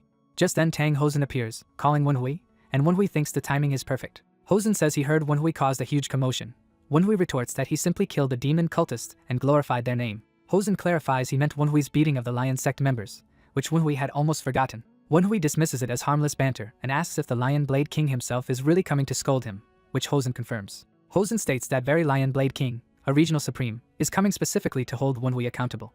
Wenhui is incredulous that such a figure would visit over youthful squabbles, but Hosen affirms it. Wenhui sighs that he expected praise yet will also be reprimanded and urges Hosen to take him to the meeting. He then formally reports to the Tang clan leader that he has returned after completing his mission. The clan leader scrutinizes him silently. He remarks that in addition to the white bone head Wenhui promised, there was another trophy. He notes that Wenhui also delivered the head of the North Sea mythos Blade Demon. Furthermore, Wenhui angered the Lion Sect enough to lure the Lion Blade King himself to their territory. Wenhui defends that conflict with the Lion Sect was unavoidable during the mission and says he has yet another detail to add. The clan leader asks what else Wenhui has to tell him. Wenhui produces a written report from his robes.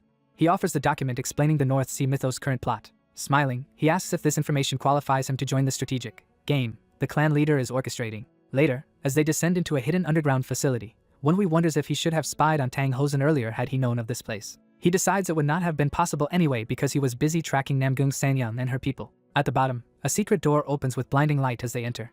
Seeing the vast chamber within, Wenhui thinks the scale far exceeds his expectations. He is stunned that such a huge space exists underground. His spirits excitedly call him over to examine a massive, incredibly detailed world map on the wall. They point out it includes Sichuan at the center and regions stretching from Haidong to Xinjiang, India, and Europe. They observe that the map lists countless sects and organizations with notes on their strength and diplomatic ties to the Tang clan.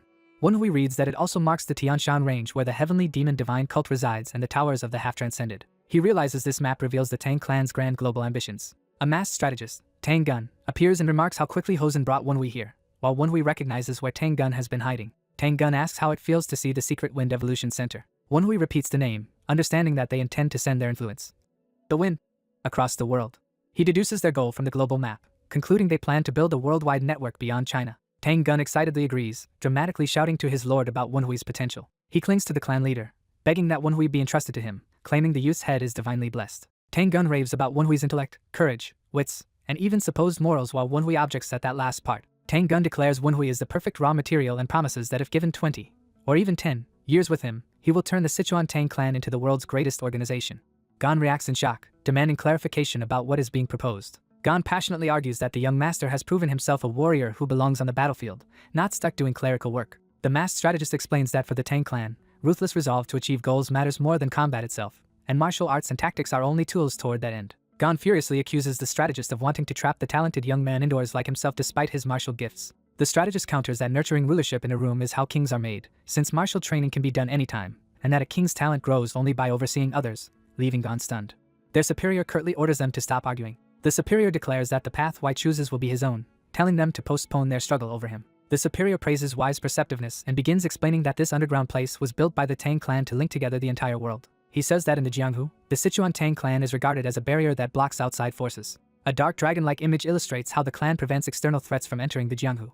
The superior adds that neither he nor the clan head intends for the Tang clan to remain merely a static defensive wall. He reveals the Tang clan's ambition to become a mighty castle. He elaborates that they seek a towering fortress that overlooks the world so completely that no one dares stand above it. However, he says that before such a castle can exist, they must first become an impregnable fortress that even the demon cult's fanatics cannot breach. He recounts that 6 months ago they learned the demon cult zealots, at the Namgung clan's instigation, were plotting to assassinate the Tang clan head.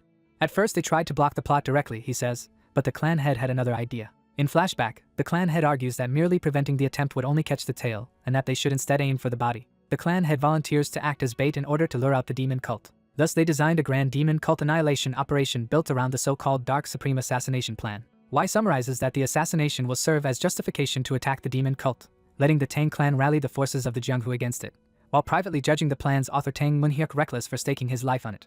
Why inwardly admits Munhyuk's information gathering and decision making are impressive but thinks the plan itself is flawed. Why bluntly says the proposed plan is doomed to fail. He identifies the biggest uncertainty in the operation as the mysterious power and information related to the secret of society. The narration stresses that accurate intelligence on this society is the crucial missing factor. Munhyuk reacts dangerously to the word fail and warns why to justify such a claim carefully.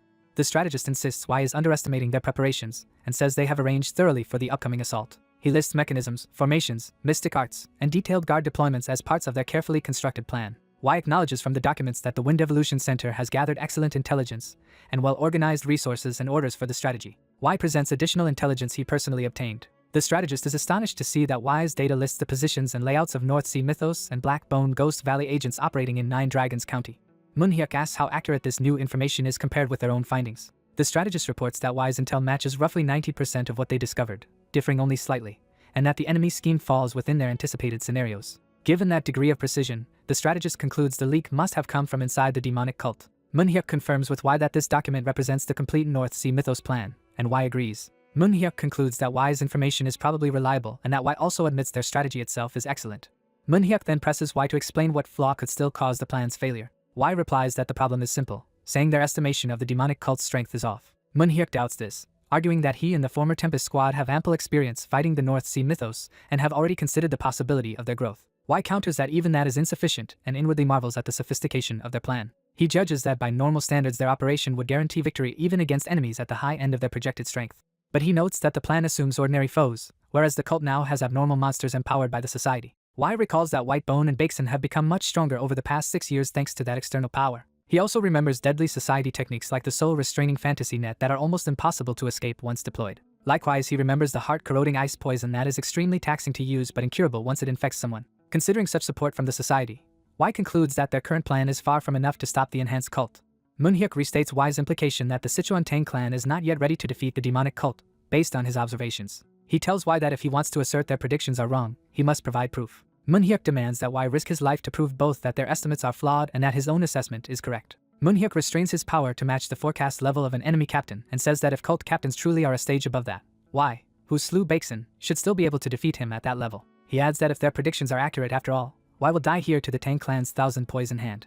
Y accepts the stakes, saying he will simply die if their estimates are right and he cannot withstand the poison hand. Gon and the strategists panic at this brutal wager and beg Y to apologize so the clan head will relent. Y calmly insists the clan head has misjudged things. Y unleashes his own powerful aura, shocking the onlookers. Gon is stunned by Y's rapid progress, noting it has been less than a week since Y unlocked his central core. Munhyuk, impressed but curious, asks what exactly he misjudged. He compliments Y's aura yet points out it is still weaker than the level he has limited himself to, equivalent to their projected enemy captains. Y agrees but notes that Bakeson, whom he killed, possessed an aura one realm above Munhyuk's current restrained level. Munhyuk demands to know how Y managed to defeat such a foe despite that disparity. Y says he will demonstrate directly rather than explain. Munhyuk recognizes that Y is deliberately holding back some of his capabilities and acknowledges that tactical caution. Y launches a swift, slashing aura attack to start the duel. The clash of their energies fills the room as they exchange high-speed blows. The strategist looks around bewildered as shards of stone fly from the exploding auras. Gon grabs the strategist and tries to drag him away while the masked man protests and struggles. As they fight, Y realizes Munhyuk is still going easy on him. Y observes that Munhyuk's gaze tracks the future course of his movements, showing incredible predictive skill. Yet Munhyuk intentionally swings slightly late, continuing to hold back. Y notes that Munhyuk is carefully limiting himself to the forecast power of an enemy captain. Y reflects that the real reason for this match is likely Munhyuk's desire to validate his information and the Wind Evolution Chamber's work, which irritates him.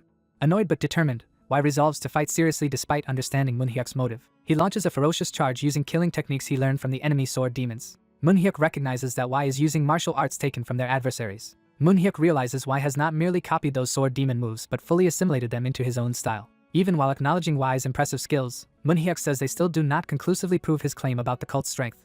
He prepares to escalate, deciding the demonstration has not yet met his standard of proof. Munhyuk lands a blow that injects poison into Y, making Y momentarily wide-eyed. Their energies erupt again in a massive green explosion as they trade decisive strikes. Blood flies as Y forces a counterattack despite taking a poisonous hit. Gon screams in fear for young Master Wenhui's life. Munhyuk admits he does not like what he has had to do in this test. He notes that when the poison reached Y immediately sealed off part of his circulation and expelled tainted blood before it could intoxicate him. Munhyuk further observes that Y willingly accepted a glancing 1,000 poison hand strike in order to land his own attack, which would have killed a North Sea sword demon. Wai replies that he could take such a risk precisely because he could tell Manhyuk was holding himself to the reduced enemy captain level, and that is what he dislikes. The strategist, terrified, asks if their duel is finally over and declares they should kill him before wrecking the wind evolution chamber more. Later Manhyuk notes that Wai was convinced their plan would fail. He asks whether Wai has an alternative solution, and Wai confidently answers that he does. Manhyuk presses him to state it, while Wai smiles with resolve. Time passes, and Manhyuk prepares to act on his decision regarding Wai's proposal. In private, Manhyuk reflects on how surprising it was that Wai managed to poison him even while his own internal energy was restrained. He studies his slightly intoxicated hand, impressed that Wai's ingenuity reached him at all. Manhyuk asks his advisors what course of action they now recommend, as the strategist mourns all the research he must reorganize. He cuts Gon off, saying he already knows Gon's stance, prompting Gon to call him cruel. Manhyuk recalls when Wai first showed talent and volunteered to carry on the Tempest, knowing that Gon's feelings had attached to Wai then. Gon is flustered when confronted with this truth. Manhyuk reassures him that he will not be angry about comparisons between himself and Wai, recognizing Gon stayed only for the Tempest squad's sake. Gon is moved and addresses him respectfully. Manhyuk remembers promising Gon that he would one day restore them to their former battlefield glory. He vowed then to raise them back to that lofty plane and asked Gon to believe in him until that day. Now Manhyuk says he himself cannot become the new Tempest squad leader.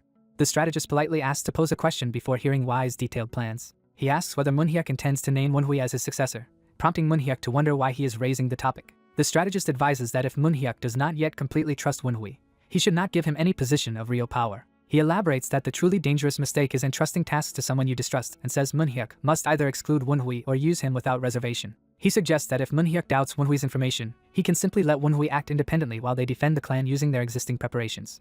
But if Manhyuk chooses to trust Manhua, the strategist says, he should place full confidence in him. He urges Manhyuk to trust Manhua wholeheartedly if he is to be trusted at all. The strategist notes that Manhyuk's daughter Kyujin never cared about succeeding him and that their other candidate Yuchang is unfit, while Manhyuk realizes the strategist is trying to provoke a decision. Manhyuk silently reflects on what it means to truly trust someone. Rewinding to the earlier question, Manhyuk again asks Wai what solution he proposes.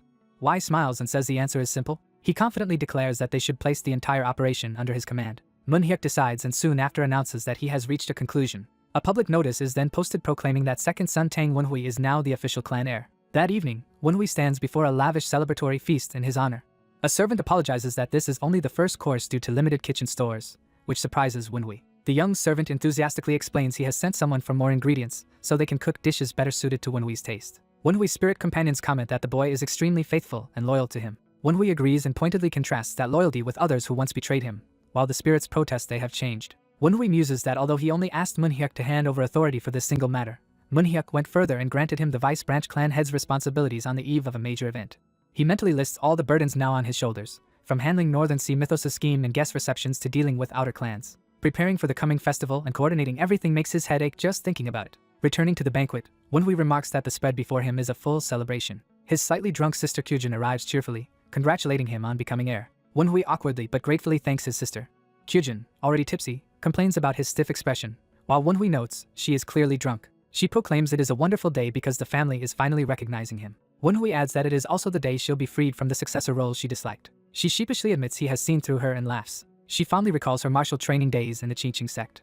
Kyujin says those Qingqing days were the happiest of her life. Wenhui reflects that the Kyujin he knows is not irresponsible and must have faithfully studied as a successor even while training in Qingqing. He realizes that although all of her previous preparations for succession are now meaningless, she still sincerely rejoices for him. Wenhui invites her to share the food since his subordinate is fetching more, and she happily accepts. Kyujin proudly announces she has brought very fine wine to celebrate. She begins pouring and explains that the wine is her cherished daughter in red, an extremely rare vintage. Narration explains that in Sichuan tradition, this wine is brewed at a daughter's birth and buried until a major life event. It is meant for celebrations like marriage or great achievement, and was originally intended for when Kyujin became vice branch clan head. Wenhui gently asks if she is truly okay with using it now for him instead. Kyujin replies that today, celebrating his rise, is happier for her than if she had taken the position herself. As Wenhui begins to respond, Gon suddenly bursts in noisily with more alcohol, congratulating him. Wenhui dryly points Gon toward the door, but Gon brushes it off, eager to join the festivities. Kyujin greets Uncle Gon politely while he barges in with bottles. An awkward silence hangs as they stare at the intruding Gon. Wenhui attempts to shoo Gon away, but Gon insists he is busy and tries to slip out, claiming he only came to deliver drink. Moments later he relaxes, relieved when told he did not interrupt anything important. He notices the open daughter in red and remarks in surprise that they have already started drinking. Wenhui reveals that the rare wine actually belongs to Kyujin, startling Gon. Kyujin assures Gon she is pleased to relinquish her successor role and toasting Wenhui makes her happy. As the rosy wine is poured into cups, the family laughs together, and the celebration for the new clan heir begins in earnest. Wenhui cheerfully pours a pink drink for the girl, telling her it is her turn. As the fragrant drink fills her cup, she comments on how nice it smells. Raising her cup high, Kyojin proposes a toast for Wonhui's future and that of the branch clan. The three of them clink cups together in a celebratory toast. They start eating the lavish meal laid out on the table. While Kyojin eats enthusiastically, she praises how skilled Wonhui's cook is. Remembering something mid-bite, she turns to Wonhui in surprise. She suddenly asks what will happen to his relationship with Qingqing's senior disciple if he opens the gift now, making him spit his drink. Flustered, she angrily questions why they are bringing up Qingqing's senior disciple Li Qiusan. Embarrassed, she insists the others are misunderstanding the situation. Her uncle immediately jumps to talk of matchmaking and seeking the branch clan head, while she yells that they have it wrong. Kyojin states calmly that she never intends to marry. She then adds that she plans to leave the Tang clan for good once the festival ends, shocking the others. Her uncle, stunned, asks if this decision is because of what happened with the first madam. Kyojin replies that while that incident is part of it, the choice is something she has contemplated for years. She explains that in Qingqing she advanced in 1 month in sword training what would have taken a year in the Tang clan. Admitting she has always been better with the sword, she bows her head as the two men fall silent. Her uncle confesses he cannot fully understand since he is Tang to the bone, having spent his entire life in the clan. Still, he recognizes how deeply she has thought it through. Wonhui apologetically says he has something serious to discuss even though they are celebrating. He reminds her that he must draw his sword when the Dark Supreme visits for the festival and asks if she will serve as his sword. Kyojin answers that if his goal is to eradicate the demonic cult, she will help. Before she can finish, Wonhui reaches out sharply to stop her. He warns that the sword will not only be required to slay the demonic cult, startling her. Wonhui says that if his sword lacks the resolve to kill a certain opponent, it will not be suitable. Kyojin replies that in that case he must find another sword, and Wonhui offers to help her leave the clan before the festival if she cannot. Hurt, she says he is cruel, remarking that she has always sided with him even when it caused conflict with her mother. Wonhui explains he spoke so bluntly because his position in the clan is changing. Kyojin answers resolutely that she made up her mind about this long ago, then begins to share what she learned from both Qingqing and the Tang clan. She declares that the single guiding principle she gained from those experiences is righteousness. She takes a firm step forward as if acting on that conviction. Kyojin states that all her decisions are based on whether something is righteous and promises to follow Wonhui if he pursues justice. Wonhui realizes from her words that she will not agree to everything he asks. She explains she opposed her own mother because she judged her schemes to be unjust. Kyojin adds that if Wonhui doubts her sense of justice, they must part ways now. Wonhui reflects internally that he has never seriously considered righteousness, viewing most claims of it in Zhongyuan as selfish excuses. He notes, however, that Tang Kyojin seems different from such hypocrites. He recognizes genuine sincerity in her voice when she spoke of righteousness. Moved, he places a hand on his chest, acknowledging her words. Wonhui bows and apologizes, admitting he was wrong to question her resolve. He recognizes she would sever even family ties for what is right. Kyojin answers that while such ruthless resolve is difficult, she believes Wonhui can manage it as vice branch clan head, so she agrees to become his sword. Raising her cup again, she vows to live and die as Wonhui's sword until everything is over. Wonhui toasts back, promising to use that sword only for just and clean purposes. Their uncle jokingly complains that they forgot about him in their solemn pact. All three share another drink together, strengthening their alliance. Time passes, and the scene shifts to the Tang clan's grand pavilions under daylight. Elsewhere at night, the narrative moves to the walled city's Gold Sword sect. There, Namgung Sanyong rages at the news that the loser, Tang Wonhui, has become the Tang clan's vice branch clan head. He recalls being humiliated by Wonhui in front of Sumin and Suini and seethes with resentment. He complains that he must now prepare a gift and apology for Wonhui during the Dark Supreme's festival, even though he feels Wonhui was in the wrong. Alone and shaking in his room, he bitterly wishes he had been born into a renowned household like Wonhui. Gripping a stone, he convinces himself he would have been much stronger than Wonhui if given the same background. A shadowy figure appears, remarking on his talk of offering a present to Tang Wonhui and hinting he has come to the right place. When Sanyong demands his identity, the intruder says it is unnecessary to know and displays ominous energy. The stranger unleashes a powerful icy attack that sends Sanyong flying. Freezing him in place, the intruder says he wants to meet Tang Wonhui and will be using Sanyong as a tool. The masked man, revealed in close-up, asks smugly if Sanyong minds being used. Back at Qingqing, Kyojin and Wonhui later share drinks on a rooftop under the moon, and Wonhui teases her about whether a virtuous Qingqing Taoist should be drinking so much. Irritated and tipsy, she retorts that it is called being a Taoist, and he jokingly repeats the label of Qingqing's goody two-shoes Taoist. Growing thoughtful, Wonhui admits there is something he has always wondered. He asks why she was always so kind to him, prompting her to look surprised. She says she had always planned to tell him but decides to explain now, starting with the reason. Kyojin reveals she is keeping a promise she once made. She clarifies that the promise was to his mother. Remembering the past, she describes Wonhui's mother as a very warm-hearted woman and recalls running happily to meet her as a child. The memory shows his mother greeting young Kyojin with a gentle smile. Kyojin narrates how Wonhui's mother comforted her during exhausting clan training and spoke of the wider world in Jianghu. She also taught Kyojin about beautiful mountains like Qingqing and Amei and shared the simple joy of sweet candied fruits. Their bond is shown through scenes of the woman affectionately patting Kyojin's head as the girl eats snacks. One rainy night, Kyojin discovers mysterious medicine being given to Wonhui's mother and wonders what it is. She realizes in horror that her own mother has been mixing poison into the woman's medicine. When she confronts his mother, the woman merely hushes her. Kyojin protests that the woman is still taking the medicine despite knowing it is poison, but the first lady says the drug does not affect her. She explains she has an incurable illness. The revelation shocks young Kyojin. Wenhui's mother says she had kept the illness at bay with the branch clan head's help but worsened after Wenhui's birth, and now the medicine only hastens her end. Kyujin begs her to stop taking it and try to live longer, but the woman refuses, not wanting to cause additional trouble. Overwhelmed, Kyujin can only choke out a pained sound. The dying woman takes the girl's trembling hands. She then asks Kyujin for one last favor, to promise she will remain good friends with Wenhui even after she is gone. Kyujin cries and refuses to promise, insisting the woman must not die. The woman comforts her, saying she believes Kyujin will grow into a great person. She urges the girl never to lose her warm, affectionate heart. Back on the rooftop in the present, Kyujin says that was the promise she made before Wenhui's mother passed away. She adds that despite that, her own mother never stopped her malicious actions. Kyujin recalls how Namgung Sanyang spread slanderous rumors about Wenhui and his mother, which the Nine Dragons division accepted. Wenhui reflects that those rumors were absurd, especially considering his powerful father could easily resist drunkenness. He notes that even though the rumor insulted Tang Hosen, Namgung used it to disgrace Wenhui and his mother even further. Kyujin apologizes to Wenhui, worrying that it must hurt to learn she was kind to him because of that promise. Wenhui tells her she is mistaken. He points out that she treated him kindly even before his mother asked her and before she knew of her own mother's crimes, saying that is simply who she is. His words make Kyujin smile through tears and she thanks him. Wenhui privately marvels at how Kyujin grew so kind despite having such parents, then thanks her aloud. Suddenly sensing something, he turns serious. He thinks about the emotions Tang Wenhui once held that he, as young Wenhui in this body, never fully understood.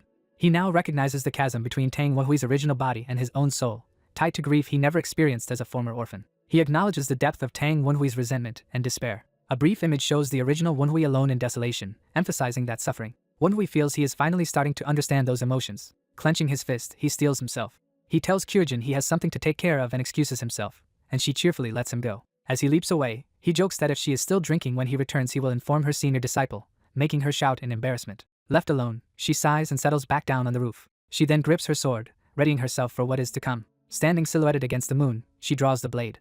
The next day at the First Lady's pavilion, a scream echoes through the compound. The First Lady rants that Wenhui has been acknowledged as a succession candidate and named Vice Branch Clan head, concluding that she and her children have been cast aside. In panic, she tells herself she must do something about this. As she rushes, she curses the Righteous Wind Squad for pestering her and insists she has nothing more to say. Her son Yuchang appears unexpectedly inside her chambers, alarming her.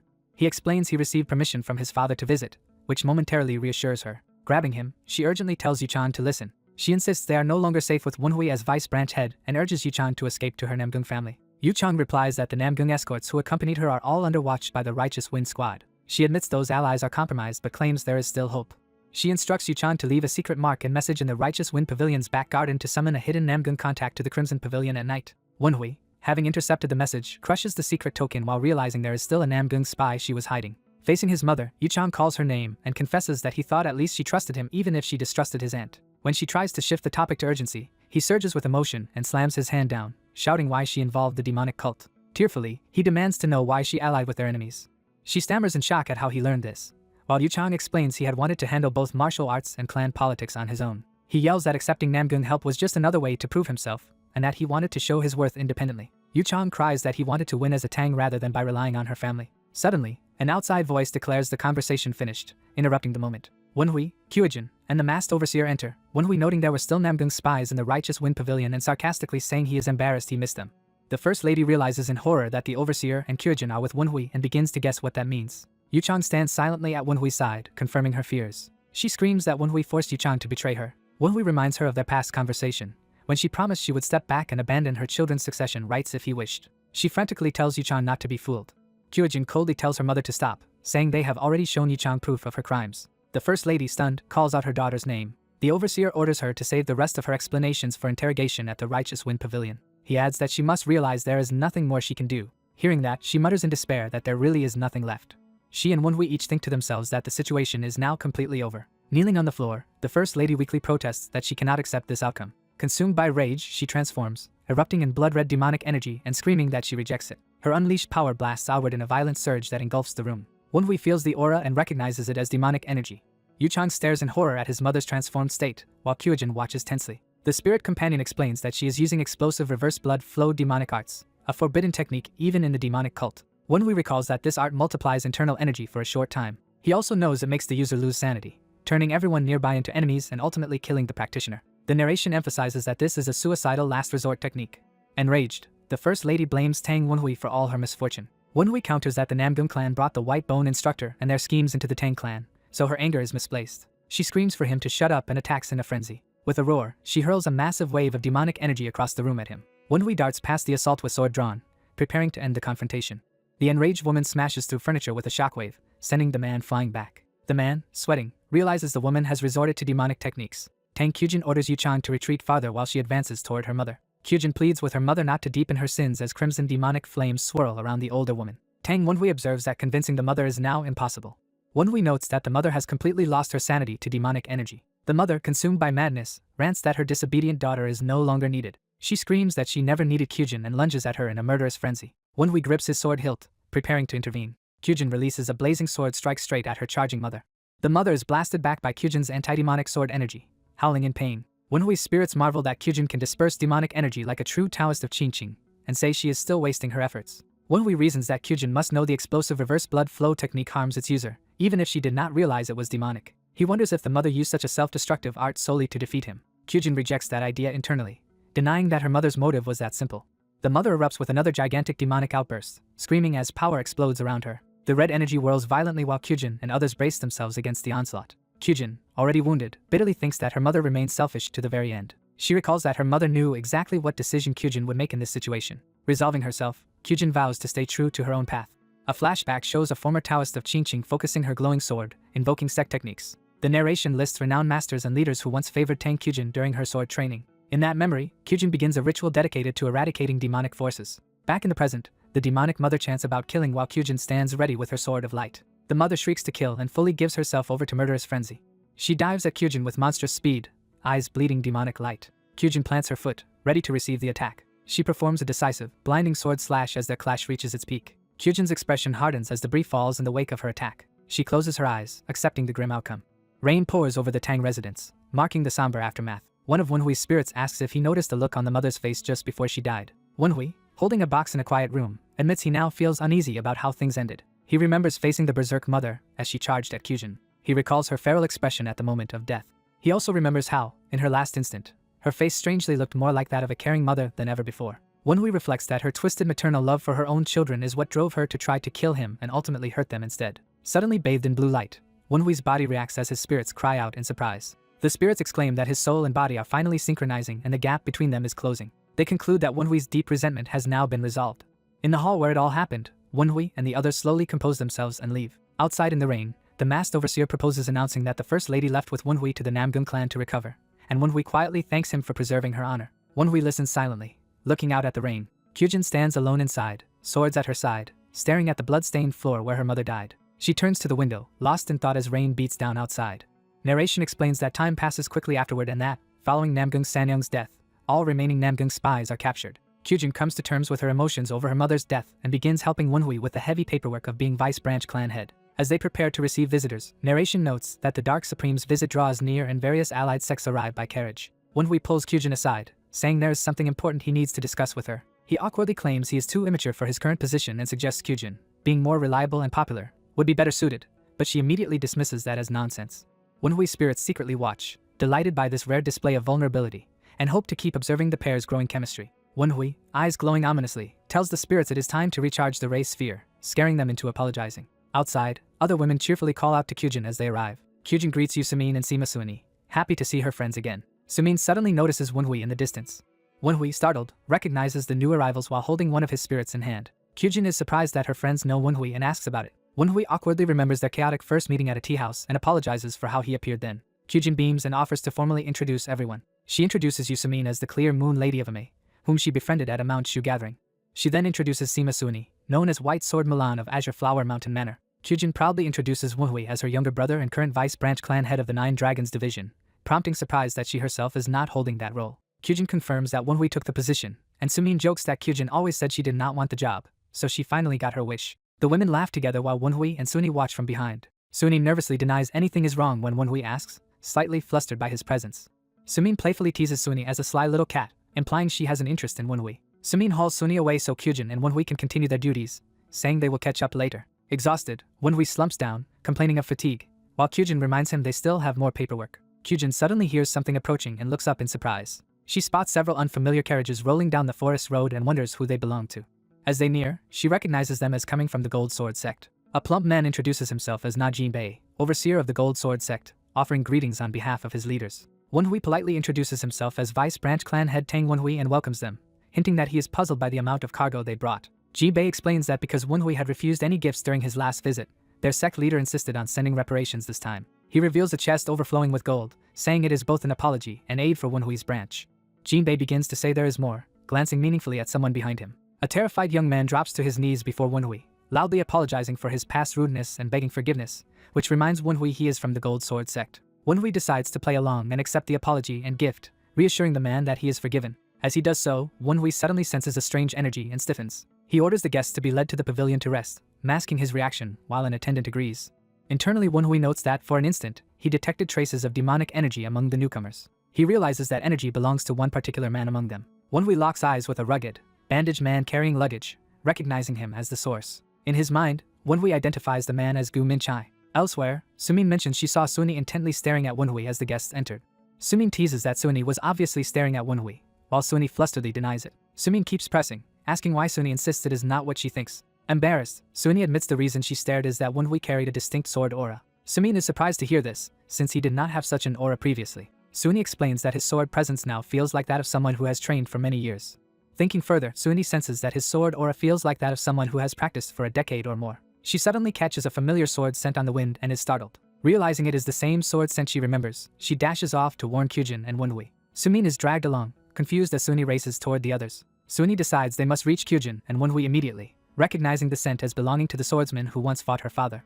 At the gate, Wenhui quietly confirms to himself that the mysterious carrier really is Gu Minchai. He notes that Minchai is trying to hide his demonic energy, but such concealment cannot deceive him. When his spirits ask who he is watching, Wenhui tells them the man is Gu Minchai. The spirits are shocked, recognizing Minchai as the infamous 7 Seconds Killer, second child of the Northern Sea Mythos leader. Wenhui realizes the Northern Sea Mythos has already sent an assassin sooner than expected and considers what to do.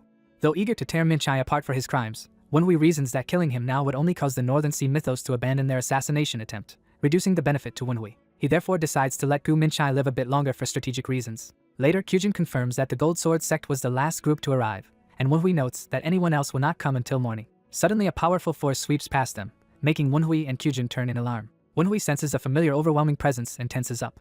The Lion Blade King, Weiji Humyang, appears and begins unleashing an immense attack filled with sword energy. Wenhui reacts instantly, using a spear to block the incoming slash and shield Kyujin. As weapons scatter, he commands his spirits to bring him a spear, which they obey. The spirits streak through the air toward the source of the golden sword energy. A long spear whirls through the sky toward Wenhui. He catches the spear and stands protectively before Kyujin, ready to face the attacker. Kyujin asks nervously if enemies have appeared as Wenhui's dark aura erupts. She then notices something on the ground and is shocked. Looking down at the cracked earth, Kyujin recognizes the power erupting nearby. Above them, the Lion Blade King laughs wildly as he sends a colossal sword slash crashing down, forcing everyone on the ground to cower. Watching from below, Gold Sword sect members panic that the intimidating blast was only a test, not a serious attack. The Lion Blade King roars that he likes Wenhui boldly stepping into his attack. He seizes his golden blade, preparing another show of force. A titanic golden sword arc cleaves through the sky toward Wenhui. Wenhui charges forward, determined to meet it head-on. Dark blue energy coils around his spear as he prepares a counter. He unleashes a powerful spear technique that collides with the descending golden sword energy. The clash explodes, sending black and golden power waves everywhere. Those on the ground shield themselves from the shockwave as dust and wind roar past. Observers struggle to withstand the aftermath, amazed by how much force is generated from a midair duel.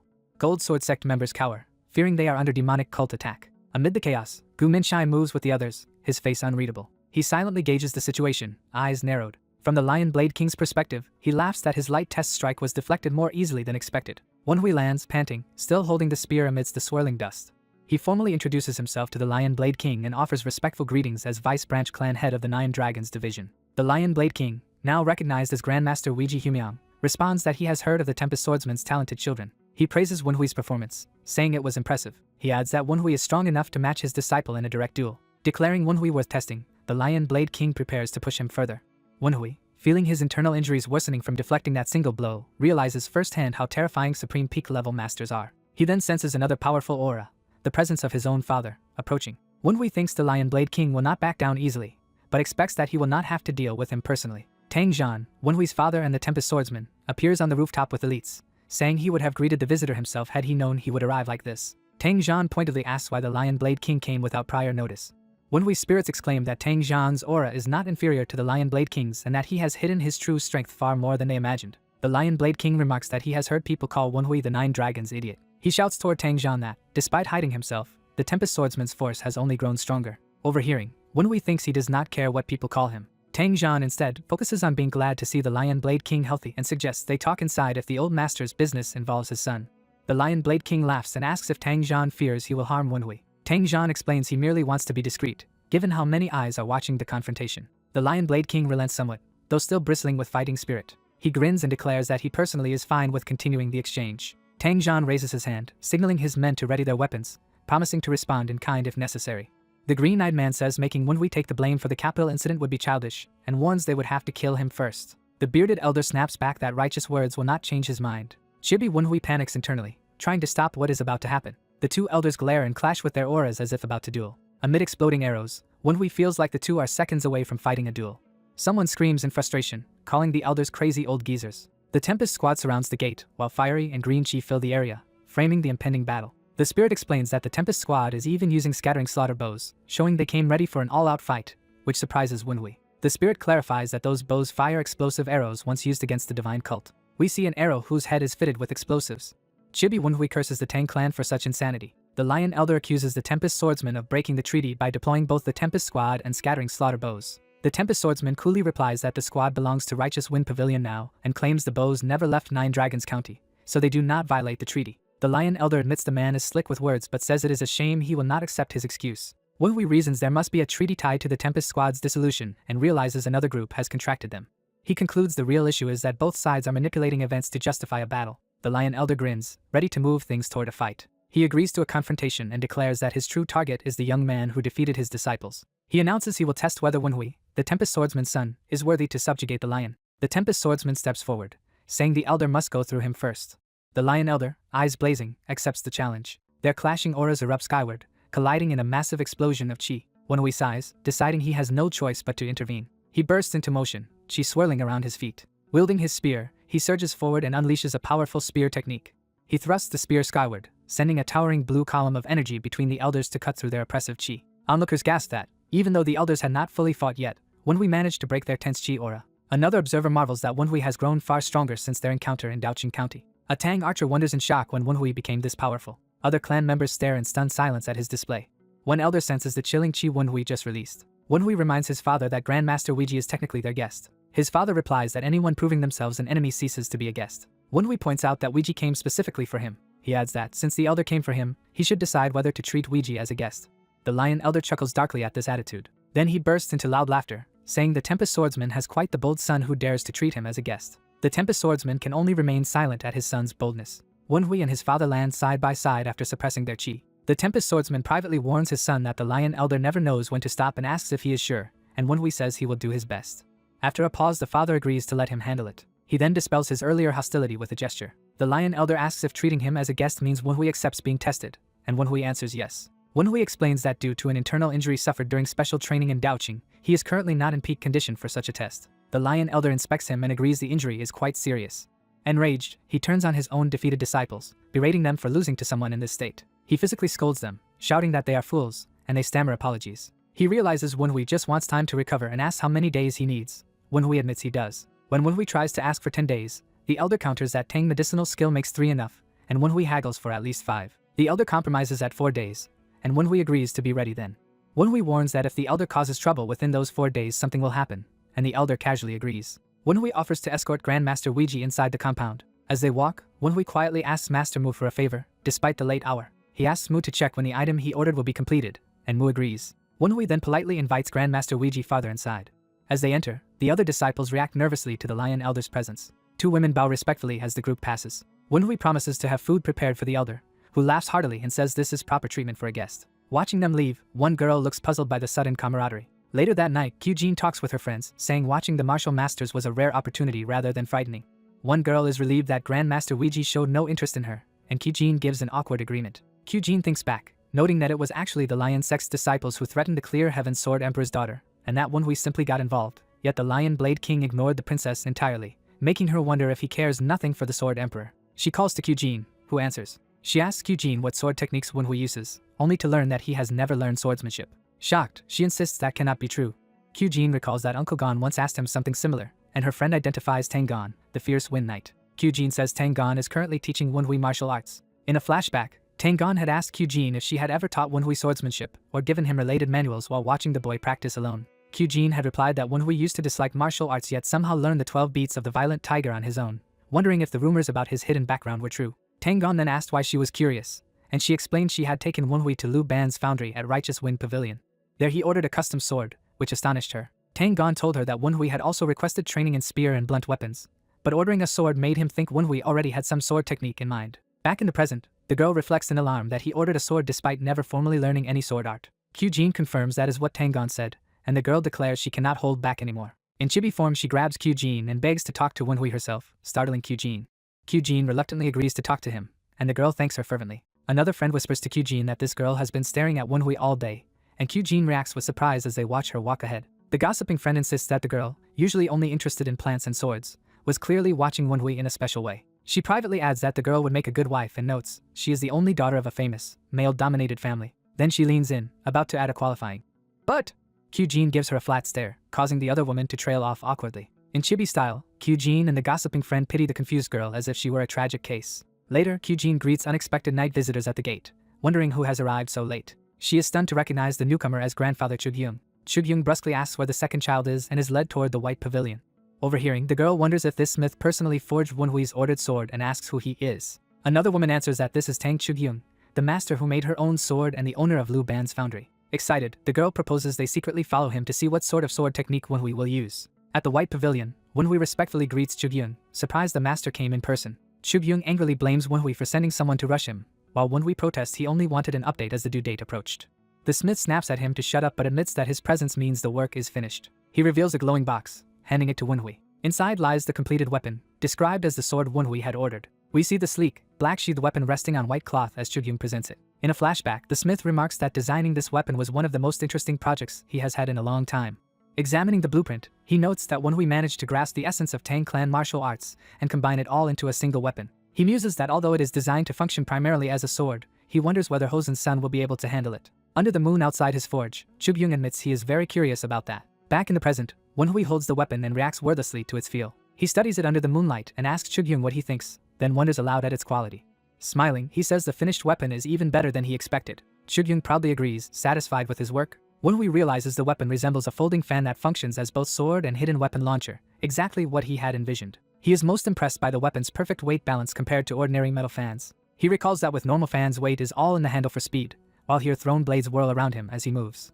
This fan's weight is centered so it can truly be wielded like a sword. He tests it in motion, slashing with deadly grace. The fan opens to reveal many narrow blades forming its ribs. He notes that despite the added blades, it still works smoothly as a fan and hints that there is more to it. Inspecting a blade tip, he realizes part of the material is mystical ivory.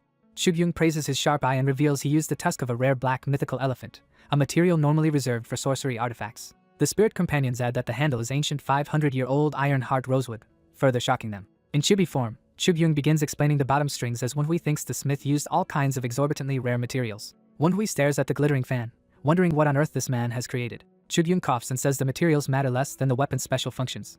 He explains that pulling the strings changes its form and tells Wenhui to try. Wenhui opens the fan and prepares to tug the strings. Doing so, he triggers the internal mechanism and the blades shift ominously. Chugyung then instructs him to point the fan at the ground and pull again. Wenhui slams the fan downward while pulling, activating another function. A hail of small projectiles shoots out, and Chugyung explains that gentle pulls fire stealth weapons while hard pulls change the fan's form, the first mode spraying many needles at once. Chugyung urges him to test the second mode. He tells Wenhui to aim at a nearby wall. Wenhui does so, unleashing another barrage that strikes the surroundings. The smith names the second form Rainstorm Needles Scatter Shot as the needles pepper the wall like rain. Overjoyed, Wenhui calls the weapon amazing. Chugyung says the last form is the best of all. He hints that the third function is special and more powerful. Wenhui pulls the string again, and notes that this one sounds different. In chibi style, the smith casually explains that this mode detonates the previously launched needles, shocking Wenhui. He reiterates with manic eyes that the shot weapons will explode. Laughing excitedly, he tells Wenhui to try it out. Wenhui internally reels at the idea that the already scattered weapons will now explode and admits he never imagined such a feature. He reasons that to make this possible, Chugyung must have packed gunpowder and other reactive substances inside each needle. He concludes this stealth weapon is terrifyingly effective, exactly the kind of tool prized in demonic martial arts. In chibi mode he hugs the smith, shouting that he is the best, while Chugyung laughs that he knew Wenhui would love it. Returning to seriousness, Wenhui readies himself and announces he will now trigger the explosive function. Chugyung smirks ominously as he waits. Wenhui pulls the string, but at first nothing happens and he is confused. Suddenly a blast erupts around him as needles explode, forcing him to defend himself. We see the embedded needles beginning to glow and sizzle. More needles rise and swirl menacingly around Wenhui, who realizes there are additional stages to the explosions. He raises the fan amid a storm of crackling energy and shrapnel. A massive purple blast goes off around him, showing the full destructive potential of the weapon. Chugyung watches, satisfied, saying he knew Wenhui could dodge the danger.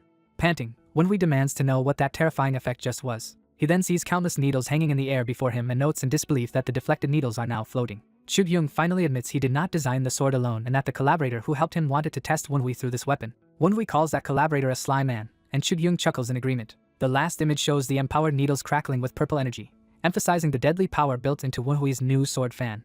The old man notes that the Dark Supreme would never be satisfied with such a small display of power. The protagonist realizes the purple lightning is the Dark Supreme's dark lightning, and that this means the Dark Supreme helped forge the sword. He understands that the needles above are infused with dark lightning and that this shows the Dark Supreme has reached an advanced realm. The old man warns that another pull of the string will call the needles down on the youth, causing great pain and disabling his martial arts for 10 days. The youth wonders if the needles also contain energy dispersion poison and if that poison, too, came from the Dark Supreme.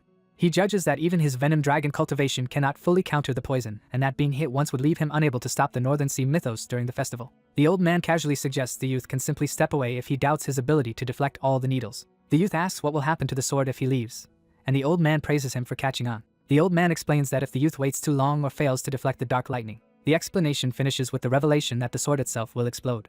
The youth interprets this as the Dark Supreme and Tang Chugyung demanding that he prove himself worthy. He resolves to live up to their efforts by using this extraordinary sword properly. With dark lightning gathering overhead, the old man challenges him to decide what he will do. The youth smiles and accepts the challenge. The old man is excited, saying he will not miss the chance for fun with such a sword and that he chose his test subject well. The youth ignites his aura, surrounding himself with fierce purple energy. He steadies his breathing as he prepares. He announces his start and channels power into the sword. 3 onlookers hiding on a rooftop marvel at the weapon, thinking it is a metal fan that fires hidden needles. One girl corrects them, realizing it is actually a sword, surprising the others. She insists again that it is a sword. Another still believes it is a fan. The first girl admits it still looks like a fan yet. She senses that ever since he took the fan, a true sword aura has been emanating from it. She concludes from its scent that he is a genius swordsman as well. The other 2 girls notice something happening and become excited. They recognize the dark lightning and wonder why the patriarch's technique is appearing. Beneath the storm clouds, the youth stands with the sword, ready for the test. He repeats his resolve and grasps the weapon. Numerous dark lightning circles form above him. The storm of attacks descends as he swings his blade. He rushes through the lightning, deflecting as many strikes as possible. One needle slips through and grazes his hand, making him cry out. He realizes each needle carries enormous mass and impact. He inwardly acknowledges the terrifying strength of the Dark Supreme's dark lightning. From afar, the old man observes that the youth has mastered the basics. More dark lightning gathers. Even more circles of lightning form overhead, escalating the test. The youth notes that the number of attacks exceeds the first wave. He braces himself at the center of a vortex of power. He moves with lethal precision, parrying needle after needle. He feels how meticulously calculated each attack is. He compares the ordeal to a master teaching a disciple and senses he is learning optimal deflection methods from the assault itself. He unleashes a huge sweeping counterattack while shouting. Exhausted and panting, he still stands. Yet more dark lightning surges, signaling that it is not over. The youth, startled, looks up. He sees the sky filled once more with a web of purple lightning. New dark lightning circles coalesce menacingly. The entire sky becomes packed with them above his head. He acknowledges that while the onslaught teaches him, its difficulty is overwhelmingly high. He admits he cannot deflect all of the attacks with his current strength. He thinks that with his master's sword he might manage. He recalls after reincarnating and gaining a dantian he repeatedly studied his master's sword art, the Heavenly Demon 9 Slashes. He has reviewed that manual hundreds of times within his mental archive. He remembers its most overpowered move, Mara Thousand Swords form. He knows his current internal energy cannot sustain the full Mara Thousand Swords form, so he decides to modify the technique to suit his present level. Overhead, the dark lightning circles keep growing in number. Lightning begins to rain down toward him again.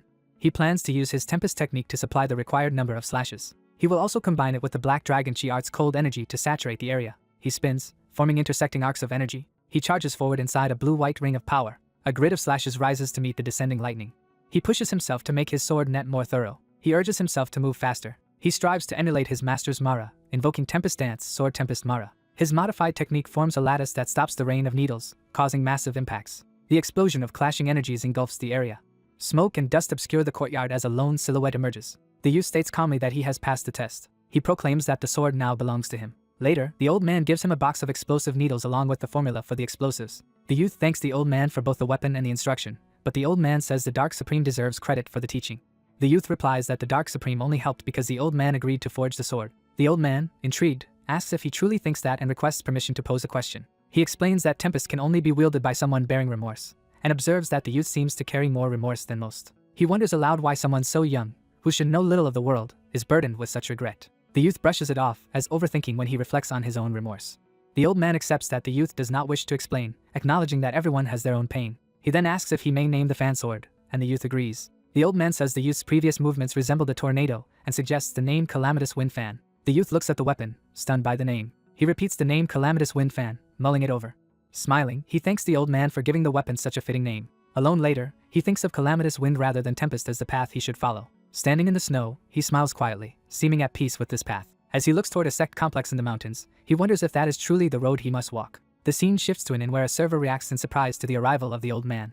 The server apologizes for the lack of seats, but the old man says he reserved a room under the name Liu Ban's foundry. Recognizing him, the staff quickly lead him inside. Seeing the many late-night patrons, the old man wonders if they have all come hoping to glimpse the Dark Supreme. He internally mocks this lofty reputation while the narration introduces Dark Supreme Tang Munhyuk, protector of Zhongyuan. The old man finds the praise embarrassing because to him the Dark Supreme is just his immature older brother, who now drunkenly greets him.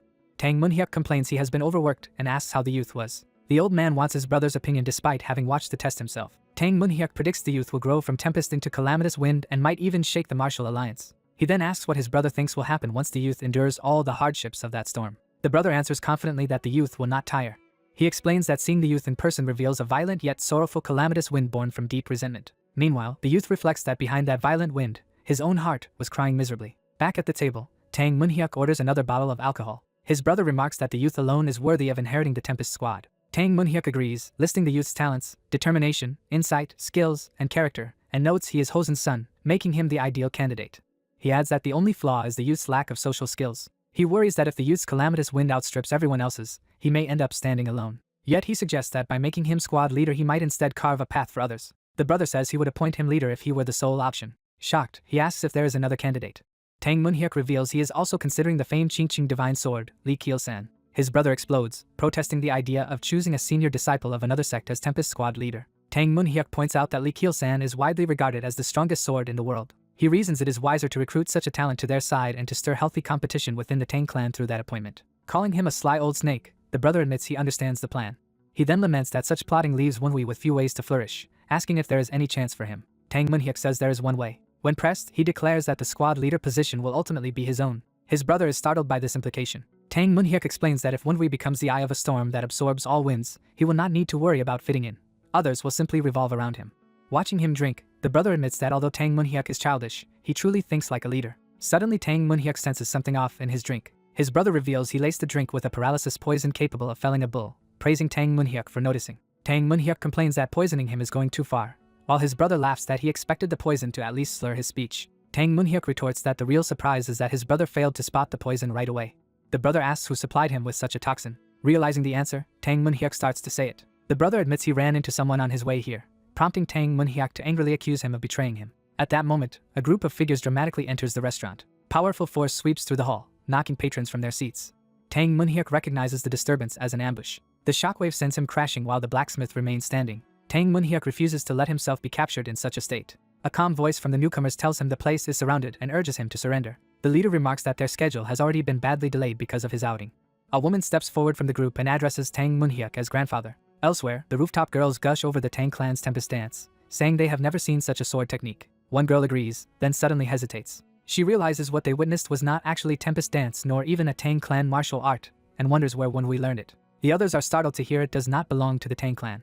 Dark lightning again fills the night sky. They watch nervously as Wunhui faces the storm once more and ask whether he will be alright. Qujin judges that even a Supreme Peak Master would struggle to fend off such an attack. Another girl fears he will be badly hurt. One of them steels herself, shocked but ready to act. Below, Wunhui again confronts the flood of lightning. He spins into his sword grid once more. He unleashes the move 10,000 swords sent to counter the barrage. Qujin senses that his sword aura is at its peak but has become unstable since using that technique. Worried, another girl asks Qujin if such instability is okay. The maid senses an unprecedentedly intense bloodthirst radiating from Wunhui. Her horned spirit companion insists that Wunhui must be the Demon King. The maid dismisses the Demon King claim, but the spirit argues Wunhui could easily tear it apart. Terrified by Wunhui's aura, the spirit panics and the maid angrily tells it to be quiet. The maid analyzes that beyond his bloodlust, Wunhui's chi is extremely unstable.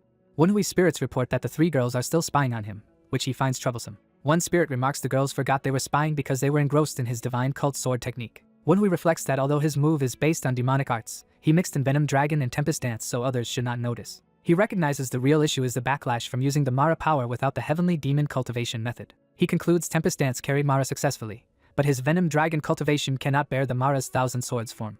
Since Heavenly Demon 9 slashes was meant for Heavenly Demon cultivation, Mara's bloodlust that should have been restrained instead runs wild. After the attack, that unrestrained bloodlust has nowhere to go, and now churns around him. Wenhui worries he might suffer serious chi blockage unless he resolves it quickly. The maid notices something odd as she watches him clutch his head. Wenhui lowers his hand and smiles ominously. He suddenly leaps off toward the rooftop where the spies are hiding. Landing before them, he startles the three girls as they huddle together. Standing over them, he asks how long they plan to squat on the roof spying on him. The three nervously greet Wenhui and try to laugh off what they were doing. Wenhui notes that the elite daughters of the Qingqing, Ame, and Orthodox sects are all right in front of him.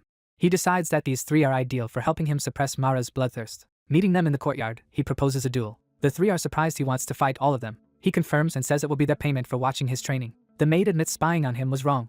She still questions dueling because his chi looks dangerously unstable. Wenhui answers that this is exactly why he needs to spar, to make up for his lack of sword training. He explains he wants to fight people like them who have more refined sword experience, so he can digest his new enlightenment. Internally he adds that their Qingqing and Ame energies will help dissolve Mara's bloodlust. The maid accepts his reasoning and asks the other two for their opinions. The other two agree that since they spied on him, they should go along with the duel. Wenhui, wrapped in purple chi, invites them to step forward. He and the maid face off, and she warns him not to overdo it while he says he understands. She draws her sword, announces she is starting, and prepares to attack. She charges with a powerful slash while Wenhui stands ready. Their first clash is fierce, sparks flying as blades collide. They exchange a flurry of blows, both moving at high speed. Wenhui's coat whips as they continue their intense duel. He presses her hard, forcing her to block a brutal overhead strike. Another girl looks shocked as Wenhui's blade comes close to her. She barely manages to parry and cries out from the impact. Wenhui drives her back with a rushing follow-up attack. The maid focuses, eyes narrowed behind her sword. She unleashes a chi-charge sword technique, shouting as she attacks. Her slash collides with Wenhui's, exploding with light.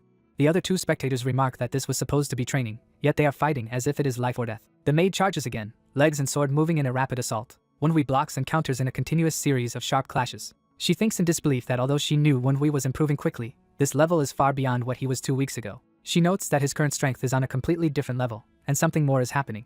She realizes that with each clash his sword technique becomes more polished. She concludes he is watching her techniques and learning how to wield a sword in real time during the duel. Pushed, she attacks again with determination. Soon she is panting and drenched in sweat, exhausted from the exchange. Wenhui calmly thanks her, saying the bout was very helpful, while she responds weakly.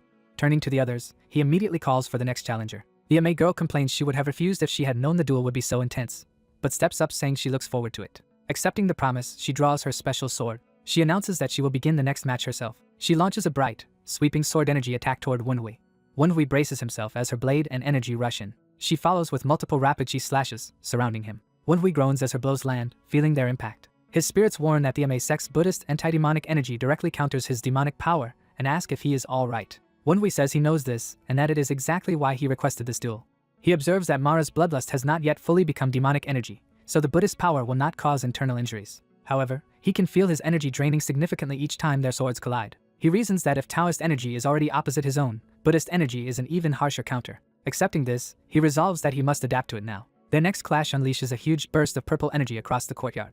He thinks he needs to grow accustomed to this counter and find a way around it, while acknowledging Ame's swordsmanship is formidable on its own. He analyzes that the Ame sect, being all women, has developed sword techniques that compensate for lower stamina and strength. He notes they use low sweeping swings and superior balance to evade and counter, rather than prolonging battles. He recognizes their style focuses on swift, decisive exchanges rather than attrition. Wenhui decides these methods would be extremely useful against much larger opponents.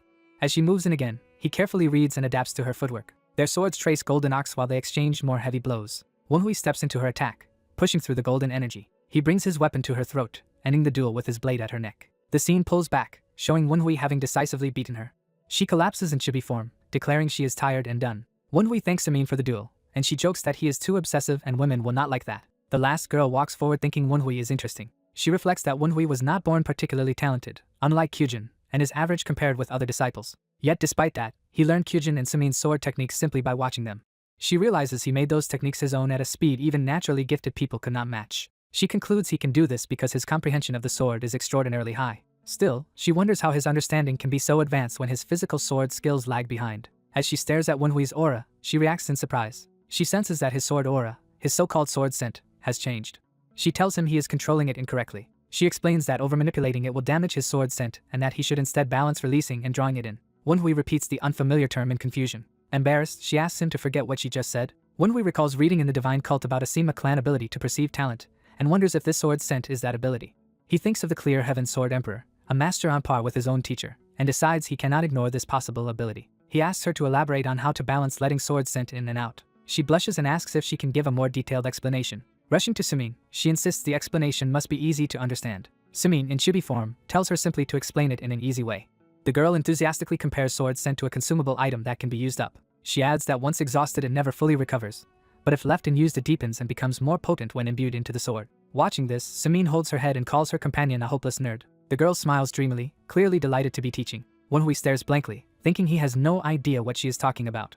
Later that night he heads, somewhat late, to meet the Dark Supreme for an appointment. He worries about being scolded for his tardiness but apologizes respectfully upon arrival. The Dark Supreme greets him loudly, noting he has finally come. The old master comments that Manhua caused a commotion in the courtyard despite having an important guest waiting, showing he is unusual. Manhua replies that he had many things to prepare before meeting such a great martial artist, and notes the man does not seem angry. The Dark Supreme acknowledges Manhua's preparations. Focusing on Manhua, he remarks that the young man has grown stronger within just 2 hours and says he has gained metaphorical claws. Manhua is surprised the old man can tell, and the master reminds him he has survived countless battles. Manhua deduces that even among the 10 great masters few have as much combat experience, fitting someone who rose from vagabond mercenary to sect leader, and resolves not to underestimate him. Considering the master's attitude, Manhua decides to take a calculated risk and ask an important question. The Dark Supreme invites him to speak. Manhua directly asks why the master truly came here. Offended, the old man slams the table and demands if Manhua is calling him a liar. He roars, asking if Manhua really thinks he lied to a youngster. Manhua feels overwhelmed by the surge of the master's energy.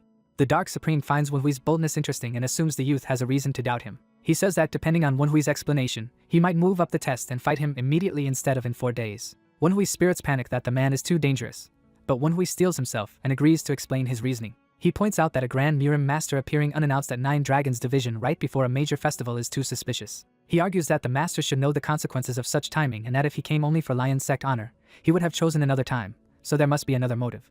Manhua states that the real reason is that the master had to come precisely now. He hints that there is something the Dark Supreme lacks but the soon arriving Dark Supreme of the East will possess. The old man realizes Manhua is talking about the Observer of Celestial Orbit's realm and assumes Manhua wants clues to reach it. Remembering that encounter, the master strokes his beard nervously. He sighs that he should have dealt more cleverly with the Tang clan and offers to help Manhua if possible. He asks Manhua to state clearly what assistance he wants. Manhua's spirits note the master is truly hesitating, understandable for someone of his pride. The master admits that as Manhua knows, he was once a rootless vagabond. He explains that every day used to be a life-and-death struggle, yet he still founded a sect and rose to his current status. Then he recalls that 1 year ago everything changed. In flashback, he is shown pushed to his knees, overwhelmed in battle. Shocked by the disparity, he wonders how such a massive gap can exist between him and his opponent. He had shouted to the Sword Emperor, demanding to know what separated them. The Sword Emperor answered that his blade had only just reached martial peak and that he lacked the right to seek the Celestial Orbit's realm. The master, stunned, asked if the Celestial Orbit's realm and its observer really existed. The Sword Emperor described pursuing the star's paths, reading heavenly will, and gathering celestial chi as the essence of that realm. The image shows the Sword Emperor standing above him, radiating supreme power. The Dark Supreme admits that the observer of celestial orbits is a genuine martial realm. He remembers how the Sword Emperor looked at him with true pity. That pity stirred in him a desire for power stronger than humiliation or shame. He then secluded himself for harsh solo training, polishing his golden lion blade technique. During training he realized his self-made style was shallow compared to arts refined over generations. He confesses he felt deep envy toward prestigious clans and sects he had never belonged to. He recalls that was also the time when Manhua effortlessly defeated his disciples. Hearing that Manhua had done something similar to the demonic cult, he decided Manhua might be the key to his own path forward. The narrator recalls that the Tang clan, led by the Dark Supreme, rivals or surpasses the Sword Emperor. He believed the Tang clan possessed the deadly claws he himself lacked, a thought confirmed after witnessing today's martial display. He is now convinced the young man before him truly has those claws. The old master explains that countless martial artists die without ever gaining this elusive quality because most never learn how, himself included. Calling himself one of those fools, he shocks the younger man with his blunt admission.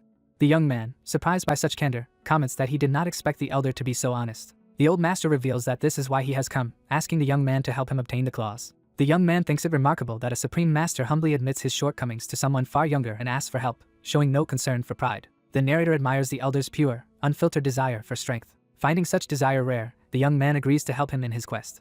When the elder eagerly accepts, the young man adds that he will help under one condition. His condition is that the elder lend him his ultimate blade, prompting surprise and confusion. The young man confidently claims that although he does not know when, the Lion Blade King's claws will become immensely valuable, as if the elder has already gained them. With a confident smile, he declares his certainty. He states that he is sure the elder will eventually obtain those claws. The elder bursts into amused laughter, finding it interesting that the young man speaks so assuredly without any proof. He clarifies that the ultimate blade is not something he can simply lend on a whim, as it is not entirely under his control. The narrator reflects that it makes sense, Someone of such renown cannot casually accept favors without considering consequences. The elder then offers a compromise, saying that if the young man regards him as an older brother, lending the blade will be no trouble, leaving the younger man stunned. The young man and his spirit companions are dumbfounded, wondering what the old man has just proposed. Elsewhere, a stern man scolds his subordinate for being late, warning him to be more cautious with his actions. The subordinate, exhausted and indifferent, sighs, provoking the superior to angrily question his behavior and chain of command. The subordinate's eyes flare with cold blue power as he prepares to respond. His superior recoils in shock, demanding to know what is happening with his eyes. The superior begins to freeze over, bewildered as ice creeps across his body. The subordinate's icy aura explodes outward, shattering the frozen man into fragments. A sinister ally appears, commenting that killing someone so openly is a savage way to solve a problem when many witnesses are around. The killer replies that everyone there is doomed anyway, and that he is merely beginning the slaughter ahead of schedule. His ally chuckles that this means he will have considerably more work to do. They discuss the reconnaissance, and the ally reports that their target's defenses have no exploitable weaknesses. Suspecting leaked information, the ally warns that going after Tang Wenhui may now be dangerous. The killer, eyes blazing, insists he has already accounted for the risks. The ally immediately backs down, apologizing for overstepping. The killer warns he will not tolerate such insolence again, and the ally nervously agrees. Suddenly, an ominous figure descends in a blaze of light, making the two men realize that Blue Bone has arrived. The woman, introduced as the Blue Bone Merchant of the 12 Black Spectres, announces that she brings new orders. Power surges around her as she channels chilling energy, preparing to speak. Her eyes blaze with intensity as the demonic aura swells. The two men bow deeply, offering their greetings to the Mythos leader. The leader asks her followers who obey the laws of the snow of the Northern Sea how preparations for the operation are progressing, and is told the white-handed stealth and slayer squads are assembled and ready for martyrdom at her command.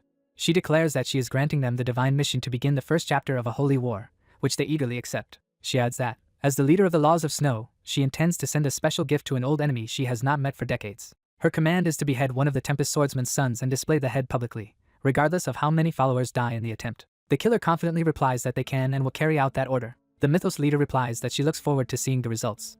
After she departs, the killer is told to gather their forces under the codename Red Bone. That night, Blue Bone vows that they will ambush Tang Wenhui. News reaches Nine Dragons County that the Northern Sea Mythos leader has entered the region. Standing on a balcony, Tang Wenhui notes that the leader has arrived sooner than he anticipated. With a strategist over a map, he remarks that trying to keep tabs on such enemies is futile because all of them will end up dead. Wenhui assumes that the Northern Sea Mythos will wait until the festival day to act. His masked ally counters that while the leader may wait, infiltrated agents have already started their work. Wenhui is surprised they have moved before their patriarch even arrived. He reasons that the enemy likely abandoned their original assassination plan once their White Bone instructor died, since planned assassinations fail once exposed. Nonetheless, he knows they cannot simply give up, as their goal is to plant fear of the demonic cult throughout Zhongyuan. He concludes they will try to prevent the Tang patriarch from forming a new squad and instead provoke an open battle at the festival's height. His ally confirms this matches their own analysis but wonders why the enemy's agents are acting prematurely. The masked strategist admits he sees no reason for the enemy to begin so early. Wenhui deduces they now want to humiliate the Tang clan for seeing through their original plan, attempting to intimidate them. His ally is shocked that they would sacrifice tactical advantages just for intimidation, but Wenhui insists that is exactly their character. Wenhui notes that the most impactful target would be the branch clan head overseeing the festival. Judging that killing that man would be too difficult, Wenhui reasons that the enemy is instead aiming for him. His ally teasingly asks how it feels to be such a prominent target, and Wenhui brushes it off as unimportant. The ally excitedly praises Wenhui's leadership potential and tries to recruit him to the Wind Evolution Center, but Wenhui declines. Wenhui then brings the discussion back to business and says there is something he needs his ally to do. Smiling darkly, Wenhui decides to use the enemy's focus on him to turn the situation to his own advantage. Meanwhile, at the Tang clan's night market, 3 young women marvel at the size and liveliness of the festivities. One girl gushes that the Tang clan excels at festivals, while another listens more reservedly. Their leader explains she had planned to bring them out the previous night but was delayed by Wenhui's affairs. They recall his earlier duel on the day of their arrival, with one girl calling it impressive and another still flustered by it. The fan of duels enthusiastically praises the fight, but her friend snaps back that it was not enjoyable at all. Their leader calms them down and urges everyone to relax and have fun. The trio happily agrees and heads off together into the festivities. They enjoy skewered sweets, savoring the relaxed atmosphere. At a stall, one girl contemplates buying a comical mask while her friends react in amusement and mild alarm.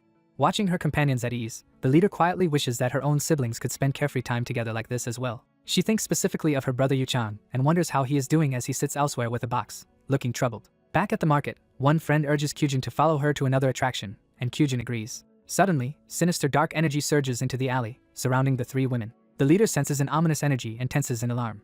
Her companions also feel it, asking if she noticed it as they prepare to move. They immediately leap away at high speed toward the source of the disturbance. Arriving near the area, they realize the presence they sensed was around that neighborhood but worry that they may already have lost the trail. One of them feels that something is wrong, prompting the others to ask what she means. The leader observes that the usually quiet area is now completely devoid of people, raising her suspicions.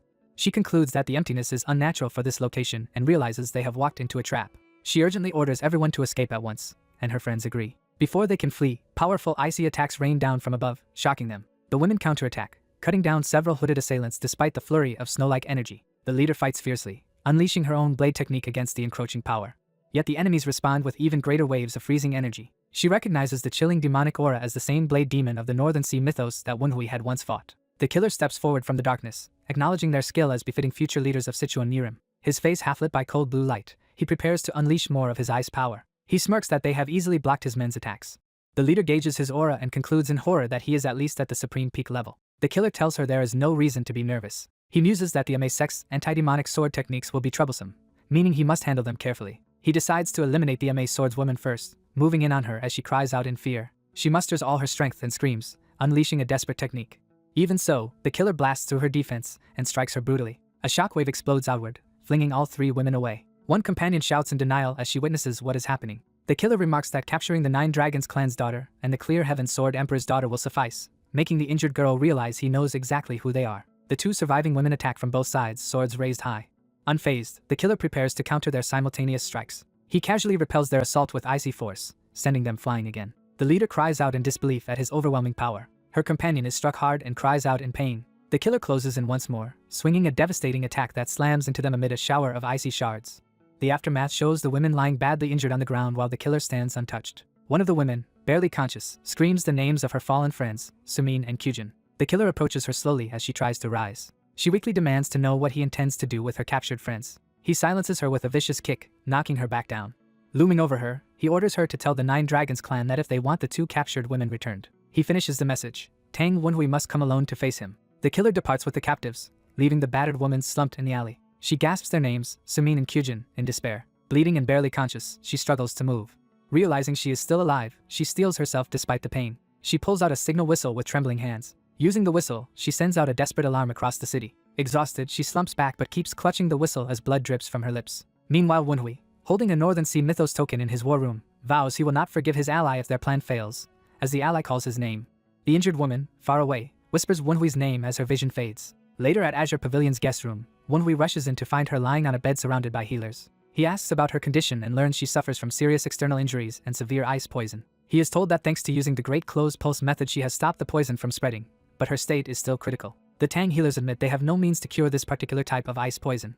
They explain that ordinary ice poisons could be alleviated, but the heart-corroding variant wielded by the Northern Sea mythos is different from anything they know. Wunhui steps forward and tells them to move aside, saying he will treat her himself. Consulting his spirit advisors, he notes that this poison is even worse than the heart-corroding ice poison used by Baek-san, and that she survived only because of the Great Closed Pulse method. Wunhui begins treating her by channeling energy into her frozen abdomen, while mentally reciting how the Great Closed Pulse method seals all veins, meridians, and the dantian. He reflects that the method is highly effective at halting poison, but leaves the user unconscious. He explains to the gathered group that because of this, the technique cannot be undone without outside help, and reasons that the enemy will choose to rely on ice poison rather than simple sword kills. He tells the others that the enemy will indeed use ice poison, which carries a real risk of death for any of them. When he warns them of the danger, the Amei swordswoman nevertheless agrees to proceed with the plan. Another woman quickly volunteers as well, surprising Wunhui. Their leader points out that Wunhui would never have proposed the plan without also preparing a way to cure the ice poison. Wunhui confirms that if they use the Great Closed Pulse method to halt the spread, he can treat the poison as long as they remain alive. The Amei woman concludes that they simply need to apply the method immediately upon being poisoned. Wunhui, still a bit surprised, agrees, and she chides him for looking at her oddly since he suggested the plan in the first place. He admits he did not expect her to accept such a dangerous plan so readily after only just meeting him. She replies that the decision was difficult but necessary. She decided he was trustworthy after watching his duel the previous day. Smiling, she tells him not to fail them, lightly laughing. Back in the present, Wunhui concentrates on her treatment, thinking that she trusted him and fulfilled her role, so now he must keep his promise. As he continues, he senses something strange and notes that the energy within the ice poison feels unusual. Realizing this energy matches something he has encountered before, he concludes that Gu Minchai still possesses a particular item critical to the situation. Wunhui realizes the enemy is only carrying a powerful item because he has not fully claimed it yet. An injured woman weakly calls out Wunhui's name as she regains consciousness. Wunhui checks if she is alright, and she complains that he failed to mention they would fight a Supreme Peak Realm expert. Wunhui nervously asks her if that expert said anything to her. She relays the message that the captor told the Nine Dragons clan to send Wunhui alone if they want the two prisoners back, which makes Wunhui ask where. Embarrassed, she realizes the captor never specified a location, and Wunhui calls that foolish. Wunhui concludes the captor is testing them, while she asks what he means. He explains that the captor wants to see whether the Tang clan, or more precisely Wunhui, can locate their hideout. When she asks if he can, Wenhui confidently answers that he can. Wenhui confirms with his master that the captive expert is locked in the Righteous Wind Pavilion's interrogation chamber. Impressed, the woman arms herself and praises their preparations. She stands up with her sword and declares she will accompany Wenhui. Wenhui warns her she has not fully recovered from the Great Closed Pulse method and ice poison and should rest. She refuses to stay idle and insists she cannot just wait for their two comrades to return. Wenhui relents, orders revitalization orbs for her, and a subordinate hurries to fetch them. He hands her a pill, explaining it is a poison that numbs her exhaustion so she can keep moving. Wenhui further warns that once the pill's effect ends she will feel even worse and asks if she can accept that. Determined, she demands the pill anyway, saying it is better than doing nothing. 2 hours later at the Gold Sword Sect Manor, Wenhui's group confirms the corpses of the sect's servants, and knows they have found the right place. A tortured survivor reveals that the captors are in a manor on the northwestern outskirts of Nine Dragons County. Wenhui's spirit ally detects a formation ahead, and Wenhui identifies it as the Northern Wind Blizzard Prison Array. Wenhui orders his men to stay back, tells the vice branch head to retreat and signal if danger arises, and goes forward alone. The vice branch head insists that Wenhui's safety is their top priority if anything happens. Wenhui brushes off the concern, saying they worry too much. He leaps into the array, promising he will return. His entry triggers a massive surge of energy, activating the blizzard formation. As he runs, his spirit companion shouts that the array is fully activating. Snow and ice explode around Wenhui as the blizzard intensifies. He races through the now snowbound landscape inside the array. Narration explains the Northern Wind Blizzard Prison Array is a creation of the Northern Sea mythos, refined through years of research. The array disorients intruders and drives them into deadly hypothermia. It is described as ideal terrain for Northern Sea mythos warriors, who wield cold chi. Undead-looking enemies rush Wenhui, screaming as they charge through the storm. Wenhui calmly opens his steel fan, preparing to fight. He slices through multiple foes in quick succession with fan blades and palm strikes. Surrounded by corpses, Wenhui remarks that these enemies are weak compared to Baek-san. Spotting a cloaked figure by a blue flame, Wenhui notes that this man is his true target. Wenhui steps forward alone and demands to know where the two captured comrades are. The fur-clad man says he already found Wenhui's behavior suspicious. Wenhui asks what he finds strange. The man reveals he sent special squads to eliminate the Nine Dragons clan's key figures just to see how quickly Wenhui could navigate the chaos to reach him. After noting all those squads failed, he trails off ominously. He says every one of his subordinates was defeated. He calls this part of the divine cult's grand orthodox annihilation plan to conquer Zhongyuan. He explains that Wenhui not only understood that intricate strategy, but even turned it back against the divine cult. He concludes that only the strategist who created the orthodox annihilation plan himself could have done that. Though he insists this should be impossible, he admits the evidence keeps pointing to the same conclusion. He finally states that he cannot reach any conclusion other than Wenhui being that strategist. Wenhui, annoyed, asks what nonsense the man is spouting. The man begins to say, "You," as he examines Wenhui closely.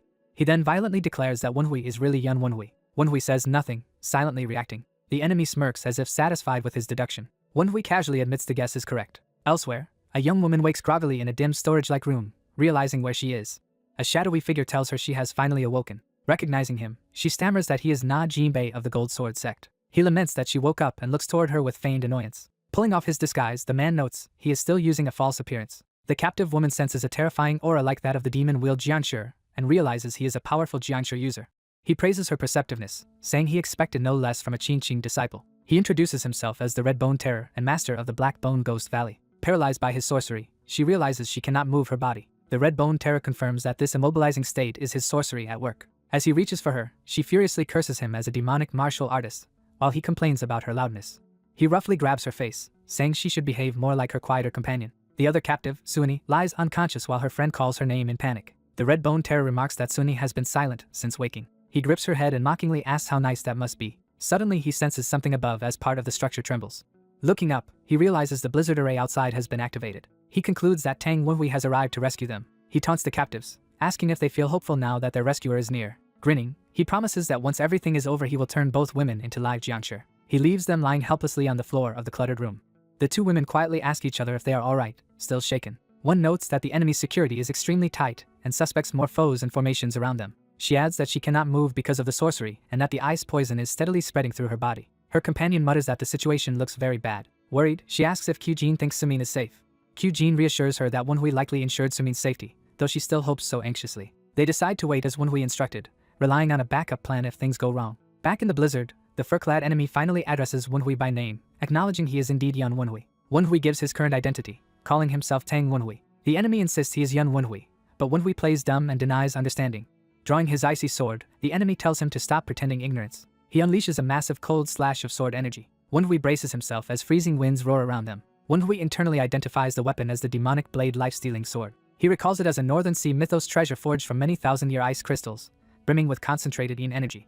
To Wunhui, this makes the sword a lump of miracle medicine, while his spirit companion protests that no one else would see it that way. The enemy recounts how he once disliked Wunhui solely for sharing a hated man's name, then grew suspicious of Wunhui's extensive knowledge of the divine cult and his aid to the revered demon god mythos. Now, face to face, he says he recognizes young Wunhui's familiar attitude, tone, eyes, habits, and manner of walking. He screams again that Wunhui truly is young Wunhui. Wunhui just sighs in annoyance. He jokes that he did not realize the man was so obsessed with him. The enemy's thoughts flash back to someone else as his hatred intensifies. Wunhui remarks that he once believed this man wanted him dead because he blocked his path to becoming young leader. He then mocks him by asking if he thinks he can become young leader now, pointing out that he clearly cannot. The remark enrages the man, who curses in frustration. Wunhui says the man has not changed at all. The enemy laughs manically, shouting that such an insult proves Wunhui is indeed young Wunhui, and repeatedly screams his name. Wunhui tells him to quit yelling his name because it is creepy. The enemy raises the life-stealing sword skyward, channeling its full power. The undead subordinates react as eldritch energy spreads from their leader's sword. More of the ice warriors materialize or rally under his power. They surge toward Wunhui as the battlefield distorts around them. The enemy boasts that the Northern Sea mythos are unbeatable inside this formation. He vows that Wunhui will die pitifully within the blizzard. Wunhui answers that the one who is truly ignorant here is his opponent. Wunhui points out that if the man could deduce his true identity, he should have chosen a different array. Dark purple energy erupts around Wunhui as he speaks. The ice warriors notice cracks forming in the frozen ground and realize the Northern Wind Blizzard prison array is collapsing. Wunhui stands amid the shattering formation, taunting them for thinking he did not know how to break such a trivial array. He declares he will not let the ice crystalline energy go to waste and begins using the Phantom King Tome. Activating Demonic Eye's purple veil of oblivion, he reshapes the stolen energy for his own technique. He transforms the formation into his own evil demon hell array. The enemy is shocked that Wunhui not only destroyed their array but reconstructed it as his own. Inside the new array, the blizzard becomes poisonous, and the subordinates cough blood as they realize Wunhui has infused the storm with poison. Their furious leader screams Wunhui's name again.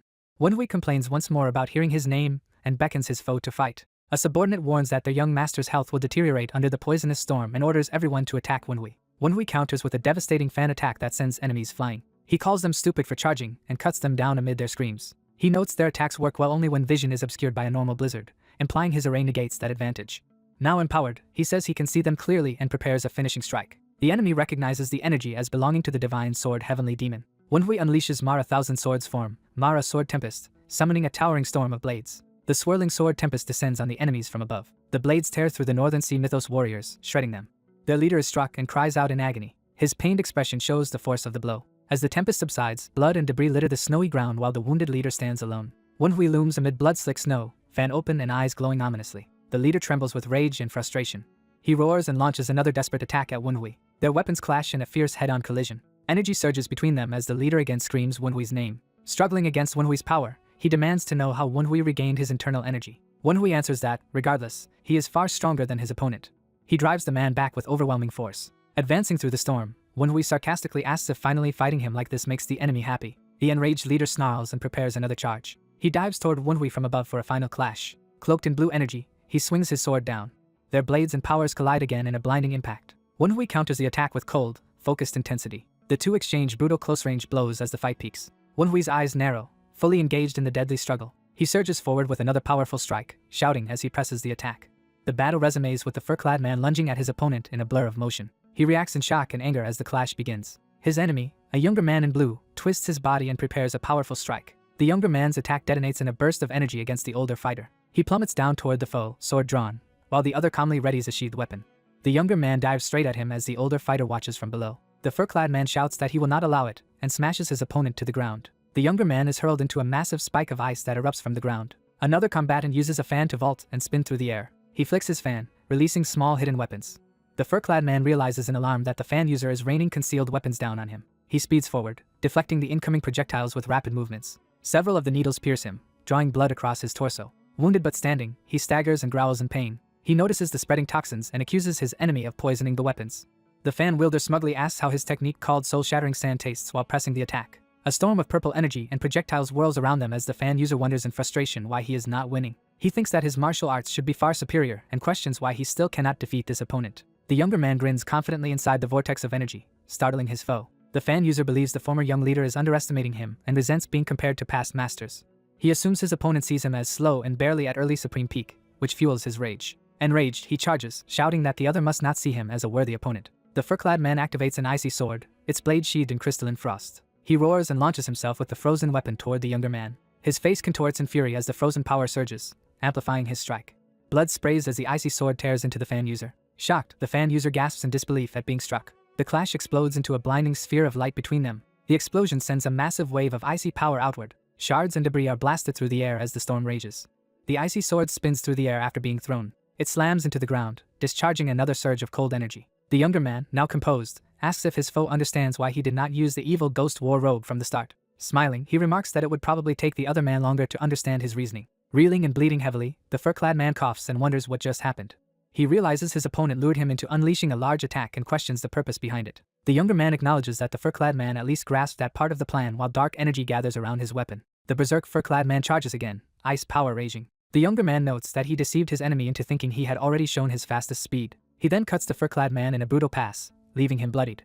The younger man comments that his opponent grew cocky after reaching early supreme peak and even lowered his guard. Cloaked in the evil ghost war robe at last, he says the man should have stayed vigilant once he saw the robe was missing. The wounded fighter recognizes him as the young heavenly demon and trembles. The fur-clad man recalls that outside help let him reach early supreme peak. He thinks that his opponent is weaker than 6 years ago and has a lower realm, so he cannot understand why he is still losing. He wonders, despite all his struggles, why he continues to face defeat. He asks if he can really not avoid defeat as his mind drifts to chained figures. The thought continues, insisting he does not want defeat as the vision cracks apart. He suddenly recognizes the terrifying presence he once feared, thinking of him. The ice poison coursing through him erupts, causing him to scream. Elsewhere, a woman in white senses that the demonic martial artists on guard have begun to move. She hears the anomaly birds cry above a tall pagoda and believes the target must be there. She muses that receiving an anomaly bird as a signal is ironic for someone from a Buddhist sect and prepares herself. Remembering the plan, she recalls that the Righteous Wind Squad will handle most enemies while she deals with the guards, spotting 3 Northern Sea Mythos warriors. The guards notice the anomaly bird and start to raise their guard just as she ambushes them. She strikes the first guard with a sudden palm attack, shocking them. The remaining guards realize they are under ambush and identify the assailant's energy as from the Ame sect. Standing over a fallen foe, she notes she has taken down one. She clashes with another and states that 2 still remain. She overwhelms the next guard in a sword struggle, making him cry out. The last Northern Sea warrior moves to attack from behind. The allied bird swoops past, wounding him and creating an opening. He curses her as an Ame sect woman while she calmly remarks that his speech suits a demonic martial artist. She smashes his blade aside, making him grunt in pain. She senses someone approaching and says she knew this timing would come. She is suddenly wounded, crying out as she is struck. A higher-ranking demonic leader approaches and asks if she came alone. Surrounded by him and more warriors, she is told she has greatly underestimated them. Catching her breath, she realizes the situation is worse than planned. Sword in hand, she steels herself, admitting things are not going as easily as hoped. Facing 3 armed men, she again hears the question about whether she came alone. Their commander raises a bell and repeats that she has greatly underestimated them. He rings the bell and invokes a sorcery as glowing runes spiral around him. She reacts in alarm as the spell's energy engulfs her. She roars and unleashes her own power to resist the bell's magic. The sorcerer clicks his tongue, noting that the bell's spell does not work on an Ame disciple as expected. She continues trading blows with the other warriors, gritting her teeth. Thinking hard, she realizes she cannot defeat them with anti-demonic energy alone and wonders what to do. One opponent compliments her defensive skill even while pressing the attack. She suddenly finds their techniques familiar and questions why. She realizes they are using the same martial arts Mr. Wunhui showed her and suspects he prepared them for this battle. She thinks that the Tang clan's people are indeed wicked, remembering his harsh training. Frustrated, she yells that this is too much while cutting down more foes in a sweeping arc. A surviving demonic warrior curses her as he readies his sword, with the bird circling overhead. The bird dives, crushing him in a vortex of energy. The sorcerer recognizes the creature as the Gudiao he had been seeking. He rings the bell again, strengthening the controlling spell around the Gudiao. The Gudiao shrieks as glowing runes constrict it. The bird is slammed violently into the ground by the spell. She recognizes the fallen Gudiao as belonging to Mr. Wunhui. The sorcerer decides he will deal with her as well and readies another attack. Inside a building, a bound girl senses the vibrations outside and wonders if Wunhui has arrived. She then recognizes the scent of the sword aura as belonging to Sumin instead. Another captive reacts to the news that Sumin is here and asks about Wunhui. While the first explains she smells his sword scent faintly, but he is not present. She deduces an aberration and realizes the lingering strange scent must come from the bird that arrived with them. Concentrating, she says she can faintly smell Wunhui and some from the Righteous Wind Squad at a distance, but no other allies nearby. Her companion realizes Sumin is effectively alone with only the bird to help, and the first girl confirms it. They stand, worrying that Sumin has not fully recovered her strength yet. Sumin invokes Spectral Streak, calling upon a terrifying spirit. A huge ghostly entity answers her call and looms over her. Sumin calmly offers her body to the specter and asks if it can control her if she does so. The spirit laughs at her recklessness and demands an answer, asking if she is insane. It agrees, saying it can easily ignore sorceries and ice poison though her body will be ruined afterward. Sumin states that as long as she can save Sumin and Suni, the consequences to her body do not matter. The spirit is surprised by her resolve. Delighted by the chance to fight, the specter agrees and merges fully with her. Possessed, Sumin's eyes glow and spectral flames crown her head. Blue spectral energy erupts around her body, startling her observing friend. The spirit, now using her body, stretches and cackles about how good it feels. With horns and blazing eyes, the possessed Sumin grins, saying he can never fully understand this girl. He complains that the Jiansha should have confiscated their weapons, mocking him for leaving them nearby as he grabs a ghostly sword. Hoisting one unconscious girl over his shoulder, he remarks that he has retrieved the promised child. He then asks the girl where the strongest person in the area is. She directs him to a specific direction, which he eagerly accepts. Enveloped in swirling energy, he charges off to attack. The bell-wielding sorcerer senses a massive surge of power and reacts in alarm. Seeing the incoming energy, he wonders in shock what it could be. A devastating slash of blue light carves toward him through the storm. The possessed Sumin crashes down with overwhelming force, laughing maniacally. Outside, Sumin's companion Suni looks up happily and calls out to her. Suni then sees Sumin's body hurled through the air toward her and shouts her name in panic. Suni catches the limp Sumin in her arms as they skid back. She anxiously asks if Sumin is alright and begs her to undo the sorcerer's bindings around them. Despite the urgency, Suni complains while calmly starting to dispel the sorcery. The possessed Sumin dives at the sorcerer, laughing wildly. The sorcerer blocks, realizing in horror that she is host to a soul streak and that such a being is now their enemy. Sumin tells him to shut up and smashes him with a brutal kick. Another demonic warrior curses at her from afar as the chaotic fight continues. Suni and an ally cross their sword lights and cleave that warrior down together. The three allies converge on the wounded sorcerer from different directions to finish him. He is sliced repeatedly and screams insults as blood erupts. He retaliates with a desperate, bloody counterattack that throws some of them back. As he staggers away, Suni thinks they must keep as many people alive as possible because Gu Minchai has probably already killed the son. The Gudiao slams into him again with a screech, injuring him further. He crashes to the ground and shouts at the bird in fury. Once more, the three warriors close in from all sides for a coordinated assault. Their combined strike tears through him, blood gushing from his mouth. The impact creates a towering pillar of ice and snow that engulfs the battlefield. Back at the earlier fight, the cloaked young leader is blasted by the icy explosion. He sees his berserk foe charging at him through the blizzard. The ice-armored Jiansha roars, his body wreathed in blue flame. The young leader admits that his own earlier attack has been nullified. The Jiansha swings his massive icy fist at him with murderous force. The cloaked young leader meets the blow head-on, eyes wide. A column of energy erupts skyward as their powers collide. Ghostly companions ask if the young leader is alright, and he admits he did not anticipate this development. Watching the rampaging Jiansha, he notes that the man actually fights better after losing his sanity. He activates Shadow Shroud Step, vanishing through the blinding storm. The Jiansha thinks to himself that it finally makes sense why he could keep up with Gu Minchai. He concludes that his success came from easily reading Gu Minchi's Northern Sea mythos techniques and predicting his moves despite being a lower realm. The narrator notes a caveat as the crazed opponent screams in pain amid the clash. Observing the black-clad fighter's berserk state, the narrator explains his attacks have become erratic and impulsive. The protagonist thinks he spent too much power on Sword Tempest Mara and complains that this battle is harder than expected. Empowered by dark energy, the hooded main character rushes forward with a vicious grin. He dashes across the snowy battlefield toward his distant, roaring enemy. The enemy charges after him, both racing headlong through the storm. An explosive exchange sends the enemy flying and screaming amid fire and debris. The icy life-stealing sword stands embedded in the ground, radiating cold energy. The protagonist seizes the life-stealing sword, readying a stronger attack. He rockets forward in a straight line, propelling himself with tremendous force. Catching his breath, he says he chose to fight cautiously. Surrounded by a vast sorcerous vortex, he begins activating a powerful technique above his foe. Deciding he has no other option, he crushes ice fragments in his hands and unleashes more power. With ice shards swirling around him, he crouches within a spiraling magic circle. He channels frigid energy between his hands, carefully controlling the life-stealing power. His spirit companion anxiously asks if he really intends to use life-stealing as a replacement for miracle medicine, and he replies that he already said he would. Bathed in light, the spirit comments that although it is a shame to expend such a fine weapon in one use, doing so was the right call. The protagonist, still masked and cloaked in purple aura, says the recovered strength is insufficient. His feral enemy, wreathed in blue cold chi, dives at him again. The white-skinned monster howls, body swelling with even greater rage and cold energy. The protagonist reflects that simply restoring his internal energy will not be enough to win. His spirits realize in horror that he plans to cultivate chi while fighting, warning that this is madness and could cause chi blockage. He answers that such danger applies only if he used the normal method. The rampaging foe pours out blue energy and lunges at him. Their clash shatters the ground in a massive impact of force and ice. Both opponents collide again, blue and purple energies intertwining midair. The spirits watch in shock, recognizing that he is cultivating chi while fighting and suspecting Wudong's dual internal energy art. The crazed monster continues its relentless charge across the battlefield. The protagonist narrowly evades within a lattice of light and shadow as attacks flash past. He raises two glowing fingers, focusing sorcerous power at their tips. A glowing purple chain of energy smashes into the monster's face, knocking him back. He binds the foe with the luminous chain, restraining the raging body. The spirits stare at the chains and wonder if he is actually using sorcery. They realize in awe that he is simultaneously employing martial arts, chi cultivation, and sorcery. Narration recalls that in his past life he only practiced sorcery, so he refined a technique to activate sorcery faster for succession struggles.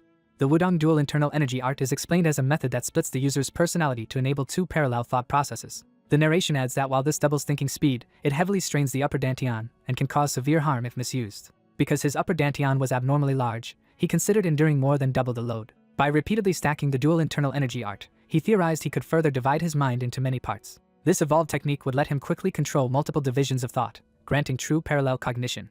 He names this enhanced technique the divided mind art. Using it now, he looms above his enemy amid a storm of purple chains. The spirits marvel at how powerful his upper dantian remains even without fully regaining his past life strength. He judges that victory is only a matter of time and focuses on dodging while maximizing energy absorption and minimizing healing expenditure. Reflecting internally, he notes that the life-stealing blade holds an enormous amount of cold chi that is difficult to digest.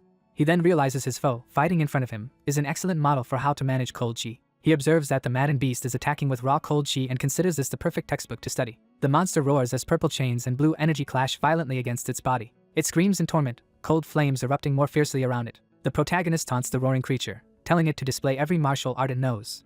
He resolves to split his mind further so some parts can analyze the enemy's movements. Using those extra thoughts, he plans to modify the enemy's cold chi techniques to suit himself. The monster lunges again, preparing another devastating attack. A huge impact bursts across the snow as their powers collide once more. The white-skinned foe continues pressing the attack, swinging and kicking with cold chi-infused limbs. He charges forward again, the battlefield shattering under each step. The protagonist plants his hand on the ground, unleashing another wave of power. His palm glows as his dark energy spreads outward. A swirling purple vortex rises, drawing the enemy toward him and eliciting a startled cry. He tightens a luminous chain in his hand, preparing another decisive blow. The chain pierces the enemy again as dark tendrils dance around them. The monster bellows furiously, blood spraying as the sorcery tears into him. The protagonist steps forward decisively as he advances on his wounded foe. He remarks that he is beginning to understand how to handle the cold chi coursing through him. The cold energy condenses into a bright sphere inside his body. The spirits exclaim that he is gathering energy incredibly fast and wonder if he truly succeeded in cultivating chi mid-battle. He concludes that he must adapt Gu Minchi's way of handling cold chi to his own style and absorb the venom dragon cultivation through the black dragon chi arts. Narration states that evolving the black dragon chi arts yields the black dragon cultivation technique. It adds that this evolved central dantian will also strengthen his upper dantian. Dark phantom beasts swirl around him as his power surges to new heights.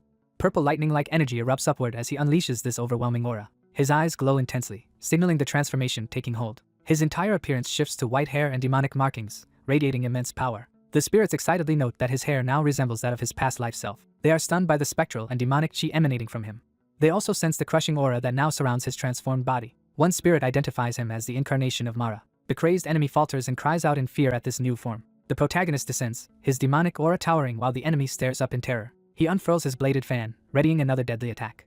With a sweeping slash of purple light, he cuts through the air toward the foe. The strike hits home, exploding against the monster and drawing a desperate scream. He continues the assault, crossing beams of energy that tear the enemy apart. A follow-up slash carves a massive arc through the battlefield, finishing the attack. The purple lights crisscross repeatedly, forming a lattice that encloses the opponent. Trapped inside a glowing geometric cage, the monster screams in panic. The protagonist tightens his control over the construct, determined to end it. The prison detonates in a violent burst of purple energy. The monster shrieks as its body is overwhelmed and disintegrated by the blast. When the light fades, only a figure remains standing amid a cloud of dissipating energy. The charred, half-destroyed enemy collapses, barely able to groan. Standing over the corpse, the protagonist calmly thanks him for the valuable lesson. He then coldly states that it is time for the enemy to die. A final blow obliterates the monster's head, ending the fight decisively. Blood and fragments rain down as the transformed protagonist looks up through the storm. The spirits praise him for defeating a supreme peak-level foe in such chaos, calling his progress extraordinary. He brushes off the compliment, saying he must re-examine the hastily altered black dragon chi arts. He reflects that although he has not yet reached supreme peak, he has absorbed extreme mean with life-stealing and can now briefly use divided mind art. The spirits remark that the corpse belonged to one of the 10 pillars of the demonic path and call his death pitiful. But the protagonist insists the man brought it on himself. Looking at the dead elder, he muses that the man relied on his organization rather than his own strength, and would not have died like this had he climbed to supreme peak alone. Even so, the protagonist acknowledges that the fallen foe was a formidable opponent. Letting the demonic aura fade, he reminds himself that he must hurry to heal Miss Sama and his sister. His eye glows again as he shifts consciousness back from his past life-empowered state. In an inner realm of purple light, he stands amid swirling demonic shadows and runes. Footsteps echo on stone as that inner scene begins to dissolve. Outside in the courtyard, another disciple notices Miss Sumin staring at the strange sky. She is shocked to see Mr. Wunhui suddenly appear and asks where he came from. He explains he broke through the enemy's array and ended up near them. He then asks about the body at her feet, and she identifies it as the elder of Black Bone Ghost Valley. Examining the corpse and the bell beside it, he deduces this must be the feared Red Bone Terror, who clearly died bearing heavy resentment. Noting the many slashes on the body, he infers that the elder fought against all 3 women and that his Jiangshi defenses backfired on him. Wunhui congratulates the women on their feat, and they modestly reply that they only did their duty though it was difficult. One sister suddenly realizes her sibling is missing and wonders where she went. Wunhui points out the hiding girl peeking from behind a wall. Approaching her, he asks why she is cowering there. In a panic, she screams that the Demon King is going to eat her, leaving Wunhui confused. A small blue flame spirit pops out onto her head, relieved to finally be outside. The girl stiffens as the spirit leaves her, while Wenhui watches in surprise. When he calls her name, she hurriedly insists nothing is wrong and laughs it off. She then asks with a forced smile if all the fighting is truly over. Wenhui replies that he has defeated the enemy leader. However, he points out that the leader's underlings still remain, glancing up at the cloaked figures on the rooftops. The enraged Jiangshi on the eaves demand to know how he dared to kill their elder. One ally laments that there are so many enemies and asks Wenhui what they should do. Wenhui merely smiles and begins to answer. Before the foes can react, hidden allies suddenly stab one of the cloaked figures from behind. Blazing sword lights streak across the rooftops, cutting down multiple enemies at once. More enemies are bisected by these surprise attacks, dying before they can resist. The slaughter continues as heads and bodies are sliced apart in rapid succession. The women below watch the spectacle, awed by the devastating support.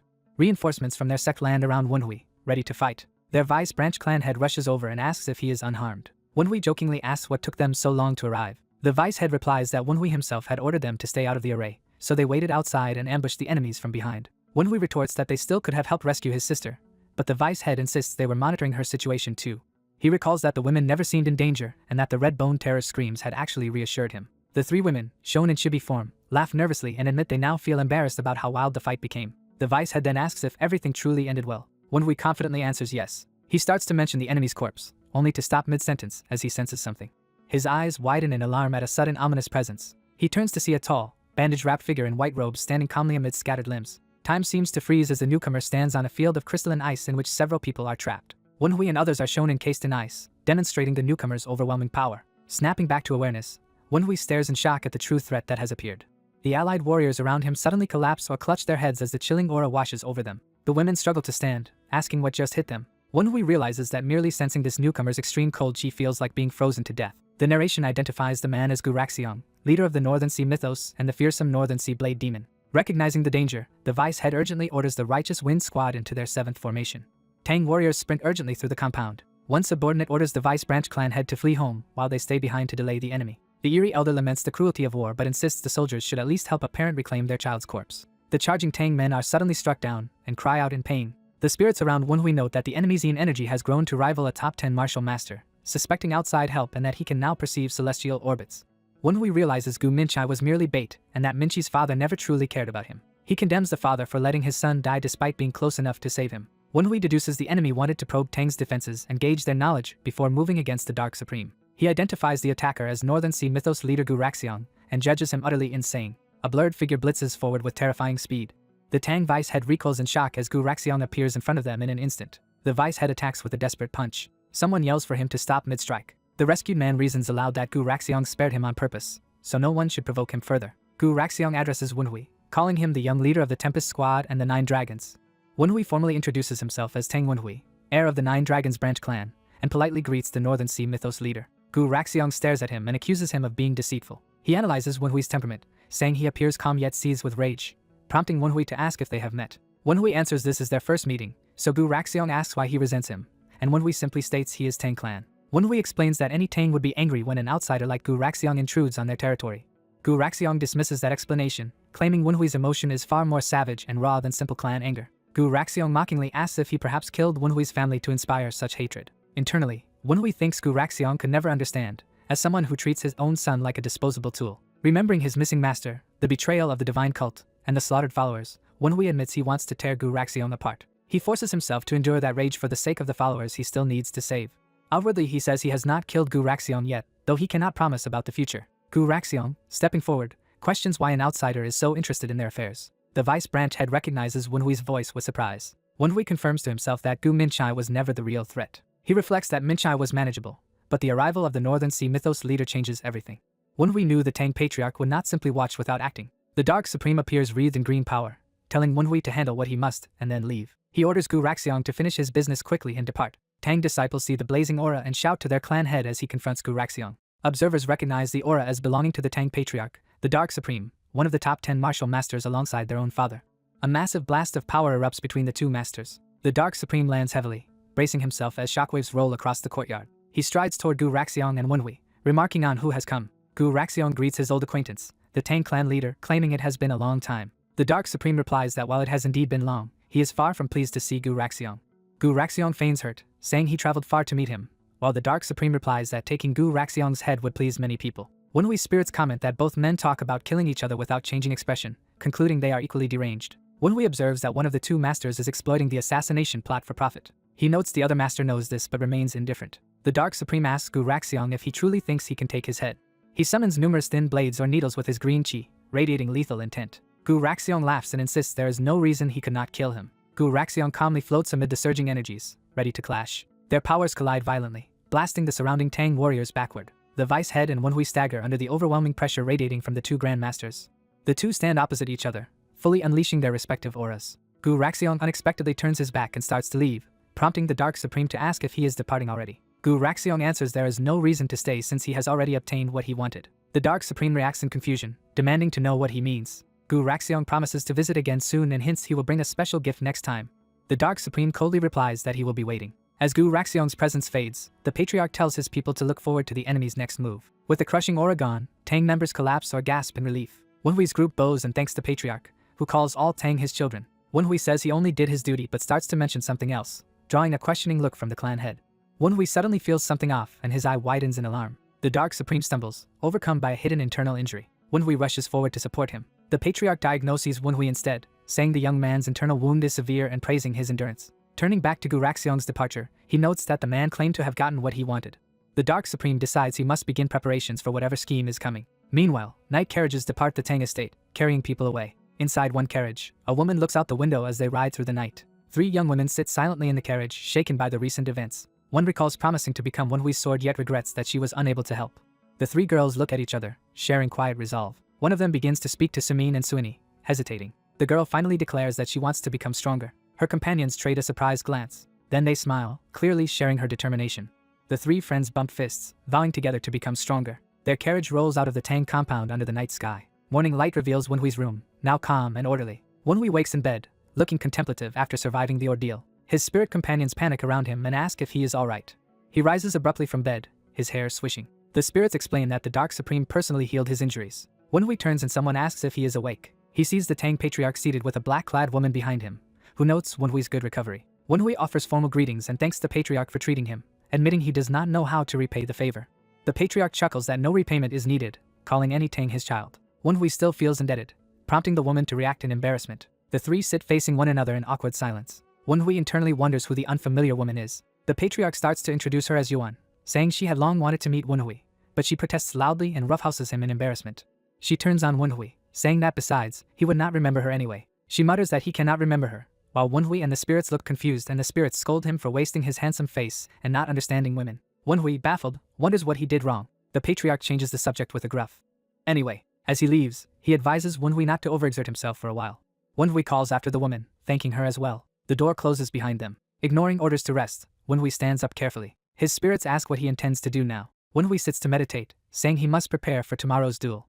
He begins by activating the Venom Dragon cultivation technique. Green energy flares at his lower abdomen as he opens his lower dantian. He then links the Black Dragon Chi to his central dantian. His torso erupts with surging green energy as the chi rages inside him. The strain makes him vomit blood. Shaking and bloodied, he continues, planning one final step. He fuses the energies with the Phantom King Tome in his upper dantian, igniting brilliant power in his forehead. Visions of a ferocious red demonic beast roar into view. A second green dragon head appears, representing another aspect of his chi. A third purple monstrous visage manifests as well, completing the triad. Wenhui endures as three distinct true chi forms merge within him. The power explodes outward in a blinding burst from his eye. The resulting shockwave blasts through the building and out into the courtyard. Furniture skids across the floor under the force of his aura. His spirits gasp in awe at what they are witnessing. They recognize that Wenhui has achieved the heavenly demon heart protection arts. Transformed and wreathed in purple energy, Wenhui finishes the technique and calmly says he is done. Elsewhere, the Tang Patriarch begins a conversation, remarking that Wenhui defeated Gu Minchai, one of the 10 demonic pillars. He admits he had low expectations for a duel with a youth who had not even reached Supreme Peak. He reflects that the duel was originally just an excuse to meet the Dark Supreme, yet Wenhui improved enough in days to beat a Supreme Peak master. Comparing himself to Gu Raxiong, he wonders how he can aim for celestial heights when he misjudges talents beneath him. Rising to his feet, he questions what truly lies below him. He concludes it must be the martial arts he has practiced up to now. Staring at his treasured weapon, he realizes something important. He decides the flaw lies with his own Golden Lion Blade technique. He notes he has wielded the sword as long as any of the top 10 martial masters. He muses that if he had been born to a great clan or sect, things might have been different. He regrets never having a proper master to guide him on the right path. Suddenly he brightens with realization and says, "Right." He thinks that Wenhui must know something he himself does not. He recalls Wenhui defeating his own disciple despite barely starting sword practice. And now the boy has slain Gu Minchai as well. Fired up, he strides out of the hall. From a balcony he looks toward the Tang training grounds, thinking of Wenhui. He wonders aloud what exactly Wenhui knows. The scene shifts to the bright training courtyard bathed in morning light. Wenhui finishes bandaging his torso, readying himself. His spirits protest as he walks out, addressing him as young leader. They remind him the Dark Supreme healed him, but insist he should still be resting. Wenhui continues toward the training ground anyway. He takes a wooden practice sword from the rack. He tells the spirits he cannot afford to skip training despite his condition. He plants his foot firmly on the ground, assuming a stance. Smiling, he says there is another reason to train. Hidden among the foliage, the patriarch watches, recalling his promise to help Wenhui. Wenhui focuses, gripping the sword with calm determination. He closes his eyes to concentrate fully. The patriarch silently observes from his vantage point. He reasons that a noble child like Wenhui must have received some extraordinary instruction. Excited, he urges inwardly for Wenhui to show him that hidden knowledge. The old master, shocked by the young man's power, demands to know what kind of training he has received as the youth brings his sword down. The young swordsman unleashes a powerful downward slash with focused determination. Watching from the bushes, the bearded elder realizes the move is only a basic downswing. He suddenly understands that the youth is merely warming up as the swordsman continues fluid practice swings. Excited, the elder urges him to continue, asking to see the next technique. The swordsman responds by unleashing another sweeping attack, showing more of what he has learned. His slash carves through the air with immense force. The hidden elder stares in stunned silence at what he is witnessing. The swordsman calmly ends his sequence, leaving the elder wondering if that short display is all. The elder, gripping a branch, questions why he has not yet seen any secret teachings like those of the Dark Supreme or the Tang clan's prized arts.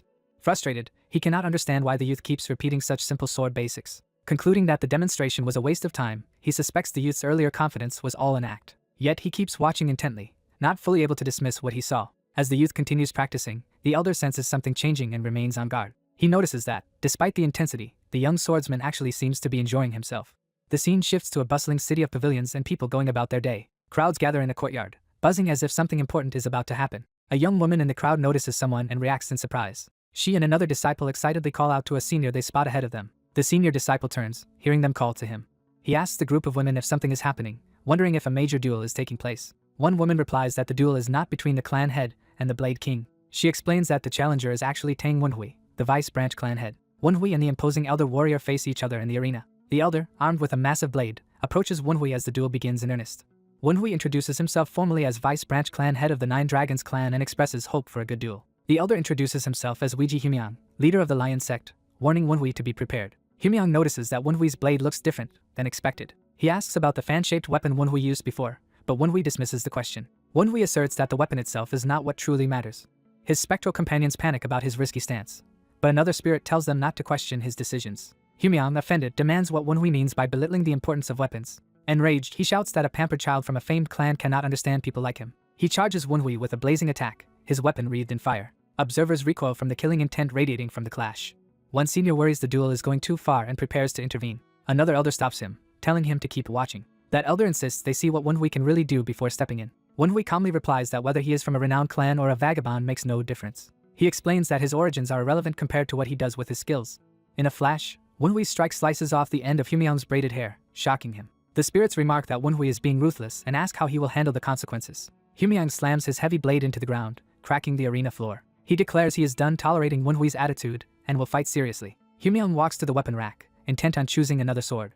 He grabs a standard blade, discarding his earlier weapon. With that sword he rushes Wenhui again, saying the duel truly starts now. Wenhui smiles and invites him to show everything he has. Humyang, charging with full force, demands Wenhui prove what is so important beyond weapons and status. He swings down with overwhelming might as Wenhui braces to meet the blow. The elder's fierce attack collides with Wenhui's guard. Wenhui strains under the impact, blocking with both hands. As they cross weapons, Humyang closes in, trying to exploit an opening. He lands a brutal blow on Wenhui's chest. Wenhui staggers back, coughing blood from the heavy strike. Humyang continues pressing his advantage, decrying Wenhui's philosophy mid-assault. He insists that neither martial techniques nor the weapon's form truly matter either. His onslaught tears up the arena floor as Wenhui is driven back. Humyang roars, asking Wenhui what, then, is the thing that actually matters. Bloodied but steady, Wenhui plants his feet and raises his sword once more. He wipes the blood from his lips, eyes burning with resolve. Humyang watches curiously, sensing the young man has not yet given up. Humyang admits he secretly watched Wenhui training the previous day. Wenhui and his spirits react blankly to this confession. The spirits mock Humyang's idea of stealth, comparing him to an obvious, lumbering dog. Humyang explains he expected some unique technique but had only seen Wenhui repeat the basics. Now, however, he feels that Wenhui is different when actually fighting. His eye flares with energy as he resolves to take the duel seriously. Igniting his sword with blazing aura, he says he will not assume this is all Wenhui can do. He rushes forward with a massive, flaming strike. Humyang unleashes a towering wave of sword fire, daring Wenhui to block it. The fiery attack explodes across the arena, tearing up the ground. Wenhui charges directly into the incoming flame. The explosion engulfs the courtyard in blinding fire and shockwaves. Onlookers are nearly blown away and cry out in alarm. Even senior figures can only stare silently at the devastation. As the dust clears, Humyang stands gripping his sword, a huge gouge carved in the arena with Wenhui's silhouette at its far end. Seeing Wenhui still standing, Humyang recognizes a familiar look on his face. He wonders what Wenhui finds so enjoyable about this brutal battle, noticing the youth's blood-streaked smile. Wenhui says that with such a strong opponent and a chance to test all his training, he has every reason to enjoy himself. He elaborates that facing a formidable foe and displaying his growth is exactly what excites him. Humyang, baffled that Wenhui can say this despite being hurt, calls him insane. Wenhui answers that this mindset is what defines a martial artist and implies Humyang feels the same. He points at the elder, asserting that Humyang is also enjoying the fight. Humyang grips his sword, repeating Wenhui's words about having fun. Seeing his own reflection in the blade, he questions whether he truly is enjoying himself. Remembering his youth, he wonders when he first began climbing the endless cliff of martial arts. He recalls clawing his way upward, hands bloody from relentless effort. In a flashback, someone once asked the young Blade King why he sought greater strength. Humyang realizes he never had a lofty reason for training so hard. In his memory, he smiles as a younger man, admitting he simply liked wielding the sword. He remembers swinging his blade just because it was fun. Over time, that enjoyment carried him to the supreme peak and to leading his own sect. Back in the present, he realizes he has always just wanted to enjoy martial arts. Staring up at the starry sky from the cliff, he accepts that he truly loves martial arts for their own sake. Tears begin to fall from his face as this truth sinks in. His tears splash onto the cracked ground below. Steadying himself, he rises once more, bloodied hands clenched. His eyes focus with renewed clarity and passion. Alone at the cliff's edge under the night sky, he stands in contemplation. He takes a decisive step, signaling a new resolve. That step lands with explosive force, symbolizing his rekindled fighting spirit. Laughing in exhilaration, Humyang roars that this is incredibly fun and revels in the battle. He lifts his glowing sword high as its power surges. The intensity of his aura shakes the surroundings, startling observers. Spectators exclaim in disbelief that such a terrifying clash is supposedly just training. Humyang's aura forms a roaring lion as he begs Wenhui to continue fighting longer. Wenhui's spirits warn him of the danger and urge him to dodge, while he grimly notes the attack will leave him better than afterward. The lion-shaped blast bears down as the spirits scream for him to move, saying even he cannot block it. People flee the area, shouting and panicking as the attack descends. Overhead, a calm inner voice tells Wenhui that his sword must now be directed at the true enemy. The lion blast detonates in a colossal explosion that rocks the entire compound. Onlookers stare in stunned silence at the smoke and fire. The blast leaves a gigantic crater torn into the arena floor. Later, elders escort a weary Humyang away from the crater as he quietly offers congratulations. Wenhui, battered but standing, returns the congratulations with a formal salute. Disciples and elders together offer loud congratulations on Humyang's new achievement. Humyang faces Wenhui in the aftermath, surrounded by onlookers. He steps closer, acknowledging Wenhui. Humyang thanks Wenhui for reminding him of something important he had long forgotten. Wenhui, smiling, replies that he is grateful for the lessons he received. Another elder comments that the heartfelt exchange is surprisingly wholesome. Addressing everyone, this elder declares the duel over and hints that there is more to discuss. He announces that he plans to revive a long-disbanded unit called the Tempest Squad. He specifies that this squad, dissolved 24 years earlier, will be brought back. The gathered warriors react with shock at the news. They shout questions, incredulous that the Tempest Squad might return. Senior figures protest that reviving the squad is too dangerous and remind him he once vowed to disband it. Others agree loudly, arguing there is no point bringing back a unit that suffered such a crushing defeat. One man mutters that the idea is absurd. A flashback shows how the squad once bled heavily battling on the front lines against the demonic cult. The narrator explains that although they suffered terribly, the elders now reject the idea of fighting that war again. The white-haired leader firmly says he will do it anyway and challenges anyone to try and stop him. Another elder starts to object, only to be abruptly overwhelmed. A suffocating aura seizes several protesting elders, forcing them to clutch their throats. They collapse under the pressure, gasping and unable to speak. Terrifying red eyes materialize in the darkness, representing the crushing intimidation. A looming shadow behind them makes one elder scream in terror. One man sees that monstrous presence reflected in his eye and freezes. The frightened elders immediately apologize and flee, while the leader dismisses their panic as overreacting to a simple scare. Clearing his throat, he turns back to the crowd and resumes speaking. He explains that he wants to revive the Tempest Squad to deter the demonic cult. He adds that they cannot face the cult alone, so he intends to extend an offer to everyone present and to their allies across the martial world. He lays out 3 conditions for joining the Tempest Squad, focusing on teamwork, loyalty, and martial skill, and promises to accept anyone who meets them. Ordinary martial artists realize this means even non-Tang clan members can join.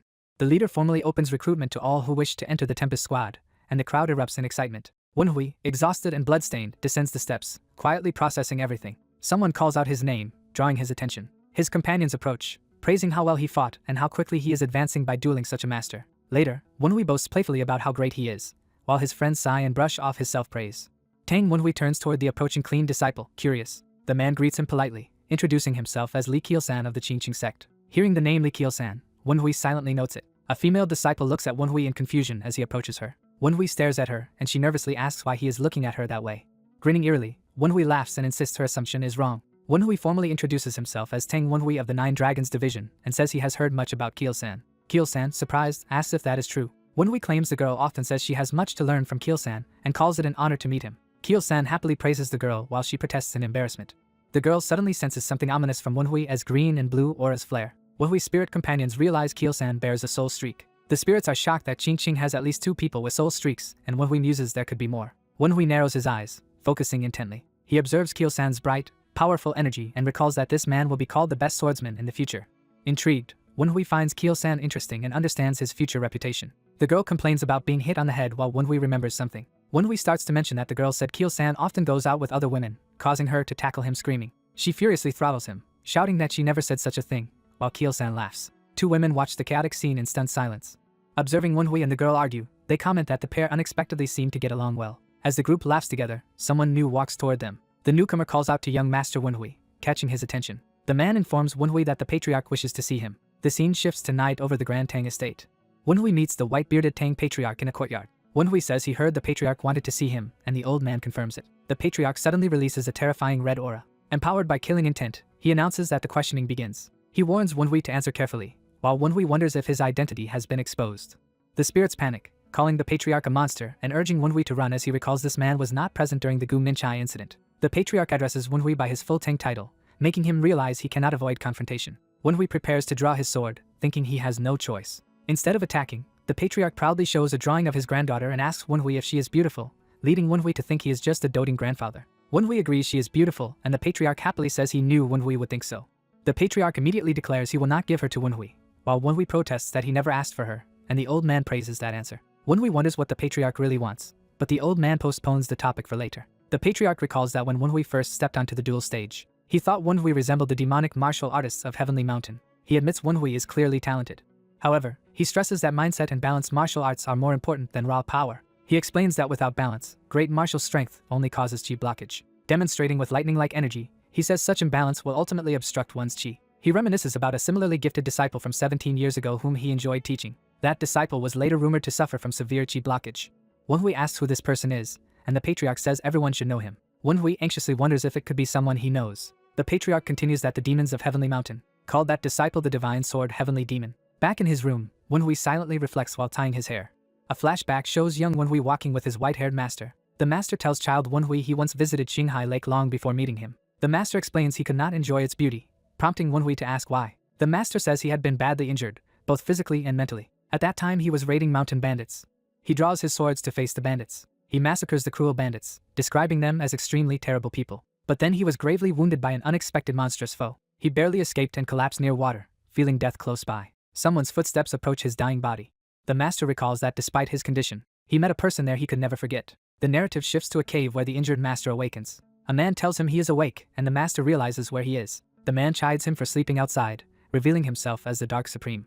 The master says this person treated and even taught him. Young Wenhui looks up at the man with admiration. The Dark Supreme smiles kindly at him. Wenhui admits he had not known then that this person was the Dark Supreme. His spirits comment that fate is strange and that nothing is coincidence, noting that without the Dark Supreme's treatment Wenhui's master might never have become his master.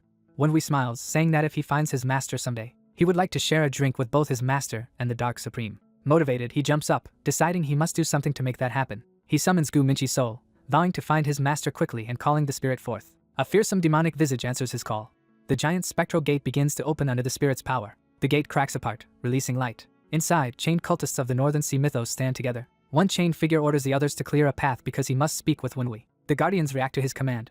Wenhui appears before them, and the chained man approaches arrogantly. Wenhui criticizes Gu Minchai for forgetting his place, but Minchai insists he knows exactly what he is. Minchai confesses that he understands he was only a disposable tool. He continues, building toward a point. He laughs maniacally, declaring that Wenhui was also discarded. He points at Wenhui, saying he was betrayed by those he trusted and died pathetically. Minchai mocks that Wenhui is no different from him, while Wenhui listens silently. The spirits angrily protest Minchi's words, wanting to retaliate. Wenhui calmly tells Minchai to continue. Minchai sneers that Wenhui knows the pain of abandonment better than anyone. Wenhui replies that using the Tang clan to persecute these captives is ridiculous given Minchi's own history. He agrees that he was betrayed. Wenhui admits he once thought of using the Tang clan to search for his master. Minchai laughs that this makes Wenhui even more pathetic. Wenhui answers that following such resentment would make him no different from Minchi's group. He declares that instead he will use all his strength to protect the people he cares for. He repeats his resolve regardless of what others think. His determination visibly shakes Min-chai. Min-chai recalls how the mythos leader never expected anything from him. He remembers feeling insignificant in his famous brother's shadow. Wanting validation, he trained desperately. Eventually he rose to become one of the 10 pillars of the demonic path. But he feels that Wenhui's master took that status away from him. As an orphan who struggled to learn martial arts, losing it all was deeply upsetting. He believed the recognition and position should have been his. Because of this, he dreamed of overtaking Wenhui's master. Now, after hearing Wenhui, he says he finally understands something. He realizes that he and Wenhui were never meant to be equals because of their different choices and mentors. Min-chai quietly accepts this insight. Wenhui tells him to stop rambling and share what he knows. Min-chai begins explaining. He recounts that a man claiming to serve the mysterious society once approached the mythos leader and offered a deal. The offer was to kill the Dark Supreme in exchange for becoming cult leader. Wenhui, alarmed, asks about his master, but Min-chai only knows that a society follower was tasked with tracking down the divine sword Heavenly Demon. Wenhui's eyes widen as he realizes this means his master is still alive. Min-chai adds that the society granted the mythos leader unknown powers. He also heard the leader recently traveled to the Eternal Ice Mountain. Wenhui and his spirits puzzle over why the mythos leader would go to that frontline stronghold. Min-chai concludes that whatever the reason, war has already begun. A somber scene shows a procession moving through snow toward the north. Hooded cultists carry a massive coffin through the blizzard. A sinister figure announces that the war has already started. The narration describes the Eternal Ice Mountain, a perpetually frozen border peak between the Northern Sea mythos and the rest of Nirim. Back at Tang, Wenhui thinks it strange that mythos leader Gu Raxiong personally went to this mountain. The spirits agree it is odd, noting even blade demons avoid living there, and Wenhui decides they must investigate since it is not too far. Wenhui worries about going alone. Hearing noise outside, he steps out to see what is happening. He finds Keel-san and the girl sparring in the courtyard. Keel-san asks why they are sparring so late, and the girl says he was too excited after what he saw earlier. Inside, Wenhui thinks deeply. He suddenly has an idea and brightens. Grinning mischievously, he begins writing, alarming his spirit companions. The spirits lament that his plotting gives them trauma. Outside, Keel-san and the girl cross blades intensely. Wenhui interrupts with a call. He tells the two that he needs to talk to them, surprising them. He shows them a document he claims to have taken from Gu Min-chai 2 days earlier. Reading it, Keel-san reacts in shock. The girl insists they must report the serious matter to their superiors, while Wenhui notes inwardly that they have fully accepted his story and cautions that reporting now is risky. He explains that if they report, the Dark Supreme may mobilize forces, which might be exactly what the mythos leader wants. Therefore, he wants to verify the situation himself and asks for their help since doing it alone would be hard. Keel-san laughs but hesitates. He recalls Wenhui's impressive fighting and agrees to go, saying he is not worried about Wenhui's skills. The girl clarifies that they are only going to investigate and will retreat if anything happens. Wenhui agrees reassuringly, though his expression hints at other plans. The group arrives at the storm-lashed Eternal Ice Mountain. Wenhui confirms to himself that they have reached the Eternal Ice Mountain and admits he could not have gotten there so quickly without their help. The group arrives at a snowy mountain and decides to split up to search, warning each other to be careful. Wenhui moves alone through the snow as bursts of energy strike around him. He orders his spirit allies to look for clues while he advances, aura flaring. He recalls an old man calling something a gift, thinking about it. Wenhui reflects that the Dark Supreme never risks fights he could lose and would still be hard to defeat even with Wenhui's new strength. Certain there must be something hidden here, he searches until one of his spirits calls out to him. The spirit reports that it has found traces of blade demons nearby. Elsewhere, uneasy blade demons complain about their orders but are silenced by their superior. Their leader reminds them this mission is the mythos leader's will and scolds them until they apologize. Wenhui ambushes 2 of the masked demons and demands to know what their leader wants. He swiftly subdues and ties up all 3 blade demons. The captured demons beg for their lives, but one starts laughing ominously. Wenhui, suspicious, asks the laughing demon what he finds amusing. The demon explains that eternal ice in this mountain can turn the dead beneath it into perpetually burning flames and mentions the Northern Sea leaders are being revived for the mythos' comfort. A powerful ritual is unleashed as the demon prays for those leaders to rise again. Wenhui's spirits recognize the phenomenon and shout for him to dodge as red light surges, but he calmly endures it. The ritual triggers a massive fiery explosion. Flames engulf the snowy forest, sending plumes of smoke skyward. Amid the burning snow, ominous footsteps approach. A white-haired man wreathed in purple energy floats over the devastation, surrounded by dead demons. Wenhui's comrades rush to him, asking if he is safe after hearing the explosion. Coughing, Wenhui mutters about the eternal ice mountain and eternally burning flames. His allies repeat in shock that the leaders of the Northern Sea are rising again. Wenhui exhales, realizing what the so-called gift really is. He looks up at the blazing peak and laughs briefly. Smiling grimly, he concludes that this terrifying revival must be the gift he was warned about. He orders his team to dash for the mountain's peak immediately. As they run, a fresh explosion erupts ahead of them. One companion blocks another detonation with his weapon. Another slashes apart incoming blasts as they climb higher. He flips forward, determined to press on. While sprinting, his friend demands an explanation, and Wenhui says he has a theory. Wenhui explains that if his guess is right, this mountain is no ordinary place and mentions what a blade demon told him. He recalls the prisoner claiming the former Northern Sea leaders beneath the mountain would rise again as eternal flames. He adds that those revenant leaders are meant to comfort the mythos, startling his ally. He concludes that this whole place is actually their burial ground. Wenhui states that the Eternal Ice Mountain is the graveyard of past Northern Sea mythos leaders. The trio rockets upward toward the now shattered peak. They arrive at a bloody, crystal-filled battlefield, and Wenhui's companion calls out to him in horror. Staring upward in shock, Wenhui realizes something massive has opened above them. Examining the huge hole in the ice, they agree something lies below. While one suggests reporting back first, Wenhui jumps straight down into the darkness. One of his comrades laughs and dives after him, saying adventures with Wenhui are always fun, while the other sighs. Annoyed, she starts to scold the two reckless men as she follows. They land in a cavern beneath the mountain, icicles hanging overhead. Moving deeper, one asks what they are supposed to find down here. A blinding light flares ahead of them. Inside, they discover towering, red-eyed monsters waiting. Wenhui instantly senses that these are not normal blade demons. A furious melee erupts as blades and weapons clash. Wenhui's companions launch synchronized strikes, cutting into the hulking demons. One ally tells Wenhui to leave these foes to them. The other urges him to go ahead and they will catch up. Wenhui thanks them sincerely before moving deeper. He races past more blade demons while his friends hold the line. A spirit worries about whether they will be alright, and Wenhui jokingly asks if it means the blade demons instead of his comrades. Ahead, a vast metal gate begins to open with a blaze of light. Wenhui steps into a grand underground hall, realizing it is the tomb of the Northern Sea mythos leaders. He walks among the stone coffins, taking in the eerie silence. His footsteps echo as he approaches one grave in particular. He catches his breath, visibly shaken by what he sees. Staring at a cracked floor before a coffin, he curses Guraxion for causing this catastrophe. Elsewhere, Wenhui's male ally ignites a green flame-sheathed sword and prepares to fight. A blade demon charges him, but he counters fearlessly. His eyes glow green as he focuses his power. With a single blinding slash, he cleaves the demon apart. The demon reels in agony, impaled by a vertical beam of sword light. The swordsman unleashes a storm of intersecting green sword beams, annihilating more foes. When the light fades, only bloody remains surround him. Nearby, another ally tears through a demon, splattering blood everywhere. A clawed hand reaches out menacingly. She answers with a sweeping blue strike that shreds her opponent. A demon corpse crashes down as she lands gracefully. Proud of herself, she asks for praise and receives a gentle pat and compliment. Back in the tomb, Wenhui opens another heavy door and steps through.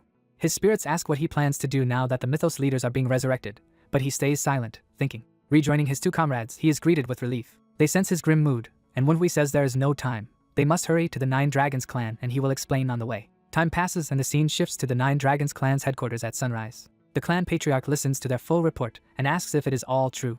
Wenhui confirms, saying they acted without permission because of the urgency, and the patriarch responds that they deserve reward, not punishment. A messenger bursts in, frantically calling for Patriarch Tang. He announces that the Northern Sea mythos has entered the martial world, shocking everyone. The patriarch laughs that their enemies are in quite a rush. He orders his people to assemble in front of the Righteous Wind Pavilion, and his subordinate obeys immediately. Addressing the gathered clan, he explains that the Northern Sea mythos has arrived with dangerous new weapons. He declares that today they will defeat the invaders and stir up a storm in the martial world. He assigns the Green Honor Squad to protect civilians from the demons. He orders the Tempest Squad to secure the eastern gates and act as the main fighting force. He then asks the famed Blade King if he is eager to move, and the warrior admits he wants to test his skills.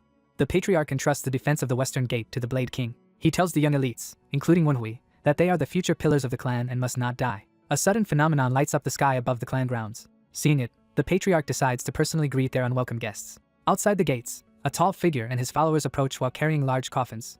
Their mysterious cargo hums with chilling power as it is moved through the snow. A violent blast tears through the gate, blowing it apart. A freezing storm of snow and energy rushes into the courtyard. The long-haired leader of the Northern Sea mythos notices the disturbance. Patriarch Tang steps out to confront him, asking how he knew the mythos would come. Tang proudly says his people are highly skilled and that nothing in Sichuan escapes his notice. The mythos leader gestures to the coffins and says Tang must therefore know about them as well. One coffin slams down, and he declares the Nine Dragons branch clan will be destroyed. The lid of a coffin begins to crack open. Several powerful enemies, including a massive blue demon and a woman in purple, stand ready with the mythos leader. A twisted underling announces that the Nine Dragons branch will be erased from the world today. Explosions erupt across the courtyard as the battle begins. Tang stands calm while the blue demon and the female warrior are flung away by the shockwaves. The mythos leader, eyes glowing, says he originally planned to take only Tang's head. Remembering earlier advice that too many strong people guard Sichuan, he decides everyone must die. He adds that killing them all will finally satisfy him. Tang deduces that this is why the mythos leader resurrected the corpses of his own former leaders. The enemy confirms they are weaker than in life but plenty strong enough for his purposes. He boasts that the revived leaders can easily kill the Tang clan's promising youths as one of the female enemies appears above Wenhui's group. Tang smirks as energy crackles around his mouth. He fully unleashes his monstrous green power, vowing that victory will not come easily for the mythos. The mythos leader responds by summoning colossal blue ice power, insisting that defeating Tang still will not be difficult. Battle rages across the compound as buildings shudder under the clash of forces. The white-haired woman vaults down to attack Wenhui's group. A deadly red slash cuts through the darkness as their attacks collide. She lands, frustrated that her move was blocked. A young woman in white takes a cut to the face but continues fighting. She declares she is not interested in women as she counters the attacker with a furious strike. Another ally urges Wenhui to leave this area to them and help others, and he agrees but warns them not to overdo it. Determined, the female disciple charges forward into the fray. The seductive enemy complains that handsome men cause trouble because they rush into things. Wenhui's comrade, eyes blazing blue, tells her to stop lusting after taken men and to go to hell. A massive explosion rocks the clan grounds once more. The chained blue demon slams his iron balls into the ground, shattering stone. He rises from the crater, chains and burning weights spinning menacingly. Someone comments that it is strange to see him like this again. A man wreathed in green flame greets the blue demon as the pagoda-bearing demon king after a long time. The demon king stares back with a grim, unreadable expression. His face twists into a ferocious, bloodthirsty grin as he powers up. Meanwhile, the Blade King strides toward a cloaked mythos warrior waiting in the street. Seeing the distant explosion, the Blade King notes that another fierce fight is happening elsewhere. The cloaked foe says he should focus on his own survival first. Drawing his weapon, the foe asks the Blade King to fight him seriously. He leaps forward, demanding that the Blade King not disappoint him. On another roof, civilians evacuate below while a cloaked mythos assassin stalks them from above. A cackling demon with a sickle drools over the sight of so many potential victims. His expression suddenly freezes as he senses danger. A blow slashes across him in midair from Wenhui's side. Wenhui and his ally pursue the fleeing demon over the rooftops. They confront the perverted old demon, warning that his giggling is going to get him killed. He sneers back that Wenhui has quite the mouth. At the same time, the main clash between Tang and the mythos leader escalates, and Tang says the real battle has begun. The mythos leader charges with an ice-coated blade, mockingly thanking Tang in advance for his head. Tang gathers swirling green power in his hand and tells the enemy he can try. As Tang releases that power, one of his own great warriors leaps into the air, ready to join the titanic duel. A fierce white-haired warrior prepares to launch an attack. His ghastly long-haired opponent reacts in alarm. A determined swordsman rushes in to join the clash. A blue-skinned demon bares its teeth, ready to fight back. The elder warrior swings a massive glowing weapon with killing intent. Another cloaked fighter moves in with cold focus. 3 sword-wielding women, one with demonic horns, coordinate their assault. A confident horned woman in purple dives into the battle. A focused young man with a top-knot charges forward to strike. A twisted assassin brandishes a curved blade with murderous glee. The main hero centers himself, channeling power into his sword technique.